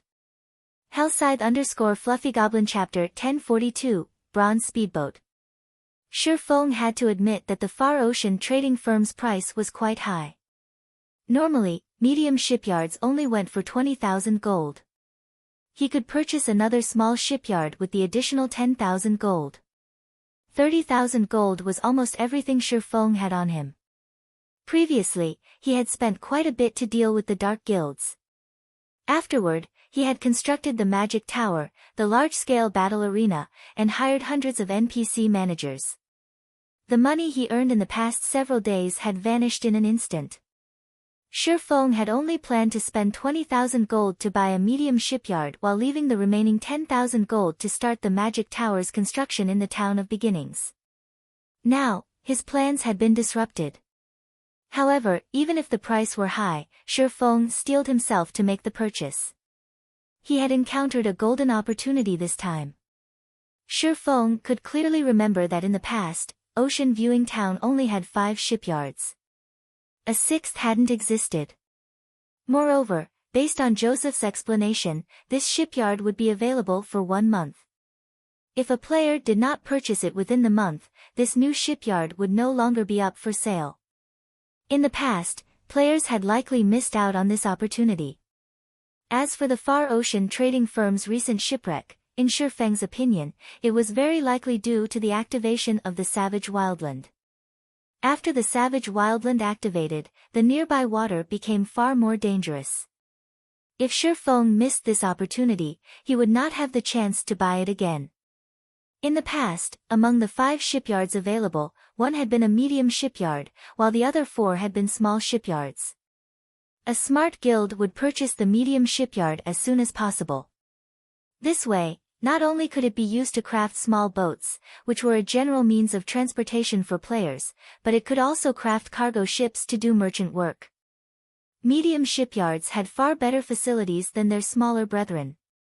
The production speed medium shipyards was also 30% faster than small shipyards. Moreover, medium shipyards had a higher success rate when manufacturing small ships. With control of ocean viewing town's medium shipyard, one would have control of nearly half of the town's maritime income, much less the far ocean trading firm's shipyard, which could produce a new kind of cargo ship.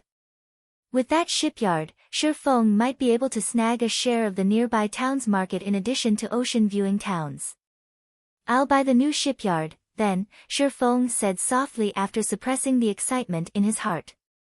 Hearing this, Joseph quickly and carefully responded, "Lord Protector, as we do not own this shipyard and it has only been consigned to us, the most we can offer is a 5% discount. You will have to pay a total of 28,500 gold. A city protector's status was the equivalent of a major noble's. Even ocean viewing town's mayor had to address Shifeng carefully. Shifeng was not someone a town administrator could afford to provoke. "Alright, here's the money." Shifeng was not particularly surprised as he handed over the stated amount. A shipyard was not a land. Normally, a major noble would only receive a 10% discount when purchasing one. He was lucky to receive a 5% discount for a time-sensitive event like this. At the very least, he saved 1,500 gold. That was the equivalent of a poorly attributed epic item. However, he was now broke. He had less than 3,000 gold on his person. Shifeng suddenly felt as if he were drifting further and further away from his 150,000 gold target. A moment later, Senior Administrator Joseph brought Shifeng the deed to the Far Ocean shipyard. After Shifeng verified the information, he rushed to the town's port. He decided to set aside the Far Ocean shipyard's operations until Melancholic Smiles Group returned. Unlike producing weapons and equipment, which only required one player, the construction of even a small speedboat required 10 engineers. Medium ships required 30 to 40 engineers. Moreover, the engineers could be no lower than intermediate rank. Otherwise, the success rate would be too low and would result in losses. It was not easy to operate a shipyard. It was not a problem that could be solved with enough money. One needed a small army of engineers. Moreover, apprentice engineers were utterly useless for this task. To run a medium shipyard smoothly, one needed at least 100 intermediate engineers. If one wanted higher production success rates, it would be best to have at least 10 advanced engineers producing the ship's core components. As for the new cargo ship the Far Ocean shipyard had researched, it required even more than usual. The one ship required 50 intermediate engineers. In addition, the ship's core required 5 advanced engineers. Intermediate engineers did not qualify to touch the core component. Only after fulfilling these requirements could they manufacture this new cargo ship at the standard speed. Hence, Shifeng planned to wait until Melancholic Smiles Group returned. He needed 5 advanced engineers at the very least to begin the ship's construction. Otherwise, he would have to rely on small speedboats to earn money, wasting away the advantage of the new cargo ship. When he reached Ocean Viewing Town's port, Shifeng discovered many small fishing boats tied to the docks. Players could rent or purchase these boats. Only, they were somewhat expensive to purchase outright. Ordinary players couldn't afford them. Even the crappiest fishing boat, which could only accommodate a maximum of 4 people at a time, sold for 3 gold.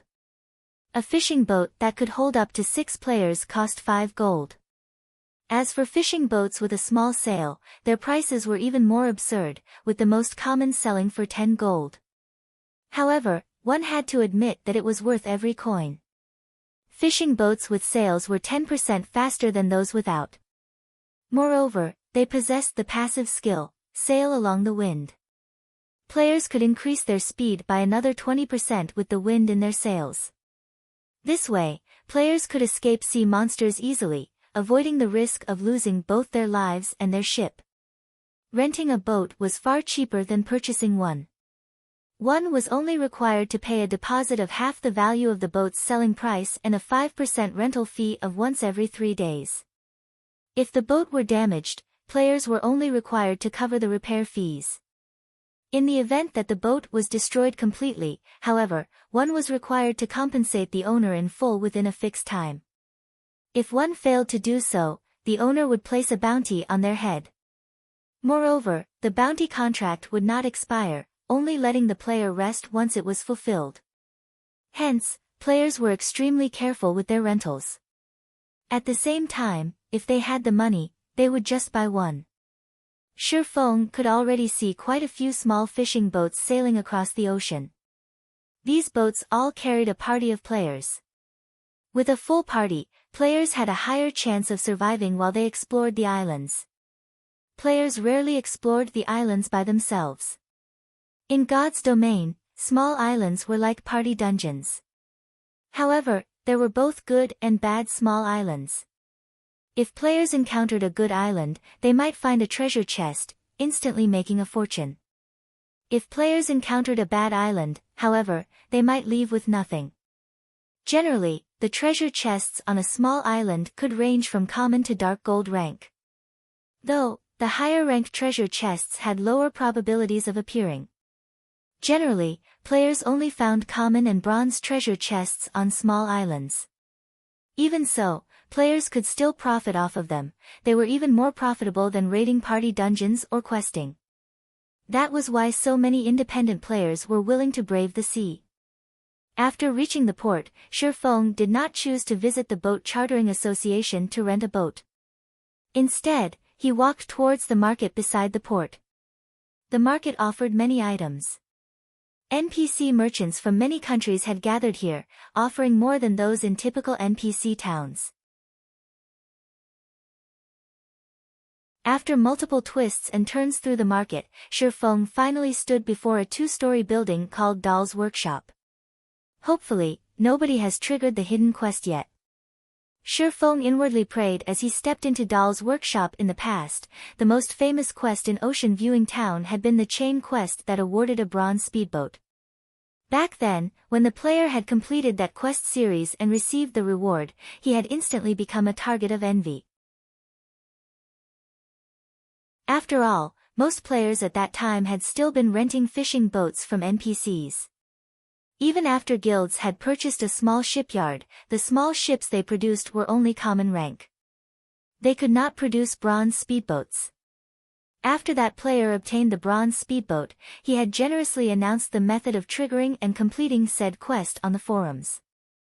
Unfortunately, that quest was unique.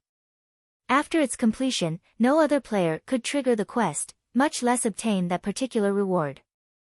This quest could be triggered in Doll's Workshop.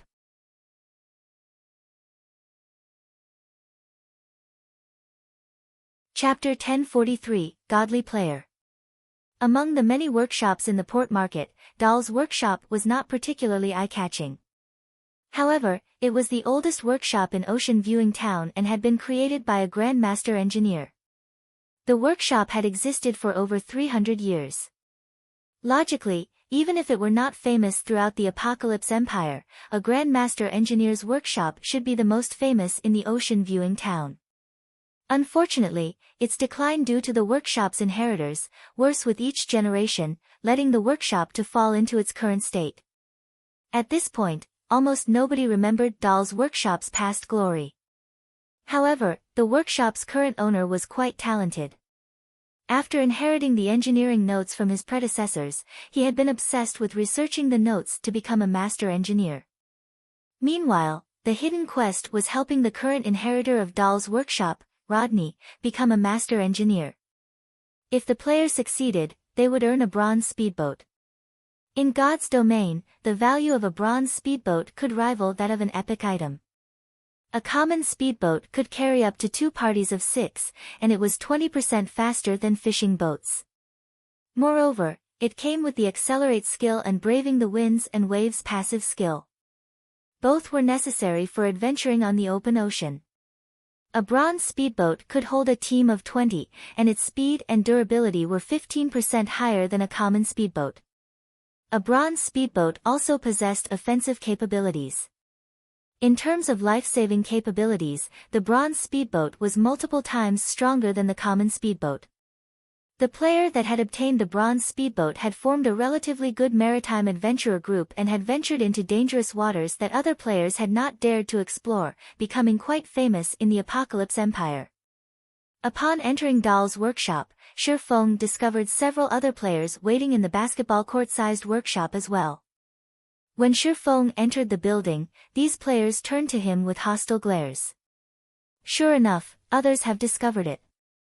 Shi Feng could not help but sigh. However, after giving it some thought, he found this outcome to be reasonable.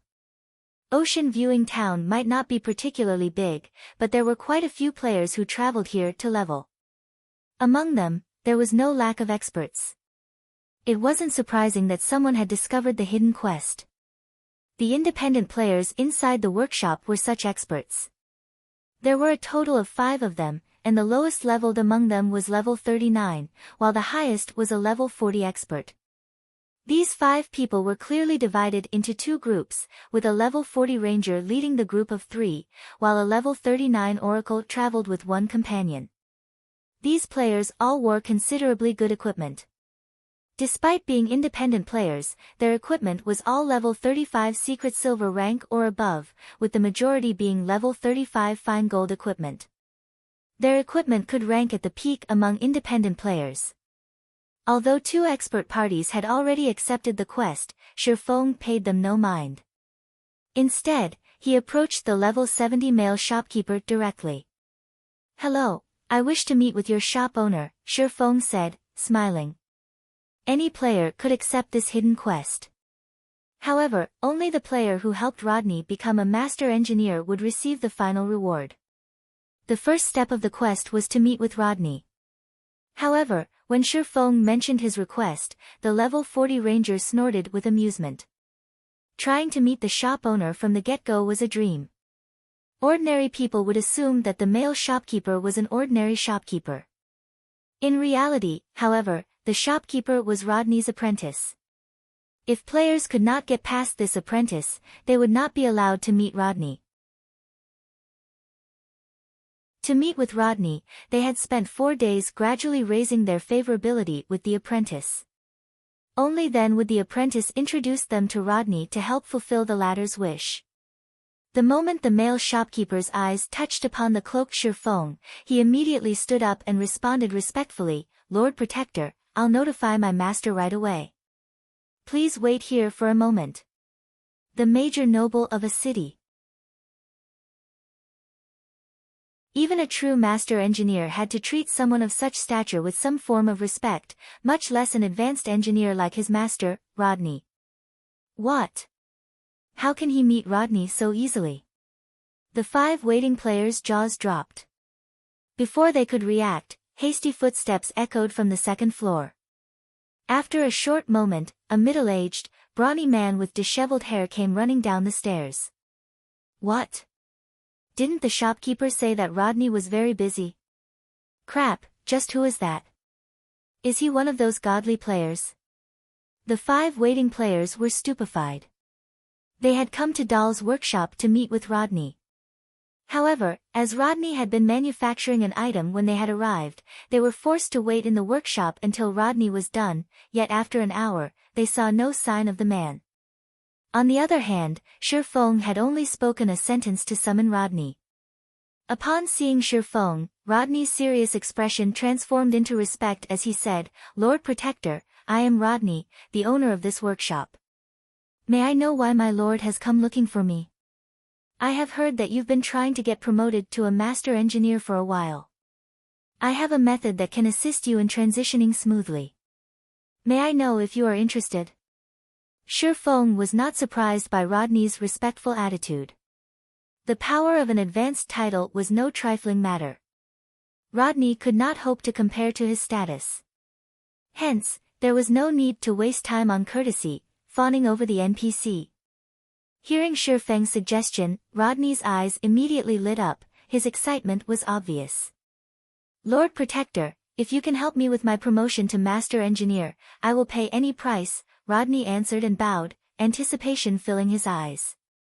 Becoming a Master Engineer was his lifelong wish. Moreover, he wanted to revitalize Dahl's workshop with his own hands. Following which, Shifeng heard the sound of a system notification. System, hidden quest, Master's Dream, triggered. Quest content, help Rodney become a Master Engineer. Rewards unknown. "Let's continue our conversation upstairs," Shifeng laughed. Although his quest had a different name than the one in the past, the task was the same. "My lord, this way, please." As soon as Rodney heard this, he led the way. "That. Lord Rodney. What about us?" The 5 independent players could no longer sit by. "Wait there for a while. I have matters to discuss with my lord," Rodney dismissed them, annoyed. The 5 immediately fell silent, afraid that their quest would be revoked should they anger Rodney. Just who was that? He's impressive, even when accepting a quest. It would be great if I could make his acquaintance. I wonder if this god is accepting apprentices. Although they had accepted plenty of high-ranking quests, this was the first time they saw an NPC beg a player to accept one. After reaching the 2nd floor, Shifeng noticed all sorts of precious materials scattered around the hall. There were also plenty of engineering tools about. After taking a seat, Rodney asked anxiously, "Lord Protector, may I know what I should do to become a Master Engineer?"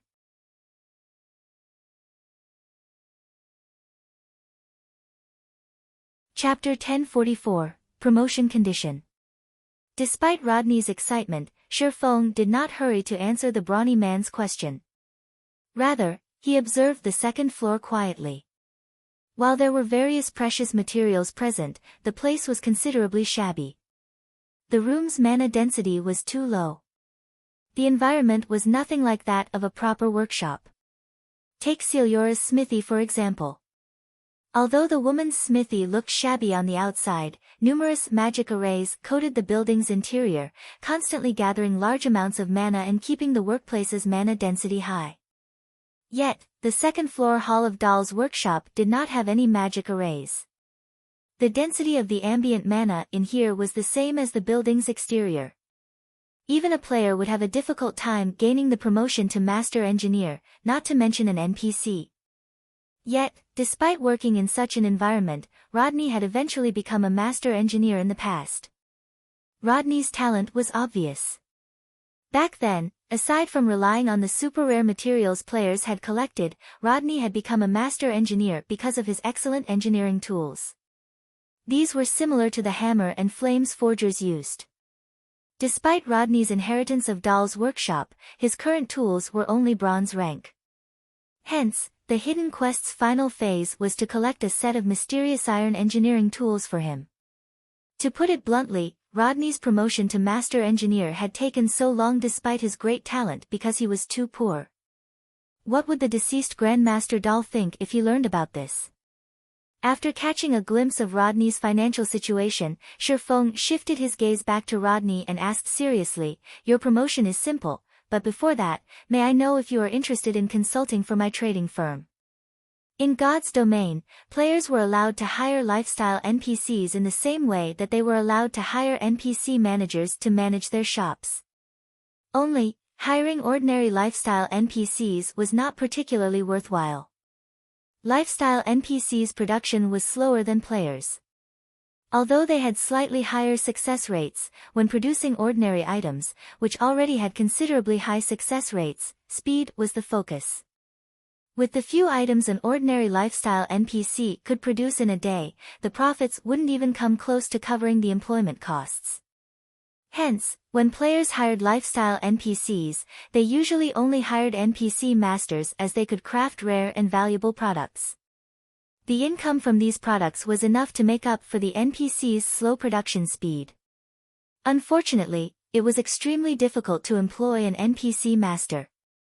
Every NPC master possessed status roughly on par with city's major nobles. For example, when Celiora was a master, even Weissman, White River City's Tier 4 magistrate, had to take her seriously. However, after Celiora became a grandmaster, her status surpassed Weissman's.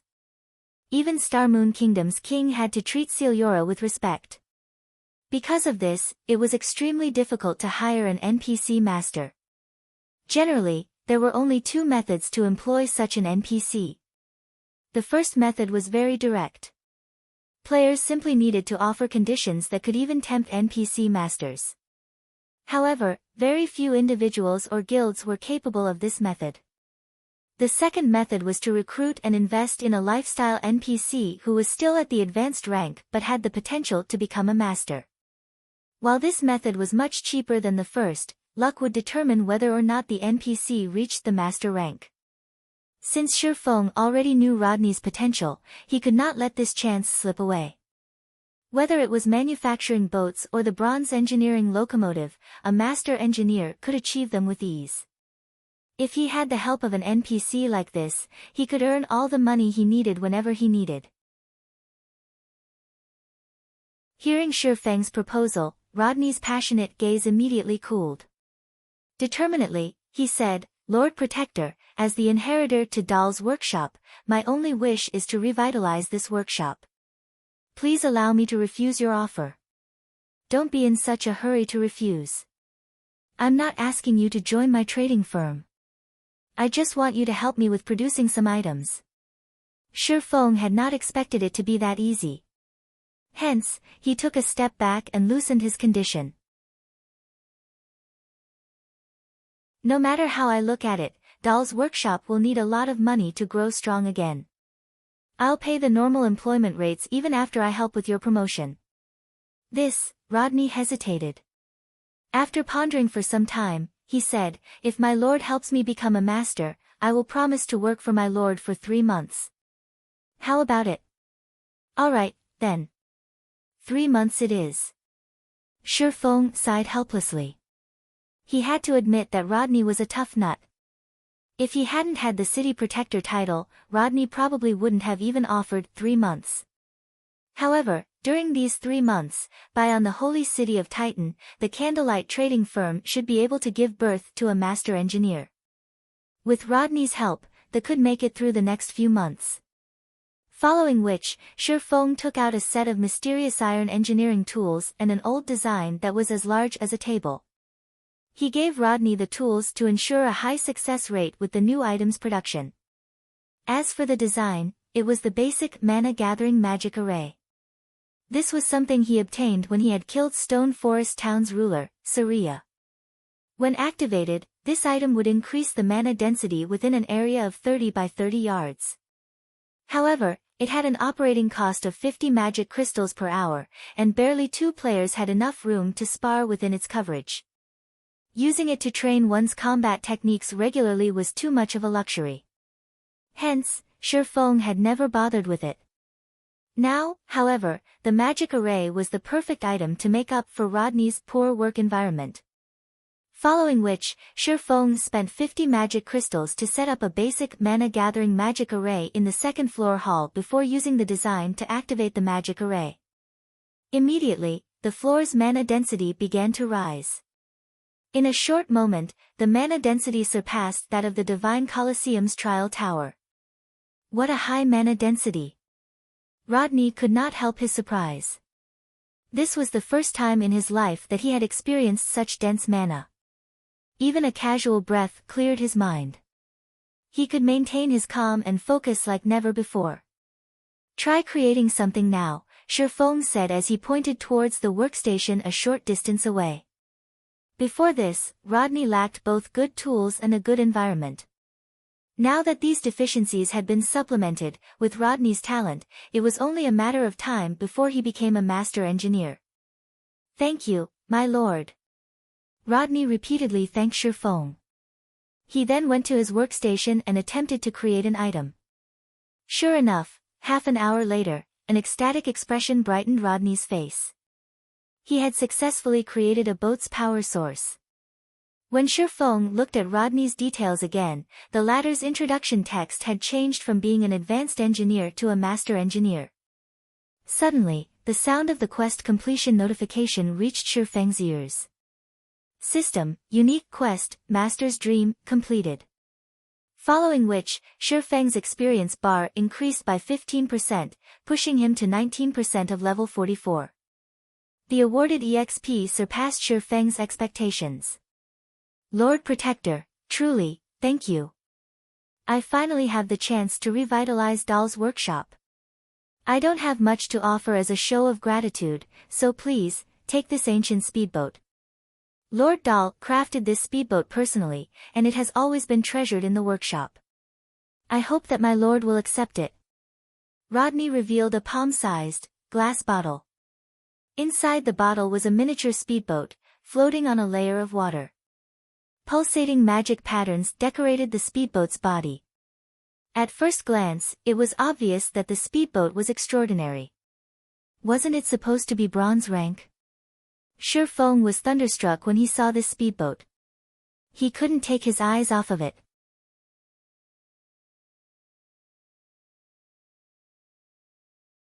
Chapter 1045, Tyrant of the Seas. What rank is it? Shifeng had seen the awarded bronze speedboat in the past. The speedboat back then had not possessed any magic patterns, yet this one did. In Shifeng's memories, any ship that possessed magic patterns had been at least mysterious iron rank. Following which, Shifeng accepted the glass bottle and checked the speedboat's attributes. Swift Dragon Speedboat, Secret Silver rank, an item created by a Grandmaster Engineer. Maximum capacity, 30 people durability 500/500. Additional active skill 1, Dragon Cannon, range 1000 yards. Deals a devastating blow to a radius of 15 yards. Cooldown, 15 seconds. Additional active skill 2, Energy Pulse, paralyzes all enemies within a 50 yards. Cooldown, 1 minute.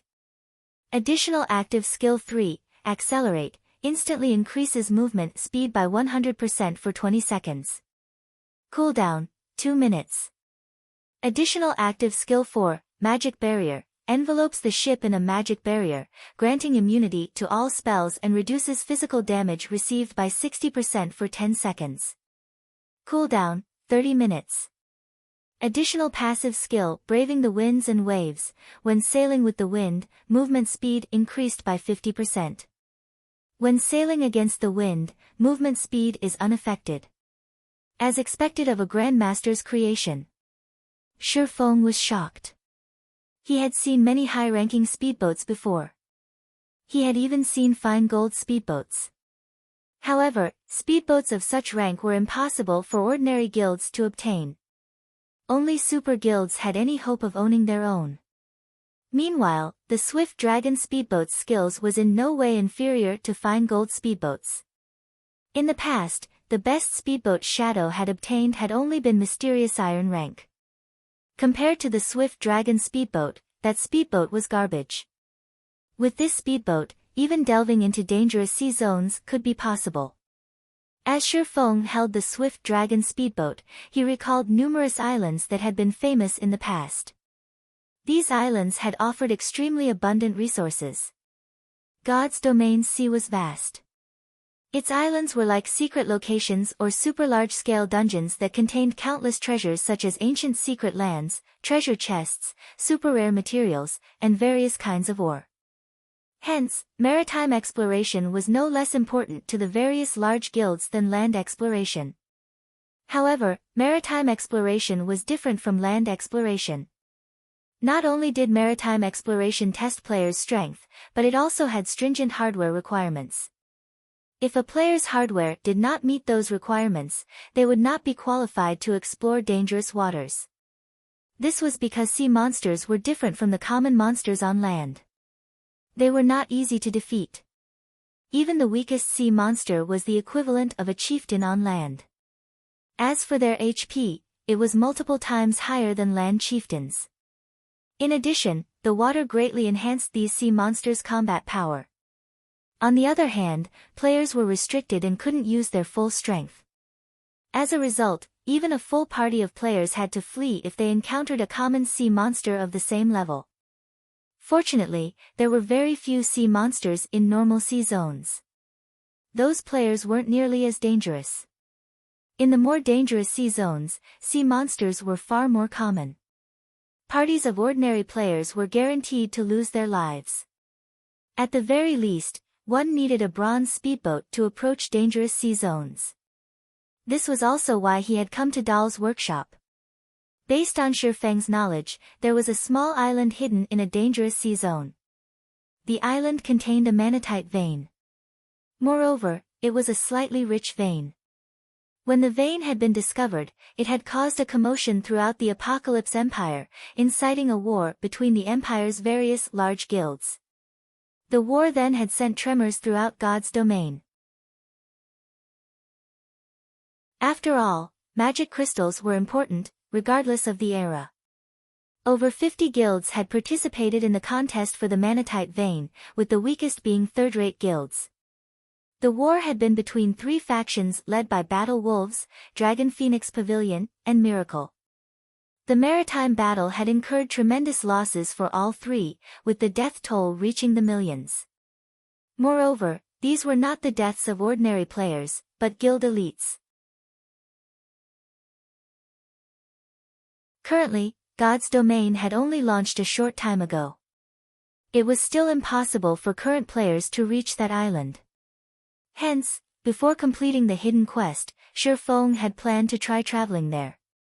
If he succeeded and claimed the manatite vein, the development issues that would plague his future city would vanish. One could not complete a city by simply constructing an empty shell. The money and resources involved in a city's operation were astronomical. Even super guilds could barely afford to run a city, much less the current Zero Wing. The most important resource, of course, was the mana crystal. Unlike the magic tower, whose daily operation only cost 500 magic crystals, the mana tower cost 4,000 magic crystals each day. There were also many other establishments that required magic crystals as a power source. Now that the town's safety had been dealt with, he had to deal with the city's construction and developmental problems. He needed to claim a manatite vein. Originally, Shifeng had not been particularly confident of reaching the island. Now that he had the swift dragon speedboat, however, his confidence grew. Following which, Shifeng signed a contract with Rodney, stipulating that Rodney would work for Shifeng for 3 months. The first task he assigned the master engineer was to construct the power source of his shipyard's new cargo ship. After settling his affairs with Rodney, Shifeng left Dahl's workshop and prepared to make a trip to the savage wildland. As soon as Shifeng reached the docks, he discovered many players shouting to form parties. "For waiting for two. We already have a boat ready. The route is guaranteed to be safe. We'll set off once we have 2 powerful level 39 DPS. Requesting companions to rent a boat together. Level 37 cleric looking for a party. Level 39 powerful MT looking for a strong party." Hundreds of players were trying to form parties. The scene was quite lively. Moreover, their requirements were high. This was nothing like White River City's party-forming area. Most of these parties were looking for players level 39 or above. Moreover, members must have secret silver rank equipment or above. "Fellow brother, are you looking to sail? Since you are alone, why don't you join our party? Once we reach an island, we'll split the items equally." As Shifeng was walking towards the sea, a level 40 male elementalist suddenly approached and sent him an invitation. Although Shifeng wore a black cloak, he had used the demon mask to adjust his appearance and displayed himself as a level 40 swordsman. Even among this crowd, players who had reached this level were rare. Originally, Shifeng had thought of rejecting the invitation. However, when his eyes landed upon this male elementalist's name, a surprised expression briefly appeared on his face. Hovering Feather. In the past, everyone in the Apocalypse Empire had known this name. He had been known as the Tyrant of the Seas. Although he had only been a Tier 5 Grand Wizard during his peak, even Tier 6 God-ranked players tried not to provoke him. It had all been due to this man's ownership of 2 legendary items. Tier 6 God-ranked players had been no match for him, particularly out at sea.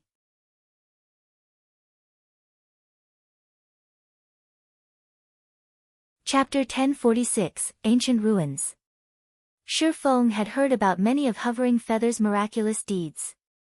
During God's domain's early stages, Hovering Feather had been an independent player.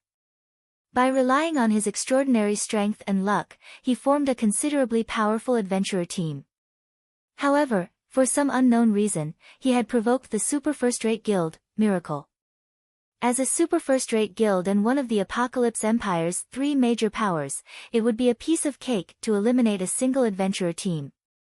Sure enough, without any suspense, Hovering Feather and his team had been massacred. However, as if he were blessed by heaven, Hovering Feather had obtained a fragmented legendary item while exploring an island. This boosted his strength. In addition to the fact that he was an independent player, making him very difficult to track, even Miracle's experts had not been able to do anything to the man. Despite the guild having dispatched its apex experts numerous times, not only had they allowed Hovering Feather to escape every time, but the latter had also caused some damage. As Hovering Feather had risen to prominence in the Apocalypse Empire, one of his fellow brothers had sold him out and given his coordinates to Miracle. In the end, he had been surrounded, and the guild's experts had killed him. Not only had he lost his fragmented legendary item, but he had also lost nearly half of his equipment, decreasing his strength sharply. He lost the strength to contend with Miracle. As for the brother that had betrayed him, he had joined Miracle officially and became one of its core members. On the other hand, Hovering Feather's life in God's domain had hit rock bottom. Everyone had assumed that Hovering Feather had been finished. However, sometime later, the Elementalist had appeared in the public eye once again. Moreover, his strength had undergone an earth-shattering transformation as he managed to defeat over a dozen apex experts from Miracle in a row, instantly becoming famous throughout God's domain. This incident had enraged Miracle. In response, the guild had dispatched a party led personally by an old monster to annihilate Hovering Feather. Yet, no one had expected Hovering Feather to survive and escape from the old monster's pursuit. However, this incident was precisely the reason that everyone had learned about Hovering Feather's secret. It turned out that, while the Elementalist had hidden from the public eye, he had come across a legendary item.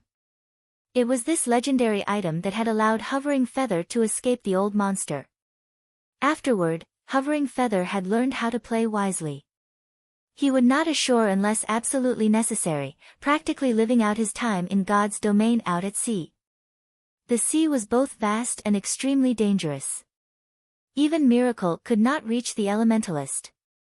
Sometime later, the Battle Wolves took a fancy on Hovering Feather's potential and extended an olive branch. To exact his revenge on Miracle, Hovering Feather agreed to join Battle Wolves and became one of the Super Guild's mainstays. In the end, he had harassed and caused Miracle plenty of trouble during the guild's maritime exploration. Many independent players had lauded Hovering Feather's exploits as classics in God's domain. Shi Feng then glanced at the 4 players watching Hovering Feather from a distance. Among these 4 players, the lowest leveled was a level 38 Oracle, while the other 3 were all level 39 players. Including a level 40 Elementalist like Hovering Feather, the party was quite strong. "Which island are you guys heading to?" Shi Feng asked. Based on the previous timeline, Hovering Feather should only be starting to form his adventurer team right about now. Although it was somewhat difficult to rope him into Zero Wing, there was no harm in getting acquainted. If his route happened to pass by Hovering Feather's destination, he could let the Elementalist's party tag along. "Our destination is the distant Golden Sands Archipelago. Although the way there is somewhat dangerous, very few players have headed that way. The resources are still abundant. Even if we don't find treasure chests or special party dungeons, we can harvest quite a lot of materials for money. As for the route to the archipelago, our party already has a safe route from the secret pavilion. As long as we are careful, nothing will happen on our way," Hovering Feather explained quickly when he noticed Shi Feng's interest. "The Golden Sands Archipelago?" Surprise flashed in Shi Feng's eyes as he looked at Hovering Feather. Shi Feng had visited the Golden Sands archipelago in the past. The archipelago was a medium-sized island and only a short distance away from the savage wildland. The archipelago was also very close to a dangerous sea zone. With players' current standards, the trip was very risky. However, Hovering Feather's achievements in the past had most likely been closely related to this risk-taking behavior. Had he played God's Domain like other ordinary players and only operated around the islands close to Ocean Viewing Town, he'd have to be absurdly lucky to achieve any notable feats. Risk and opportunity came hand in hand when exploring the sea. Meanwhile, the Golden Sands archipelago included considerably resource-rich islands. The most famous were the ancient ruins in the archipelago's core. There was a mysterious merchant inside these ancient ruins. Every week, this merchant would sell rare items. If one were lucky, they might even find the merchant while he had epic items for sale. However, the only form of currency this merchant accepted was magic crystals. Moreover, the conversion rate was not even half of the market price, making the exchange not worthwhile. Although, the merchant sometimes sold items that were worth the harsh prices. Shi Feng had planned to make a trip to the Golden Sands archipelago after he finished constructing the magic tower.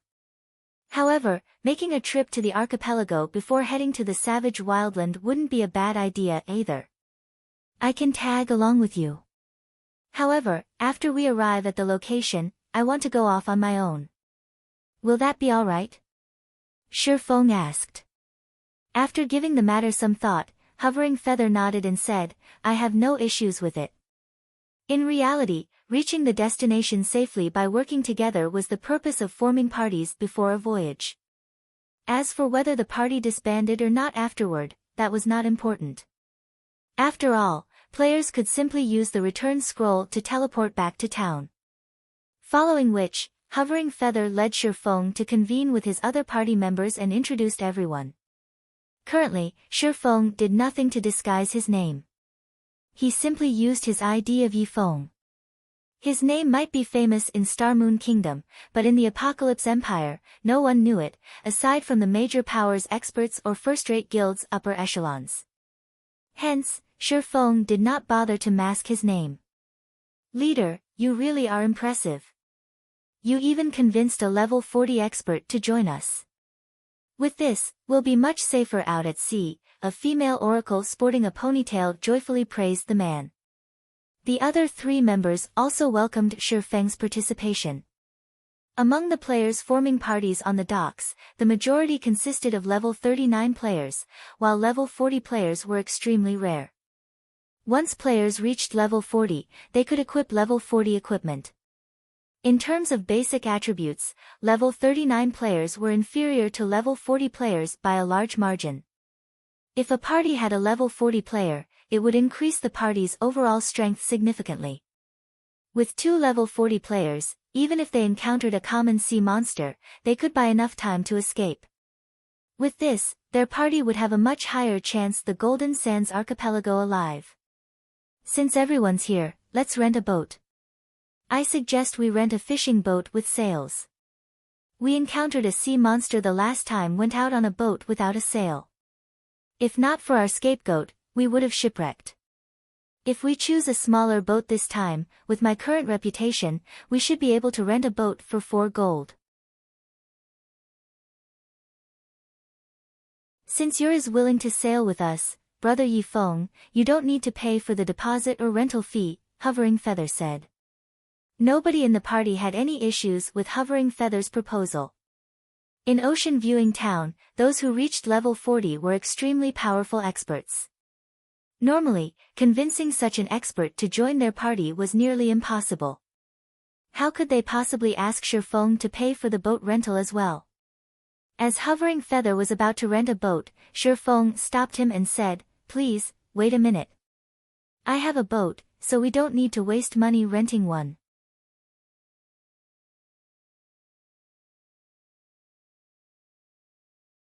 Chapter 1047, Empire's Focus. You have a boat? Hovering Feather asked, slightly surprised. Like mounts, boats were considered luxury items.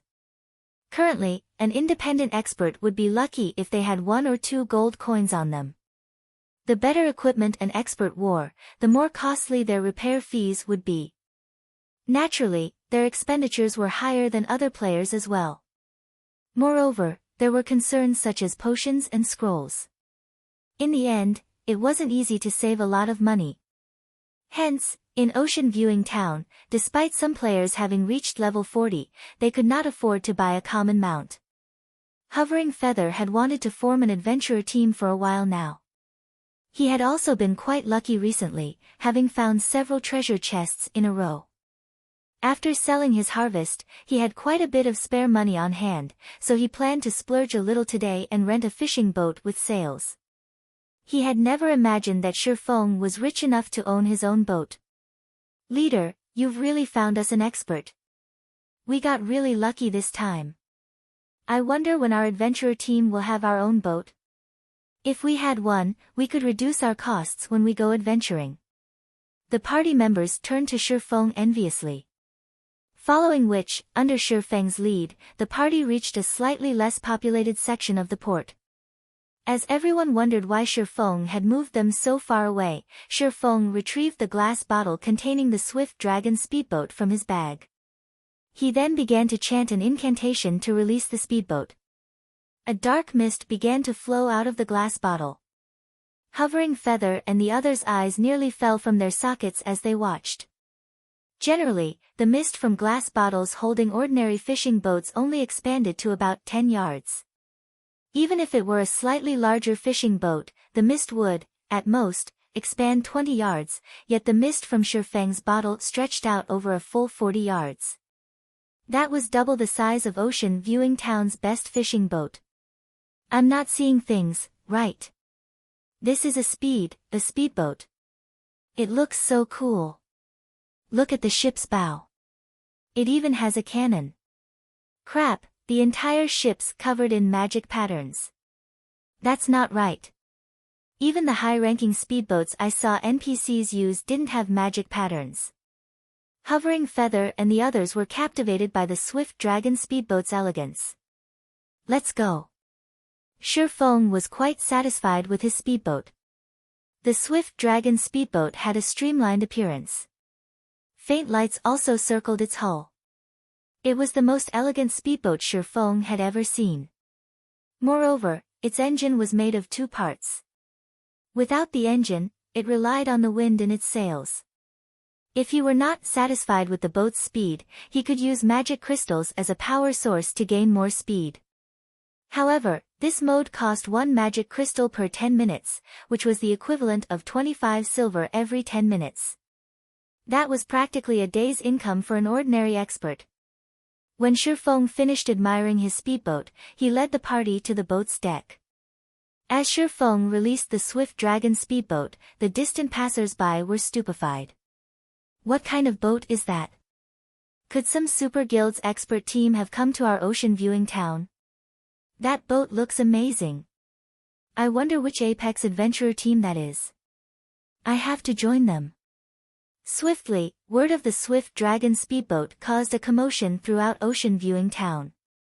Upon hearing this news, members of the various adventurer teams and guilds began to ask around for information on the speedboat. When players began to approach to take a closer look, Shifeng activated the vessel. The magic patterns around the boat's hull emitted a light blue glow. As if a sharp sword had pierced the seawater, it parted away from the speedboat.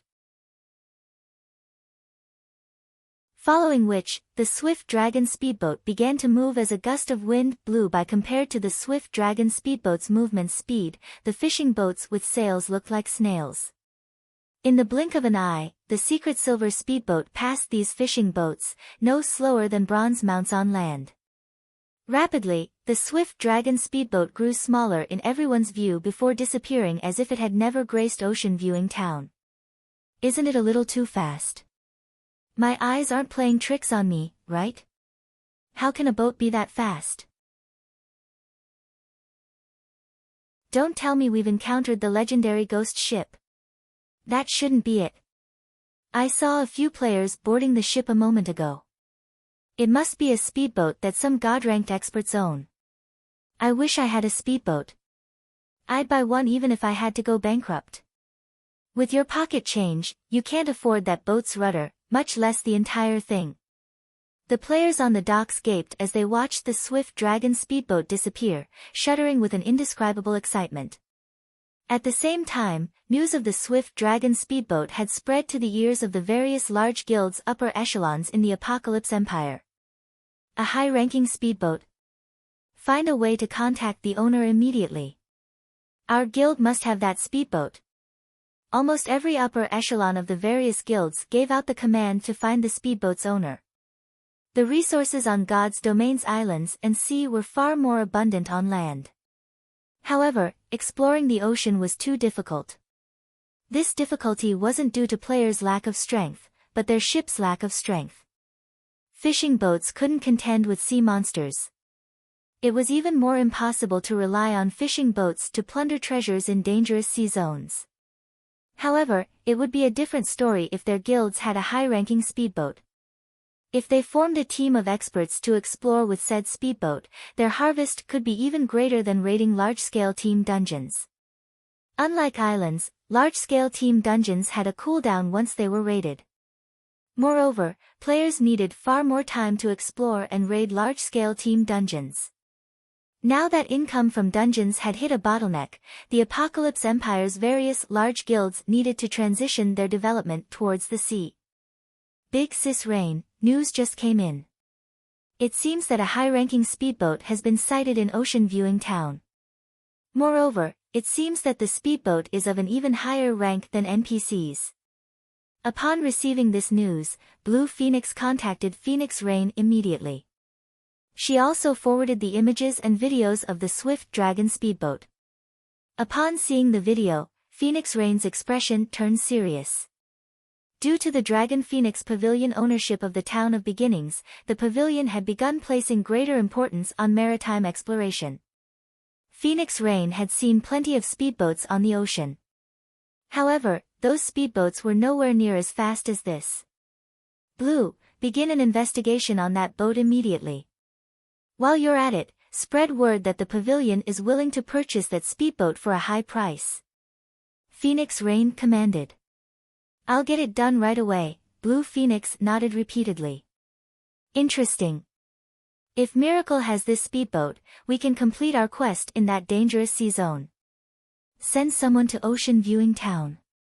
Find a way to get that speedboat, use whatever means necessary, a man in his 50s growled.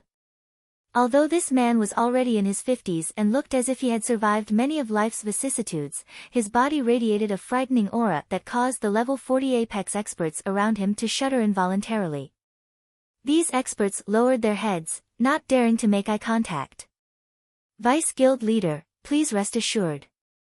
We will complete this task, the several Apex experts declared. While Shifeng sailed towards the Golden Sands archipelago, without his knowledge, he had become a focus in the Apocalypse Empire. Practically every guild in the Empire discussed his swift dragon speedboat. The swift dragon speedboat really is fast. This should have been close to a 20-hour journey. Now, we can reach the archipelago in 5 hours. I wonder how fast this boat moves if I spend magic crystals. Shock filled Shifeng's heart as he watched the outline of the Golden Sands archipelago appear on the horizon.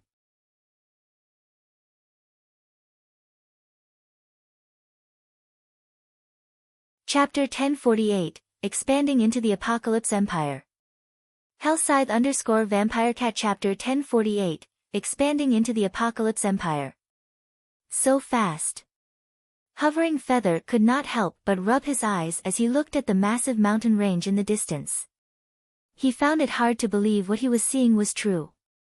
Although he could tell from the strong winds pushing against his face that the swift dragon speedboat was moving rapidly, he never imagined that the speedboat would actually be this fast. It was definitely much faster than the fishing boats they had used before. Time was money, this was a saying that the gnomes of God's domain loved saying the most. This saying was perfectly appropriate for adventurer teams like theirs, which made a living on the seas. Ordinary players might not understand this, but as a veteran player who frequently fought on the seas, Hovering Feather was quite aware of the terrifying consequences this sort of time savings could bring. Many islands possessed extremely abundant resources, even the high-resource maps on dry land could not compare. However, they had a very severe drawback: the journey to these islands was simply too time-consuming.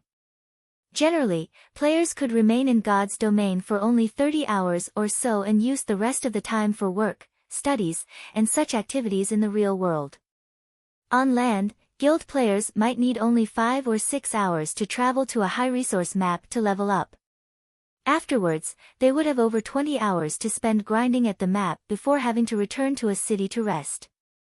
On the other hand, maritime players usually spent around 20 hours just searching for a high-resource island, leaving only 10 hours to grind monsters.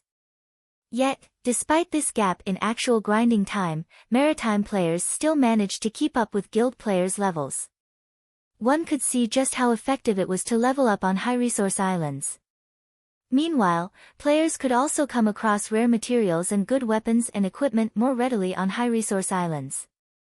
If one's travel time at sea got shortened to around 5 hours only, they could spend over 20 hours grinding on a high-resource island. With this, their leveling speed would be 2 or 3 times faster than that of players grinding at high-resource maps on land. 2 to 3 times the leveling speed of guild players. Just thinking about it excited Hovering Feather. At that time, it would be child's play to overtake the leveling maniacs on the Apocalypse Empire's ranking list. For now, though, he merely fantasized about this situation. An item like the Swift Dragon speedboat was simply too rare. It was not an item he could get his hands on. Just who is he? Hovering Feather could not help turning to look at Shifeng and gulping. At this moment, even if he was a fool, he could tell that his party had encountered a true expert. Otherwise, how could Shifeng possibly possess such a powerful speedboat? Hovering Feather wasn't the only one who realized this problem. The other members of his party had likewise come to a similar appreciation. So this is a real expert. I've always thought that such experts were arrogant and aloof bastards. I never thought that experts were actually such approachable people. I wonder if he has a girlfriend already. I want to introduce him to my younger sister. What? You have a younger sister? Why don't I know about this? What kind of friend are you? We've known each other for so long, yet you didn't even introduce her to a handsome man like myself. Scram. Although she isn't related to me by blood, I can't possibly push her into a pit of fire. Alright, enough. Be serious. The expert is walking over. Only after Hovering Feather interrupted their hushed discussion did everyone notice that Shifeng had already walked over to them. At this moment, when they looked at Shifeng again, they suddenly felt that Shifeng's figure seemed bigger than before.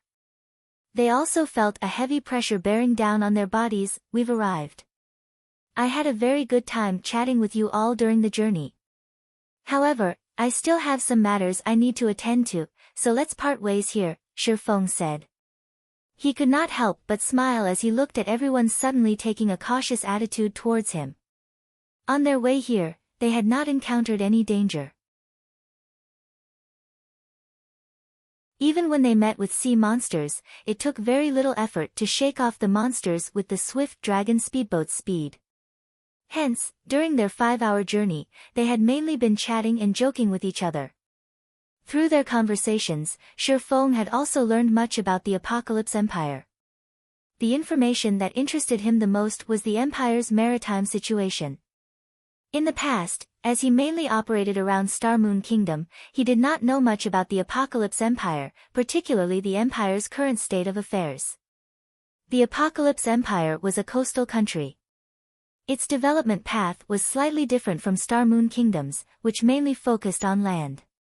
This divergence was considerably beneficial during the mid-late stage of God's domain. After the game entered its mid-late stage, the competition on land became increasingly intense. The reason for this was the sheer scarcity of high-level maps. Moreover, high-level maps were usually located at the borders between countries, prompting the guilds of various countries to wage war for resources. With so many guilds fighting over a limited number of maps, one could just imagine how little resources each guild could obtain. However, it was a different story for the sea.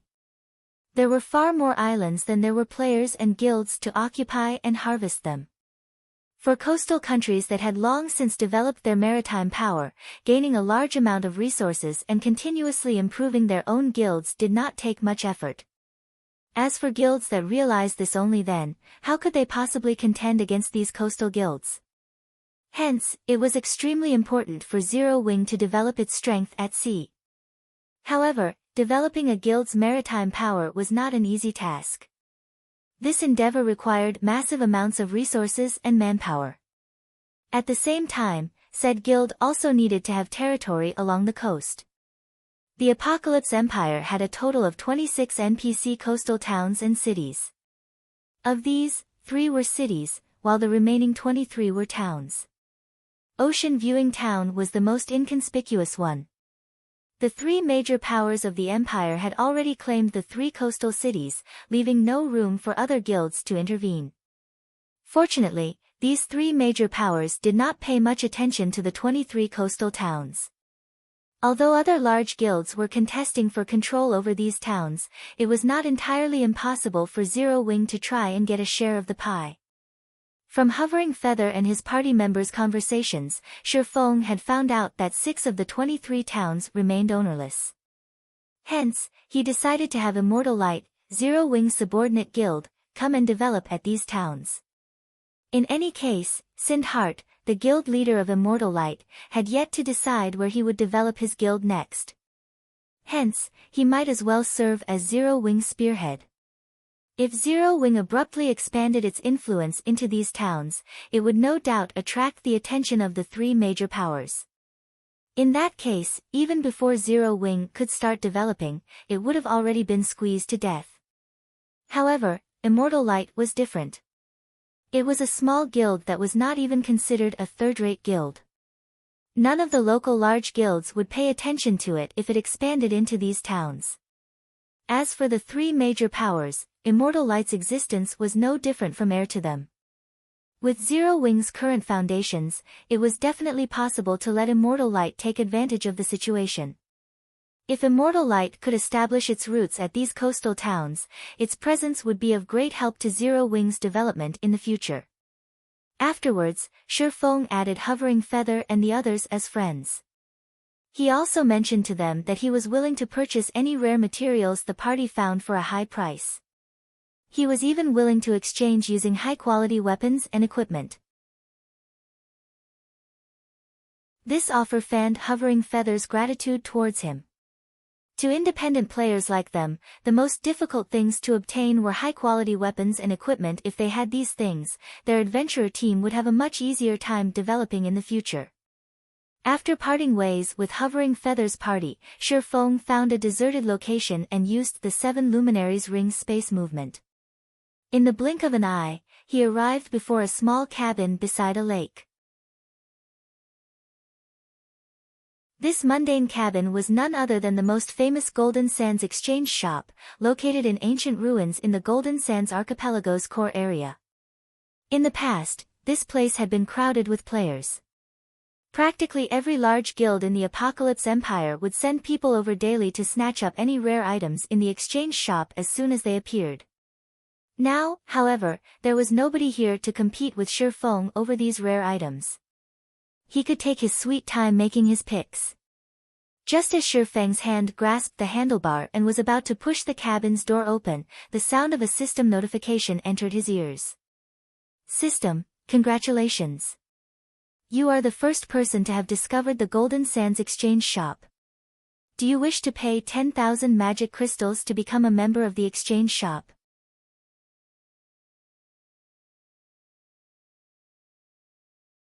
Chapter 1049, Popular Battle Arena. Hellscythe_VampireCat Chapter 1049, Popular Battle Arena. Become a member.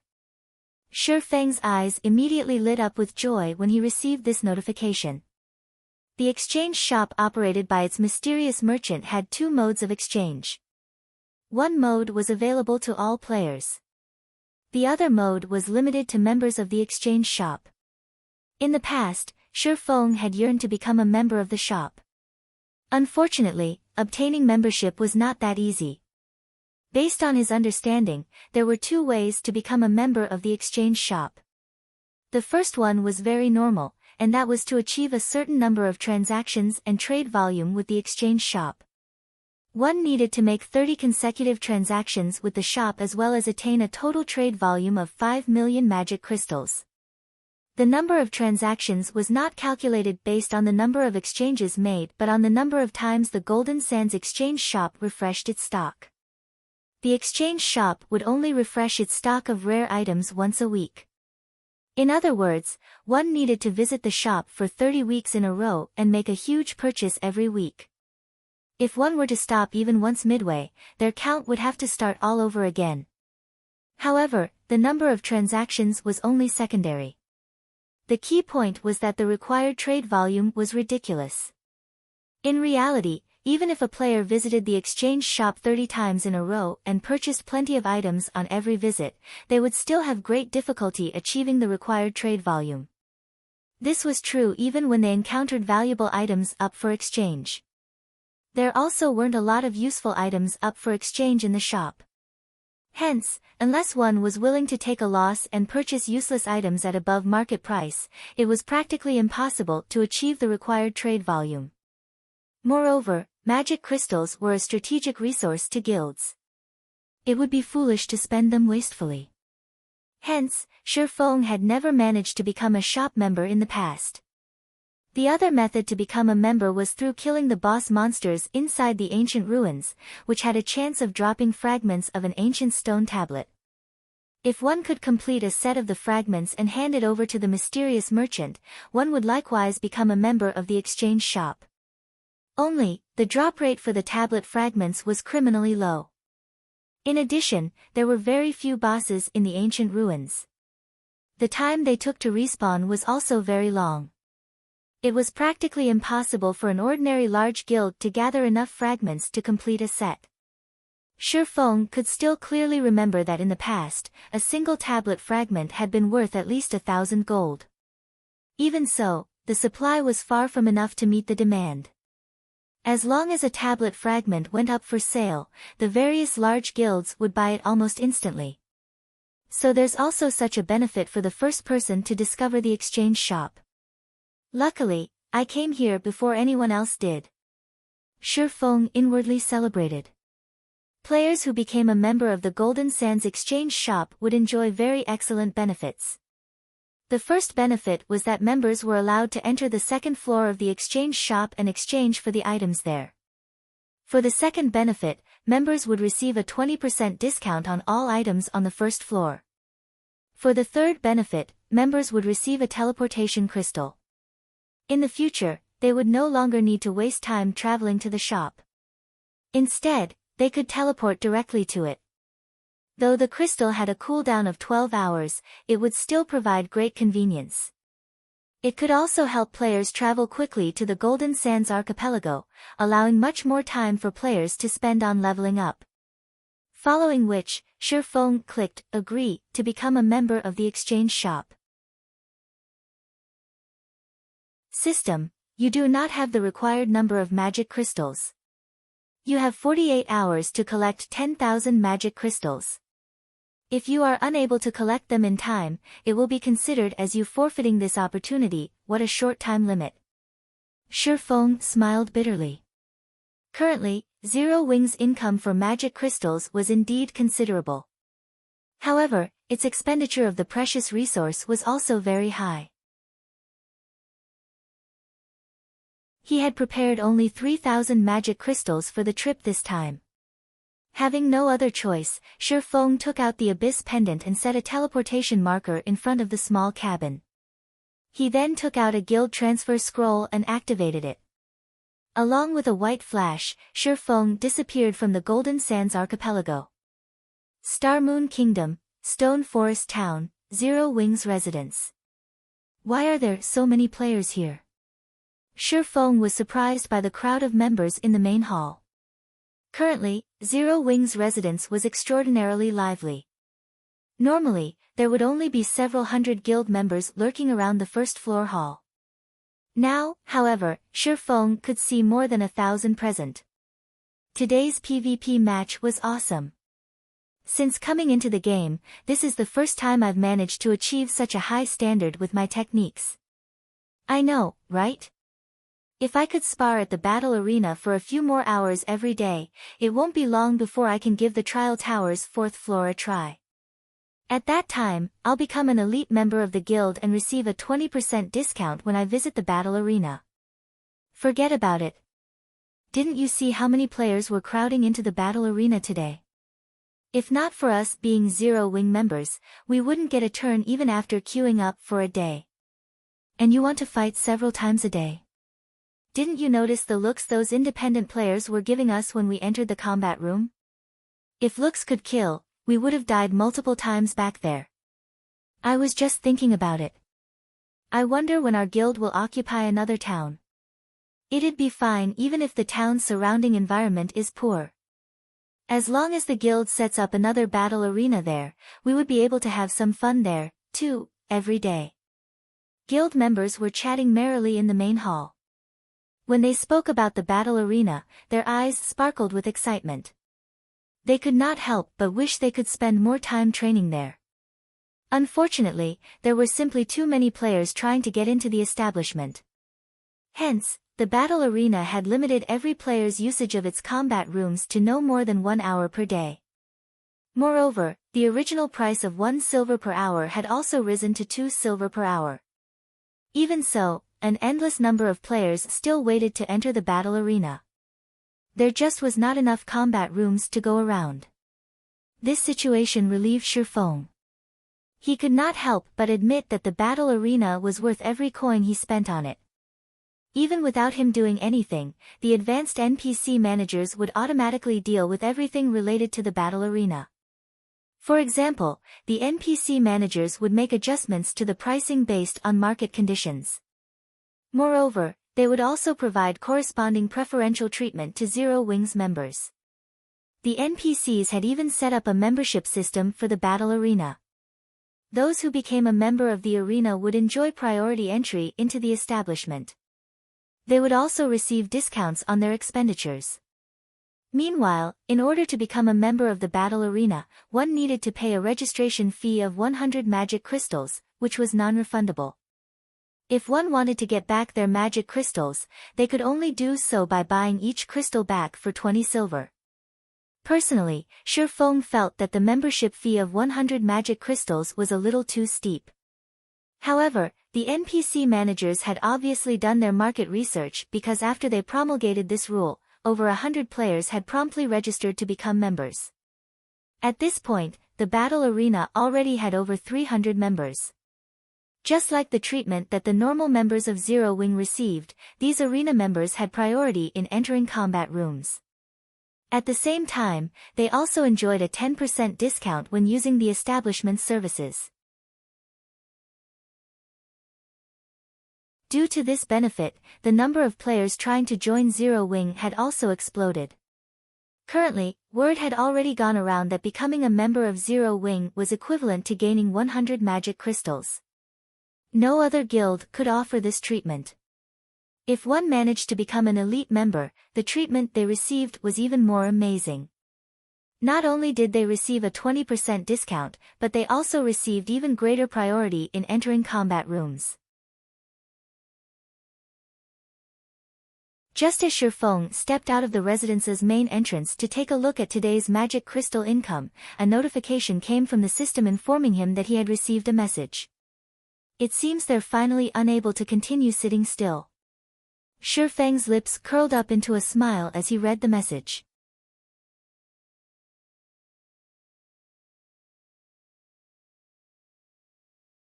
Chapter 1050, Town's Frightening Transformation. Hellscythe_VampireCat Chapter 1050, Town's Frightening Transformation. Stone Forest Town, Blue Moon High Class Bar. As the only high-class bar in Stone Forest Town, the Blue Moon high-class bar hardly had any ordinary players patronizing it for entertainment, as the prices here were extremely high. Generally, only wealthy elite players would come here occasionally. Now that Stone Forest Town's player population had skyrocketed, even the high-class bar was not spared from the traffic increase. However, compared to the ordinary bars in town, the Blue Moon was still a quiet establishment with few customers. Just as the elite players inside the Blue Moon were excitedly discussing the newly opened battle arena in Stone Forest Town, two people, a man and a woman, suddenly entered the high-class bar. The instant these two people appeared, the entire building fell silent, everyone's eyes focused on this pair. Of the two, the man was level 41. The equipment he wore actually gave off the glowing effect unique to epic items, a dazzling sight to elite players. However, the more eye-catching one between these two people would still have to be the heavenly beauty standing beside the man. Although the woman wore blood-red armor, the armor itself failed to conceal her perfect and enchanting curves. Just looking at her body could cause one to fall into a reverie. She had a delicate, oval face and beautiful eyes. Every one of her movements also exuded a natural elegance. In addition, she carried a long sword that radiated a golden glow on her back. No one in the room could pull their gaze away from her. Who is that beauty? Why don't we go get acquainted with her? Shoo. Speak softer. To think that you guys actually dare have designs on her. Are you all tired of living? We're just going to make her acquaintance. Is there a need to be so careful? Do you know her? Who is she? Do you not see the guild emblem she is wearing? That's the secret pavilion's emblem. Her name is Purple Jade. She is one of the pavilion's top experts and has been named a peerless genius by the pavilion. I heard that she managed to defeat Sacred Temple's Swordmeister, Ruthless Sky, a few days ago. Apparently, her next challenge is Miracle's sword freak, Miracle Dragon. Why is a genius like her here? Who knows? Maybe she's here to experience the battle arena. The players in the hall began discussing Purple Jade, who had suddenly appeared. As for Yuan Tianxin, who stood beside her, he got ignored by everyone. After all, the feat of defeating the Swordmeister Ruthless Sky was simply too amazing. The Sacred Temple was a super guild. Meanwhile, Ruthless Sky was an expert who had been famous for many years now. Practically nobody in the virtual gaming world was unaware of him. Nevertheless, this young and peerless beauty actually defeated such an expert. This news was far more shocking than if Ruthless Sky had lost to some random nobody. After taking a look around the room, Yuan Tianxin could not help but shake his head and chuckle as he said, "There are too many people here. Let's go upstairs." Purple Jade simply gave a silent nod in response. As for the gazes everyone inside the bar was directing at her, she paid no attention to them whatsoever. Or to put it in another way, she had long since learned to treat these players as air. After all, she had become the secret pavilion's most dazzling star the moment she joined the pavilion. Normally, there was not a single moment when she was not under close observation. She had grown used to receiving such gazes long ago. Stone Forest Town really is becoming increasingly amazing. I never thought that even a genius from the secret pavilion would come here. I know, right? Just a while ago, I saw several well-known experts of Star Moon Kingdom inside the battle arena. I'm betting that it won't be long before Stone Forest Town becomes the gathering place of expert players. I've decided. From now on, Stone Forest Town will be my main base of operations. I wonder when Stone Forest Town will sell personal houses. Even if I have to bankrupt myself, I must buy one. Stop dreaming. If Stone Forest Town really starts selling houses right now, those experts would buy them up in an instant. I heard that if you want to obtain a personal house in Stone Forest Town, there is currently only one way to do so, and that is by participating in the Battle Arenas tournament. As long as you rank within the top 5 of the 4th floor tournament, you'll get to enter the 5th floor and receive a personal room. Also, I heard that if you rank within the top 10 on the 5th floor, you'll even receive a personal advanced combat room. You don't need to tell me that. I've long since signed up for that tournament. Only, the registration fee is somewhat steep. It actually cost me half a magic crystal. If I can't survive 3 rounds, I won't even get to earn back my registration fee. Hee hee. I'm not aiming high. I'll be happy as long as I can survive 5 rounds and earn some money. As for reaching the top 5, I don't even dare think about it. Most likely, only those famous experts in the kingdom will be able to fight for those positions. Players like us have no chance at all. While everyone was raving about the battle arena, Yuan Tiexin, who walked by them, could not help but sigh inwardly when he overheard their conversation, a somber expression on his face. Compared to ordinary players, he was much more informed about Stone Forest Town's situation. Currently, even ordinary players were optimistic about Stone Forest Town's prospects. One could just imagine how much development potential the town had. Some time ago, Stone Forest Town's value was nothing to the secret pavilion. However, due to the construction of the Magic Tower as well as the increasingly popular battle arena, the town now had an immeasurable future. Even Yuan Tiexin had to admit that.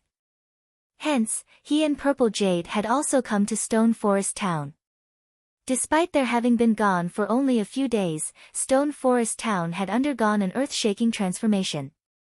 Even he had received a fright when he arrived in town just now. Practically all the players roaming the streets were at the standard of elite players. Among them were many level 38 and level 39 experts. At this stage of the game, this was a scene that could only be found in the imperial capitals of empires, yet such a scene had now appeared in a player-owned town. Yuan Tiexin found this situation utterly inconceivable. Yuan Tiexin could already tell that a lot of experts would definitely be gathering at Stone Forest Town in the future. He had to admit that Zero Wing was truly wise to construct the battle arena. Not only could the guild earn magic crystals this way, but this method also allowed the guild to recruit expert players more easily. In addition, the battle arena had attracted many elite players to join Zero Wing. This was practically killing 3 birds with 1 stone. Right now, even the secret pavilion was incapable of such a feat. Uncle Yuan, do you think Zero Wing will really agree to the guild leader's conditions? Purple Jade asked curiously as she looked at Yuan Tiexin. Relax. Since the guild leader has already said so, he naturally is confident, Yuan Tiexin said, chuckling. Moreover, I don't think Zero Wing will refuse the offer either. It is indeed true that Zero Wing has grown a lot stronger. However, its foundations are still too poor. Not to mention, the Blackwater Corporation is fully intent on getting a share of God's domain. It is simply impossible for Zero Wing to continue developing in Star Moon Kingdom. But there are also quite a number of experts in Zero Wing. Previously, I watched Zero Wing's members training at the Battle Tower. Those people have very good potential and strength. As long as they are given some time, it won't be impossible for Zero Wing to make a comeback, Purple Jade said. She could not help but recall Fire Dance, Violet Cloud, and the other members of Zero Wing who had trained in the secret pavilion simulation training system. The speed of their improvement had shocked even someone like herself. In addition, Zero Wing's members possessed extraordinary equipment in God's domain. It still wasn't guaranteed that the Blackwater Guild could do anything to Zero Wing. You're entertaining such thoughts because you still don't know how fearsome the Blackwater Corporation actually is.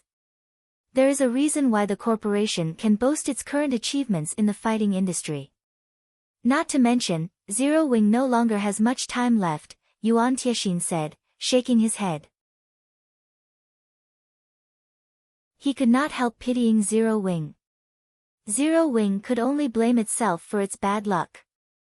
Of all the countries in God's domain, the Blackwater Corporation just had to choose Star Moon Kingdom to be its staging point. Zero Wing simply had no chance of surviving this predicament. Just as Yuan Tiexin and Purple Jade were conversing, a knock came from the doors of the VIP room. Yuan Tiexin then released the lock on the doors. As the doors opened slowly, a figure that was not particularly tall appeared before Yuan Tiexin's and Purple Jade's eyes. How can this be possible? Yuan Tiexin's eyes widened in shock upon seeing this figure, his expression turning very grim. This figure belonged to none other than Shi Feng, whom Yuan Tiexin was familiar with. Only, right now, Shi Feng was actually level 44.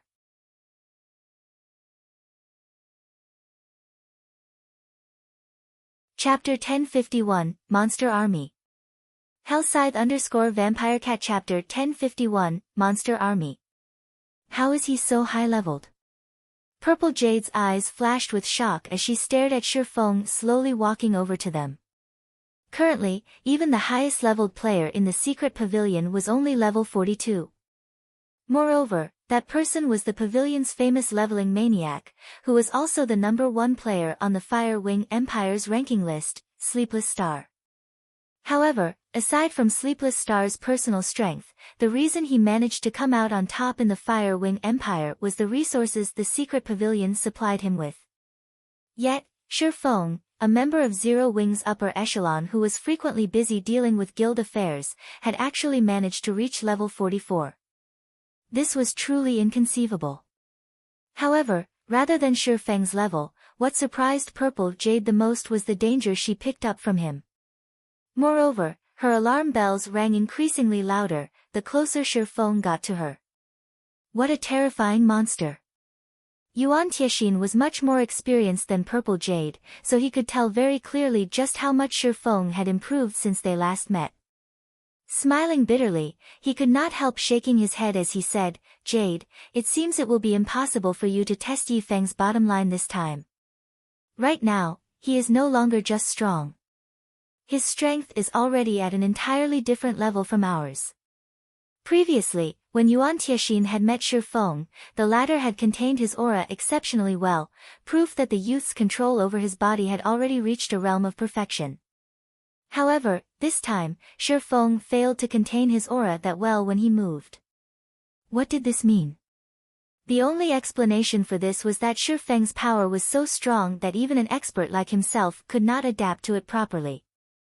Hence, he was unable to contain his aura completely. When Purple Jade heard this, disappointment flashed across her eyes. In reality, her purpose in following Yuan Tiexin to Stone Forest Town this time was so that she could spar with Shi Feng and hopefully learn some of his techniques.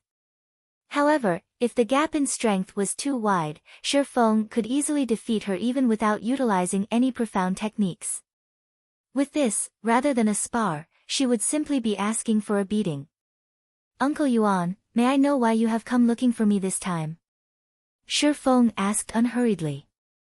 Truthfully, he already knew why the secret pavilion had come looking for him. With the popularity of Stone Forest Town's battle arena right now, even a transcendental power like the secret pavilion would not be able to sit still and do nothing. Currently, Stone Forest Town's development was still in its early stages. Aside from its geographical advantage, which allowed players to save up on travel time, it did not possess any actual advantage over other towns. This made it very difficult for the town to turn a profit and attract players. Establishing a money-making venture like the battle arena to draw players to the town represented a much more advanced business model. Only, operating a successful battle arena would be very difficult without the magic tower. "The secret pavilion wishes to conduct a trade with Zero Wing," Yuan Tiexin said as he retrieved a prepared contract from his bag. He then handed the contract over to Shi Feng and said, "The conditions stated inside are definitely what Zero Wing wants the most right now. Meanwhile, what the secret pavilion wants in exchange is the magic tower design." What Zero Wing wants most? Shi Feng could not help but take a curious look at the contract.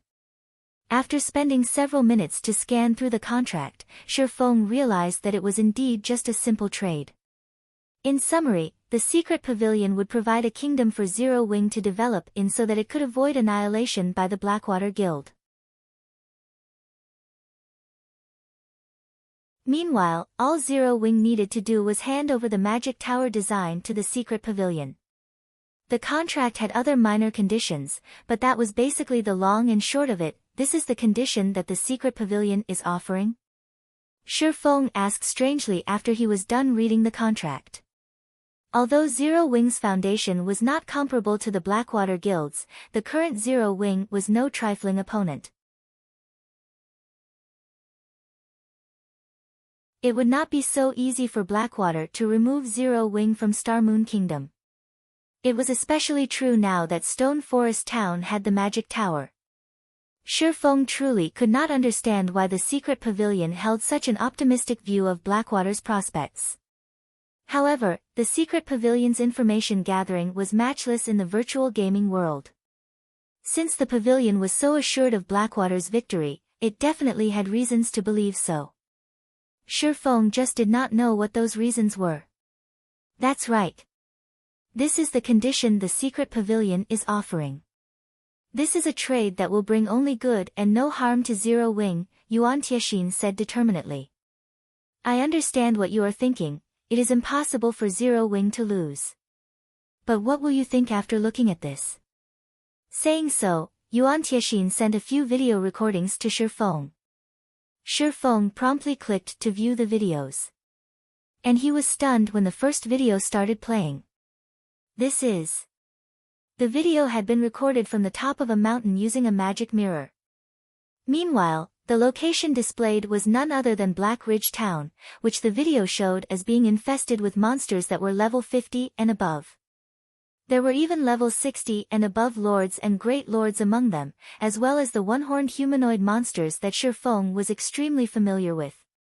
Only, there was a huge disparity between the numbers of these humanoid monsters shown in the video and the report he received from his subordinates. Previously, there had only been several hundred humanoid monsters residing in the town. Now, however, there were over 4,000 of them.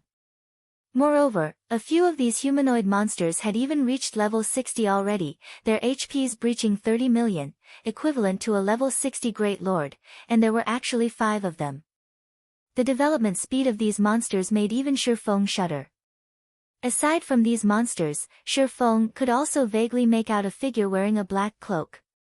Meanwhile, the next few videos showed a mysterious cloaked person conversing with Blackwater's guild leader, Abandoned Wave. Unfortunately, as the person recording these videos had been too far away, the video did not include the contents of their conversation. However, the appearance of this mysterious person was somewhat similar to the figure wearing a black cloak in Black Ridge Town. Are you trying to say that these monsters are under the Blackwater Guild's control? Shi Feng asked Yuan Tiexin. That's right. Although we're not sure what kind of relationship the two possess, those monsters should support Blackwater's overall direction. Moreover, just recently, we've also received news that Blackwater has secretly joined hands with Pantheon. Knowing this, how long do you think Zero Wing will be able to hold on? Moreover, the longer this stalemate lasts, the more disadvantageous it will be for Zero Wing. After all, those monsters are simply developing too quickly, Yuan Tiexin said earnestly. Not to mention Zero Wing, even the secret pavilion might not be able to hold off all those monsters. The common beast-type monsters might be manageable, but those one-horned humanoid monsters were a different story. They possessed not only very high combat standards but also similarly high intelligence. It would already be very troublesome dealing with one of those humanoid monsters at the level 50 Lord standard, let alone a level 60 Great Lord. With 5 of these Great Lords leading them, the 4,000-plus humanoid monsters could easily flatten a player town. What was more, there was still the endless horde of beast-type monsters. This was a force that current players simply could not contend with. In addition, the Blackwater Guild had its own forces. Combined with the monster army, Blackwater was practically invincible in Star Moon Kingdom. The only way out for Zero Wing right now was to shift its base of operations to another location. Avoiding a confrontation with Blackwater was the best option.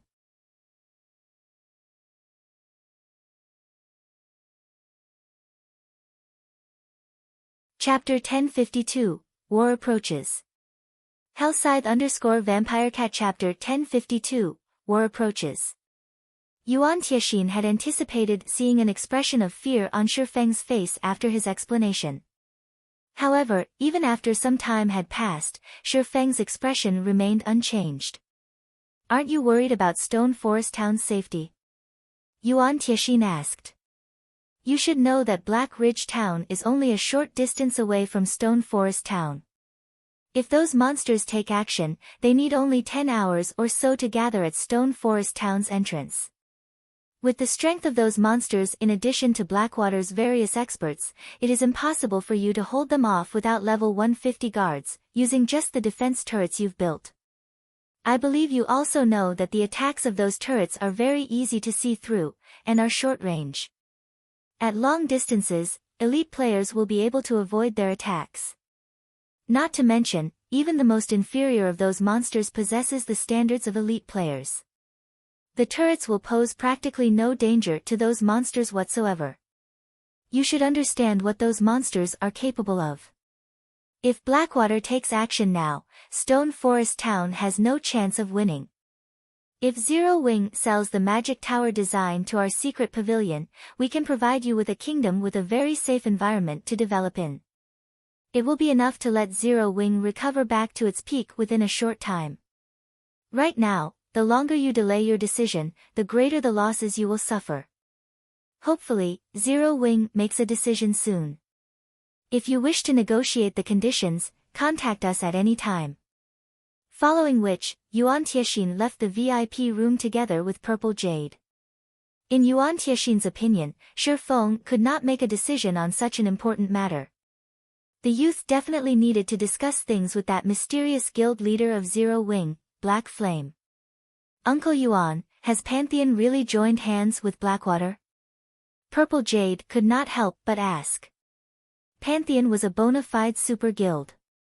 If it had indeed entered into an alliance with Blackwater, Zero Wing would have no chance of victory whatsoever in the upcoming war. Although Zero Wing had a lot of powerful experts for an upstart guild, in front of Pantheon, a guild whose history spans several decades, that number of experts was not worth mentioning. The war this time would be different from when Zero Wing went up against the Star Alliance's elite army and the experts of the Flower of Seven Sins. Previously, Zero Wing's weapon of war had caught the Star Alliance's army by surprise. The Star Alliance's elite army had no way at all of defending against it. Currently, Pantheon could easily annihilate Zero Wing's experts by dispatching any one of its core legions. Moreover, Pantheon's resources were far superior to the Star Alliance's. The Super Guild would have no problem taking out a few weapons of war. In fact, just recently, Pantheon had relied on weapons of war to take down a town heavily protected by the dark forces, instantly establishing its position in an empire. Right now, Zero Wing's future was like a mirage that could disappear at any time. This information has already been confirmed. As long as Blackwater starts moving, Pantheon will dispatch 3 of its core legions to support Blackwater.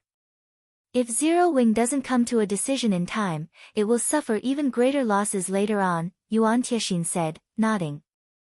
Hopefully, Zero Wing decides as soon as possible. It seems I've truly underestimated the Blackwater Corporation. Shi Feng revealed a bitter smile as he scrutinized the information from Yuan Tiexin several more times. Not to mention the current Blackwater Corporation, even in the past, despite the corporation having had such a late start in God's domain, it had still managed to develop a super guild within a short time. Moreover, he never imagined that Pantheon would actually stick a hand in Star Moon Kingdom's business with Zero Wing's current state. The guild truly did not possess many means of retaliation. It could only rely on the magic tower to defend Stone Forest Town now. However, defending against so many monsters was impossible with just a single magic tower. Fortunately, the situation was still salvageable. At the very least, he had found out the Blackwater Corporation's trump card in advance. Even if Blackwater decided to take action right this instant, its armies would need over 10 hours to reach Stone Forest Town. Following which, Shi Feng contacted Melancholic Smile and instructed, Melancholic, have everyone return to the candlelight trading firm right now. I have something that I need you all to do. But, guild leader, we still have quite a lot of time remaining. It would be a huge waste if we return now, Melancholic Smile argued, reluctance written her face. Living in Titan City felt like heaven. Their technical skills improved significantly every day. Advanced lifestyle players also emerged in their group one after another. It would truly be a huge loss to leave the holy city before their time was up. Relax. You all still have chances to visit there in the future. Hurry up and have everyone return. Shifeng could very much understand what was going through Melancholic Smile's mind. However, they were in a race against time. In any case, he had the evolved Holy City's emblem. There would be many more chances to send players to Titan City. Really? Melancholic Smile immediately revealed an ecstatic expression. Alright, I'll notify the others right away. After Shifeng was done dealing with matters on Melancholic Smile's side, he immediately instructed Aqua Rose to begin collecting the building materials needed for the magic tower. As for the necessary funds, he had her sell off the lands near the teleportation house. Although the value of those lands had yet peaked, he had purchased them very cheaply back then. Once they all sold, he should be able to earn over 10,000 gold at the very least. After Shifeng left the Blue Moon high-class bar, he rushed to the battle arena without hesitation. As advanced NPCs were responsible for the entire management of the battle arena right now, the income of the establishment was stored inside the battle arena itself. If he wanted to use the funds, he had to make a personal trip there to collect them. Currently, the battle arena was crowded with players.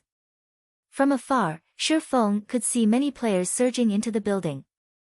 Due to this scene, he suspected that had he not made the battle arena large enough back then, the structure might really have burst apart by now. After Shifeng entered the battle arena, he noticed that the establishment's original interior layout and decorations had transformed beyond recognition. The place looked nothing like when he had first constructed it. The splendid scene was reminiscent of the auction house in the kingdom's capital. Many window counters dotted the first-floor hall with a sweet and beautiful clerk manning each counter. Among these window counters were some specialized ones that catered only to members. Members of the battle arena could simply use these empty counters to register for a combat room instead of braving the absurdly long lines at the regular counters. Shifeng did not stop on the first floor. Instead, he headed directly to the fifth floor. The fifth floor of the battle arena housed not only combat halls and personal rooms for tournament winners but also a warehouse and meeting room controlled by the NPC managers. These places were off-limits to outsiders and ordinary NPCs. After entering the warehouse, Shifeng turned towards Cook, the middle-aged man currently taking account inside the warehouse, and asked, "How is the operation of the battle arena coming along?" Cook had 78 points in wisdom. Among the 10 advanced managers Shifeng hired, Cook had the second highest wisdom. In terms of management capabilities, he was superior to even Aqua Rose. For example, he had negotiated the prices for the interior decoration of the battle arena all by himself. In the end, the NPC managed to outfit the battle arena with the most luxurious decorations using the least amount of money in the shortest possible time.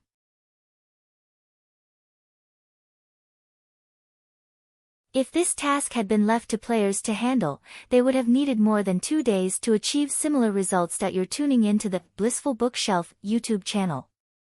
We're so grateful for your support, and don't forget to subscribe to join us on this incredible journey through captivating stories. Your generosity through donations truly makes a world of difference, as it's the primary source of revenue that allows me to expand and enhance this channel for you. Thank you from the bottom of my heart for being a part of this adventure.